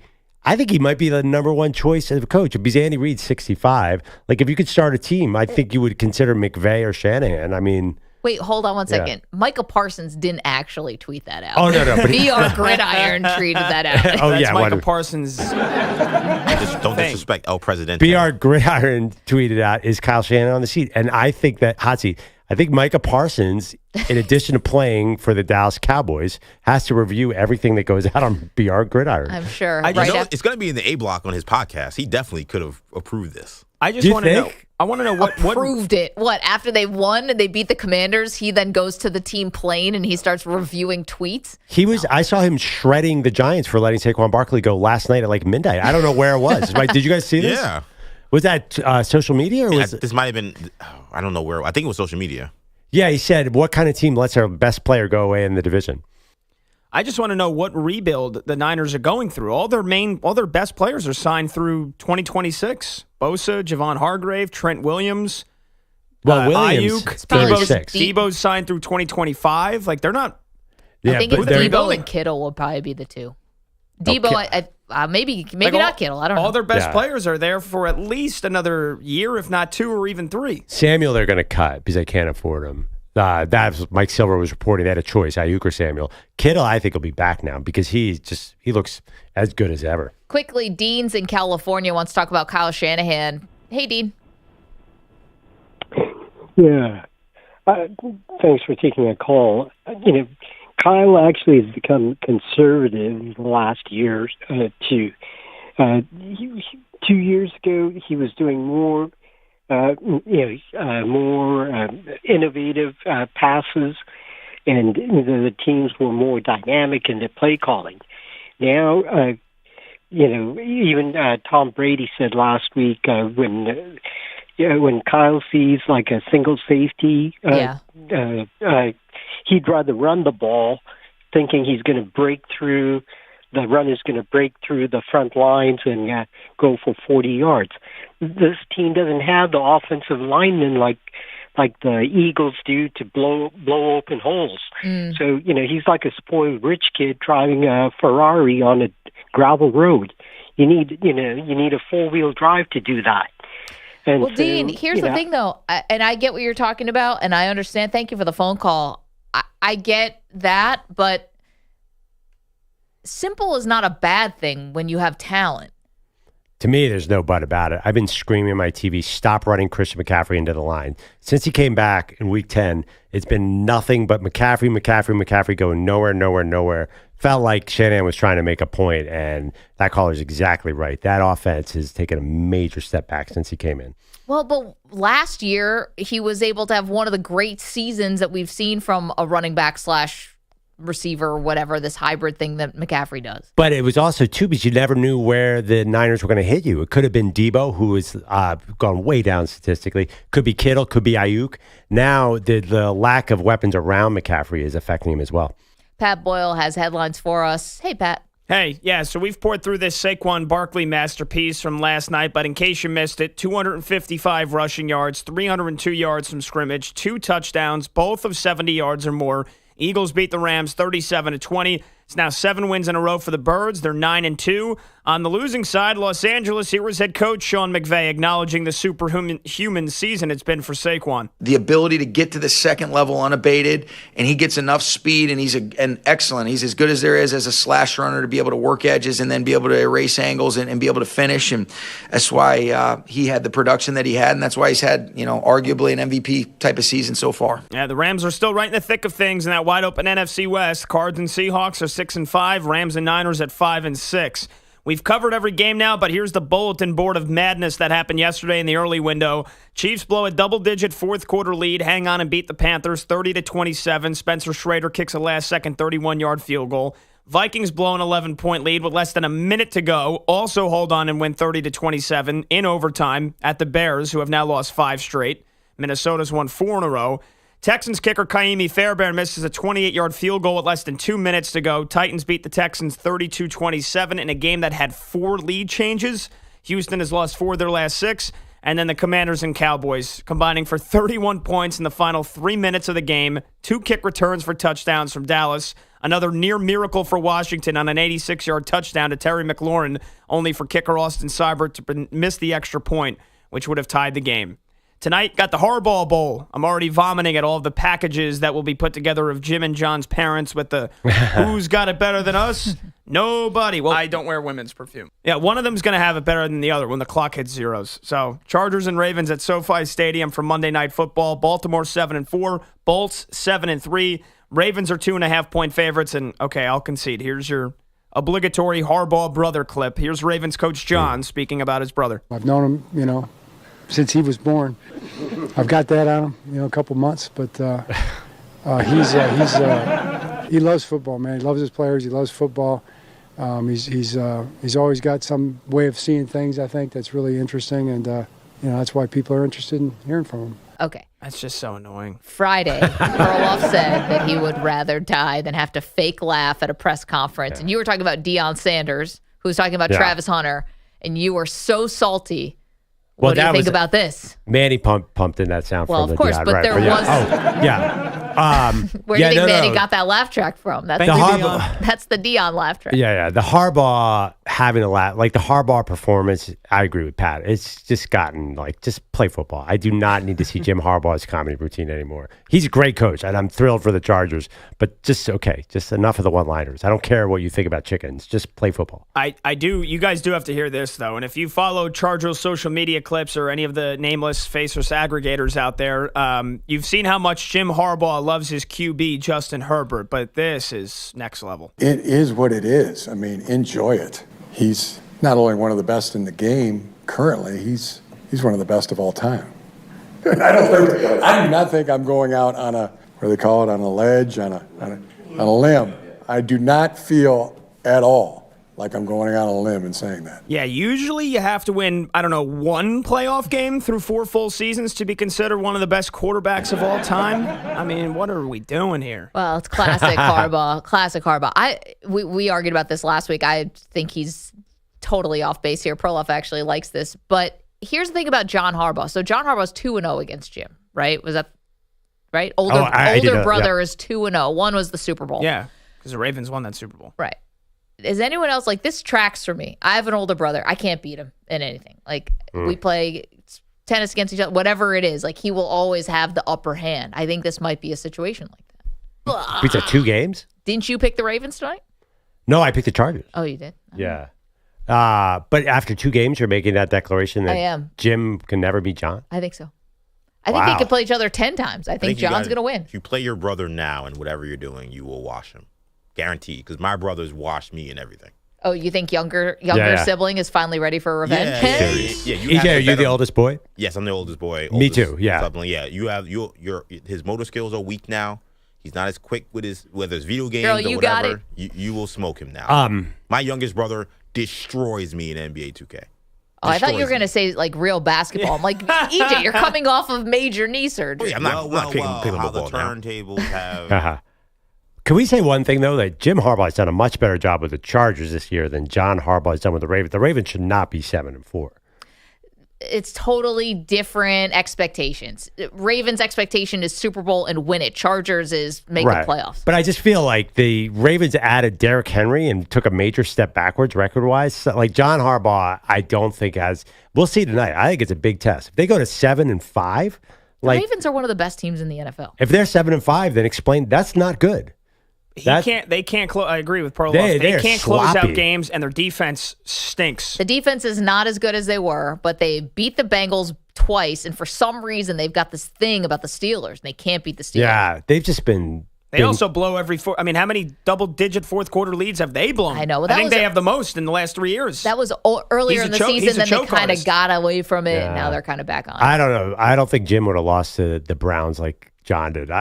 They're just not tight this year. I don't know what it is. Honestly, it is a big deal. I disagree with you on that. Falling to 7-5, I don't have the standings in front of me. Doesn't that seem very problematic for the Ravens? Yeah, but honestly, between the Chiefs, the Bills, and the Ravens, who's going off regular season? They're all going to make the playoffs, and then you see what happens then. Well, I mean, if the Chargers are right in there too, because if they get a home game, can run the ball, who knows? I think it's Yeah, it still feels like the Chiefs' division to win. By the way, Josh Allen, MVP frontrunner, jumped to number 1. Did that happen? Yeah. Where's Saquon? About that? I think he might be too. He's got to be too. Really quickly, let's just hit a couple of hoops here. Women's college basketball, the streak is over. Dawn Staley in South Carolina upended at Pauley Pavilion yesterday by number 5 UCLA, 77-62. Was never really a contest. The Gamecocks' win streak ends at 43. Largest loss by the AP number 1 team in 40 years, and South Carolina's first defeat on the road since 2021. NBA Celtics held on to survive a late T-Wolves rally to win 107-105. Jason Tatum, Jaylen Brown combined for 55 points in the win. Boston now 14-3 on the year. Luka Doncic missed his second straight game with that wrist sprain that could sideline him up to 2 weeks, and Jimmy Butler turned back the clock, dropping 33 points. The Heat beat the Mavs 123-118.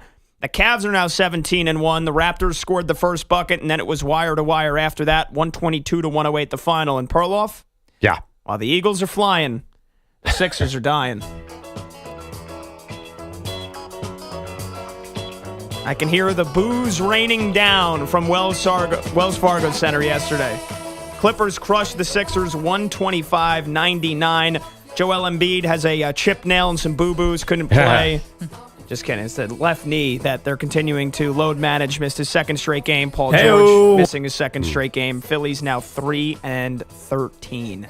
My big question is, if you play this song, how would Jaron McCain dance to it on TikTok?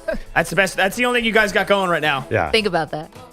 Jared McCain and his TikToks and It's the best. Occasional A 25-point dude games. from Duke is dancing on the internet, Yeah. and that's the best thing you got. My friend said there's nothing more unlikable than a guy playing for a Philadelphia team who went to Duke who TikToks telling people that he's rookie of the year on a 3-12 team. Might be the most unlikable. That's unlikable Yahtzee or whatever the hell how you play Yahtzee. That's everything. He did it all. The full bingo card. Situational extravaganza. Man, By the way, Perloff just woof. I'm thrilled about the Sixers. I'm totally ready to attack. I'm like Manny has no idea how to lose the right way. He's upset about the Giants. Sixers lose away. That is great stuff. By the way, you know how Jimmy Butler is celebrating? He's probably celebrating right now his big game yesterday. What does he do when he wants to commemorate a good moment? His barista's making him something amazing, man. Oh, yeah.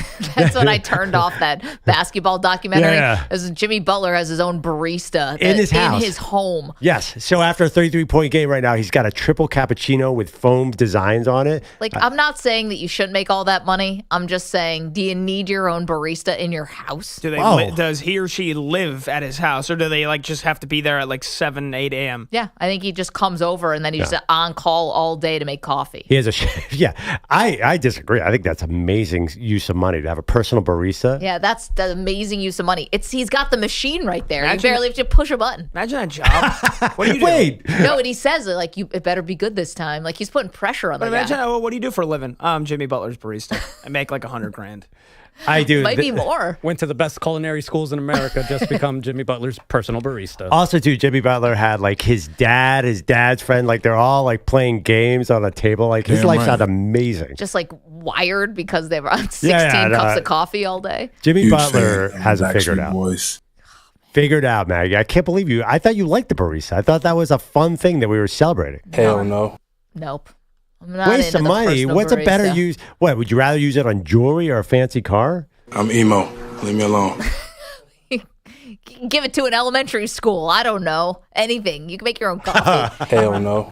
Pat, thank you so much. Great job. Okay, we got two things to do. I have my list of the top 5 most miserable people in the NFL today.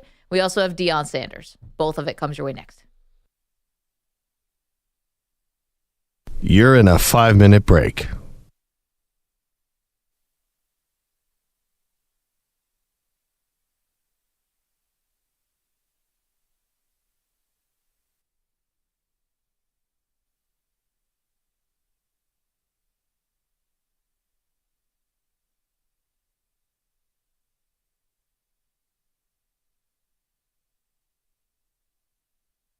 Four minutes, 30 seconds remaining.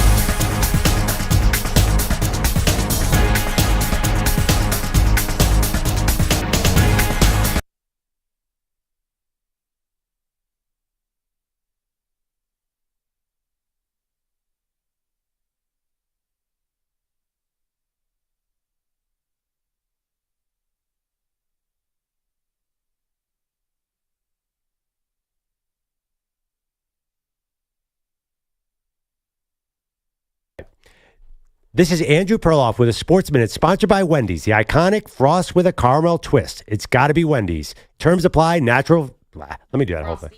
Yeah. Iconic frost. It says frost. You think? I think it should be frosty. Oh, okay. Yeah, you're right. It's got to be frosty, right? Okay. This is Andrew Perloff with a Sports Minute sponsored by Wendy's, the iconic frosty with a caramel twist. It's got to be Wendy's. Terms apply, naturally flavored. This is Andrew Perloff with an Odyssey Sports Minute sponsored by Wendy's. It's a sight so bold, a canvas of time, a warrior's brand, and yes, it includes beyond compares. Oh, the locker room is where dreams unfold, but Tyson's behind is a sight so bold. A canvas of time, a warrior's brand, etched by the years, by life's steady hands. Oh, the locker room is where dreams unfold. There's a sports guy in town you'd never guess. Underneath that cool collected press, he's a Broadway buff, a devotee, with dreams as grand as a marquee. By day he talks players and stats galore, but at night he's ready to roar. He's got Broadway tunes running through his veins. In his heart he's chasing the footlights rain. Andrew Perloff, the king of Broadway lights, trading touchdowns in games for starry nights. He's the phantom shadow, Valjean's might in every scene. There's a sports guy we know, he talks games every day. But there's more to this fella, in a secret kind of way. When the bright lights shine and the curtains rise, there's a glimmer of Broadway in his eyes. They say he's a fan, but that's only the start. 'Cause Broadway's his passion, it's deep in his heart. Oh, Andrew Perloff, Broadway's biggest fan, knows every tune, every line, every plan. From Les Mis to Rent and Wicked Spell, he's humming the hits like he's under their spell.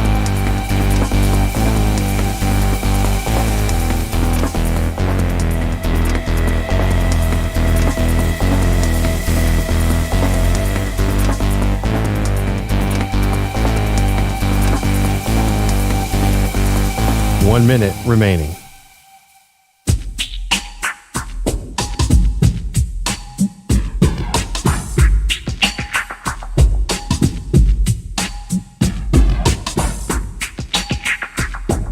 $45 seconds remaining.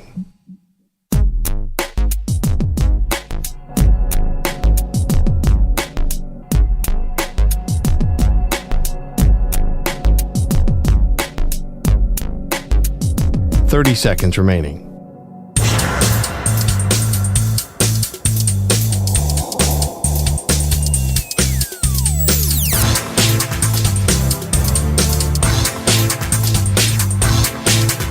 $15 seconds.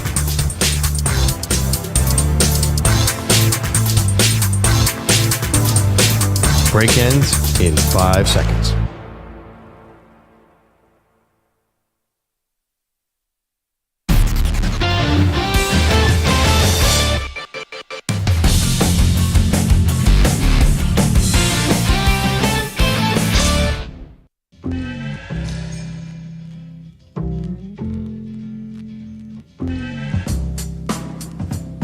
Welcome back.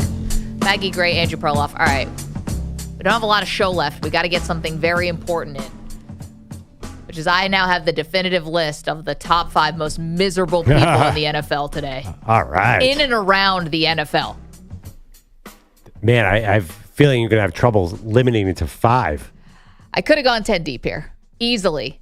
Let's kick it off, though. Number 5 on my list, the most miserable people in the NFL. It's got to be Commanders kicker Austin Seibert. Missed a PAT that would have tied the game improbably. Hey, this is no gimme now.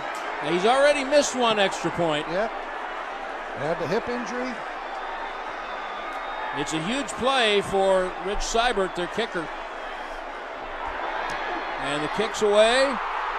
And the kick is wide left. It felt not even close. Austin Seibert, that is the 5th most miserable person in the NFL today. 4th on the list. Yes. Why did that announcer keep calling him Rich Seibert? I don't know why That's he's a calling him former. Rich. That's another team guy. Yeah, that bothered me. But go ahead. I don't know. I can't do that. I want to play the call, though. Okay, 4th on the list, most miserable people in the NFL today. It's got to be Kyler Murray. Kyler Murray looked like he wanted to just get the first bus out of Seattle. He couldn't wait for that game to be over. His team scored a grand total of 6 points yesterday against the Seahawks. It looked like he maybe got concussed, maybe not. His helmet was flying off. That was a dreadful performance by the Arizona Cardinals, and Kyler Murray looked absolutely pitiful. Yeah, I mean, it felt like we were all so high on that guy, too. That's part of the reason it's disappointing, because it was like America was all about Kyler Murray headed into this week. That was just rough. And the 3rd most miserable person in the NFL today, I don't know if he's capable of being this miserable because he's generally on some kind of psychedelic drug. It's got to be Aaron Rodgers. How does this guy even come back to the building? You've got all these varying reports about whether he's at odds with the owners. Maybe he's not. The head coach has been fired. The general manager has been fired. The season is in the toilet. We get a report that he refuses to get any kind of medical scans, so no MRIs on his ankles and knees because he doesn't want the team to put him on IR. This whole thing is so beyond stupid. We've reached the full Jets portion of the Aaron Rodgers season. It is just so Jetsian and dumb.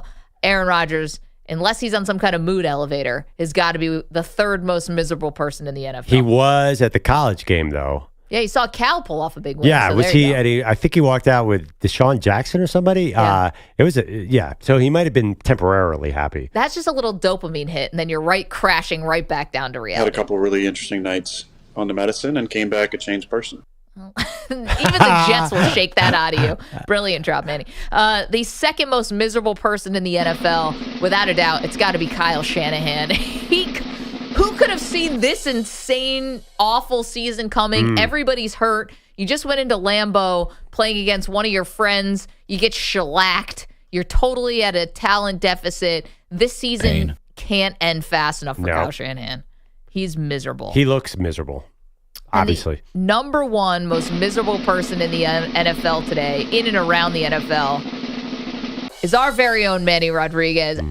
Your Giants are the worst excuse for an organization that I've seen in a long time, Manny. And the reason why you get this and not John Mara or Malik Neighbors is because you actually have no control over anything that happens. You have to just sit there and watch it. At least the owner is rich. Malik Neighbors, is also rich, and he can have some kind of control. You just have to sit there and take it. I feel terrible for you. The New York Giants are a laughingstock. Even Baker Mayfield was trolling you. Mm-hmm. It is Manny Rodriguez, the most miserable person in the NFL today, Manny. Congrats. Thank you, Maggie. Yeah. It's been a long time coming, maybe about a decade and a half of just absolute ineptitude at East Rutherford, and you know what? I'll take this and go home with it because it's actually the only thing that I will ever win when it comes to football. You have 2 rings. Who would you like to thank? They've got 4 rings. Well, he's alive for 2 of them. Yeah, I was alive for 2 of them. Yeah, but I mean, aside from those 2 years, it's not been good. It's not been good. I mean, you could give out some thank yous here. Maybe Dave Gettleman for drafting Daniel Jones and in reach. Joe Shane, Brian Dable. I would like to thank. I'd like to thank Tiki Barber as well. Eli Manning for getting me into this hole. For me watching them as a child. Oh, because they set you up in the good era. They set me up Michael with Strahan, I'm sure. Yeah. Why don't we throw in Amani Toomer in Rich there? Seibert, longtime guard for the New York Giants. Yes, that's right. Rich you get Seibert Justin as Tuck some well. love? Chris Snee, why not? Osi? Just... You can't blame Osi. Osi Umenyiora? Love that Antonio guy. Pierce. Oh, God. Well, he could have also made this list, but they did pull off a really cool fake punt yesterday, so that's what got him off the list. Cool. To the devil. To the devil himself. I know, Diablo. That was the best play of the weekend. I'm glad you brought that up. Yeah. No, Get us out of this Giants funk. Let's talk about the Raiders fake punt. Talk about Raiders special teams. Yeah. They still lost yesterday. Thank you to Jared Lorenzen as well. Oh, yeah. Oh, may what was rest his in nickname? peace. Hefty lefty. Hefty lefty. Thanks. The round mound of touchdowns. He's no longer with us either.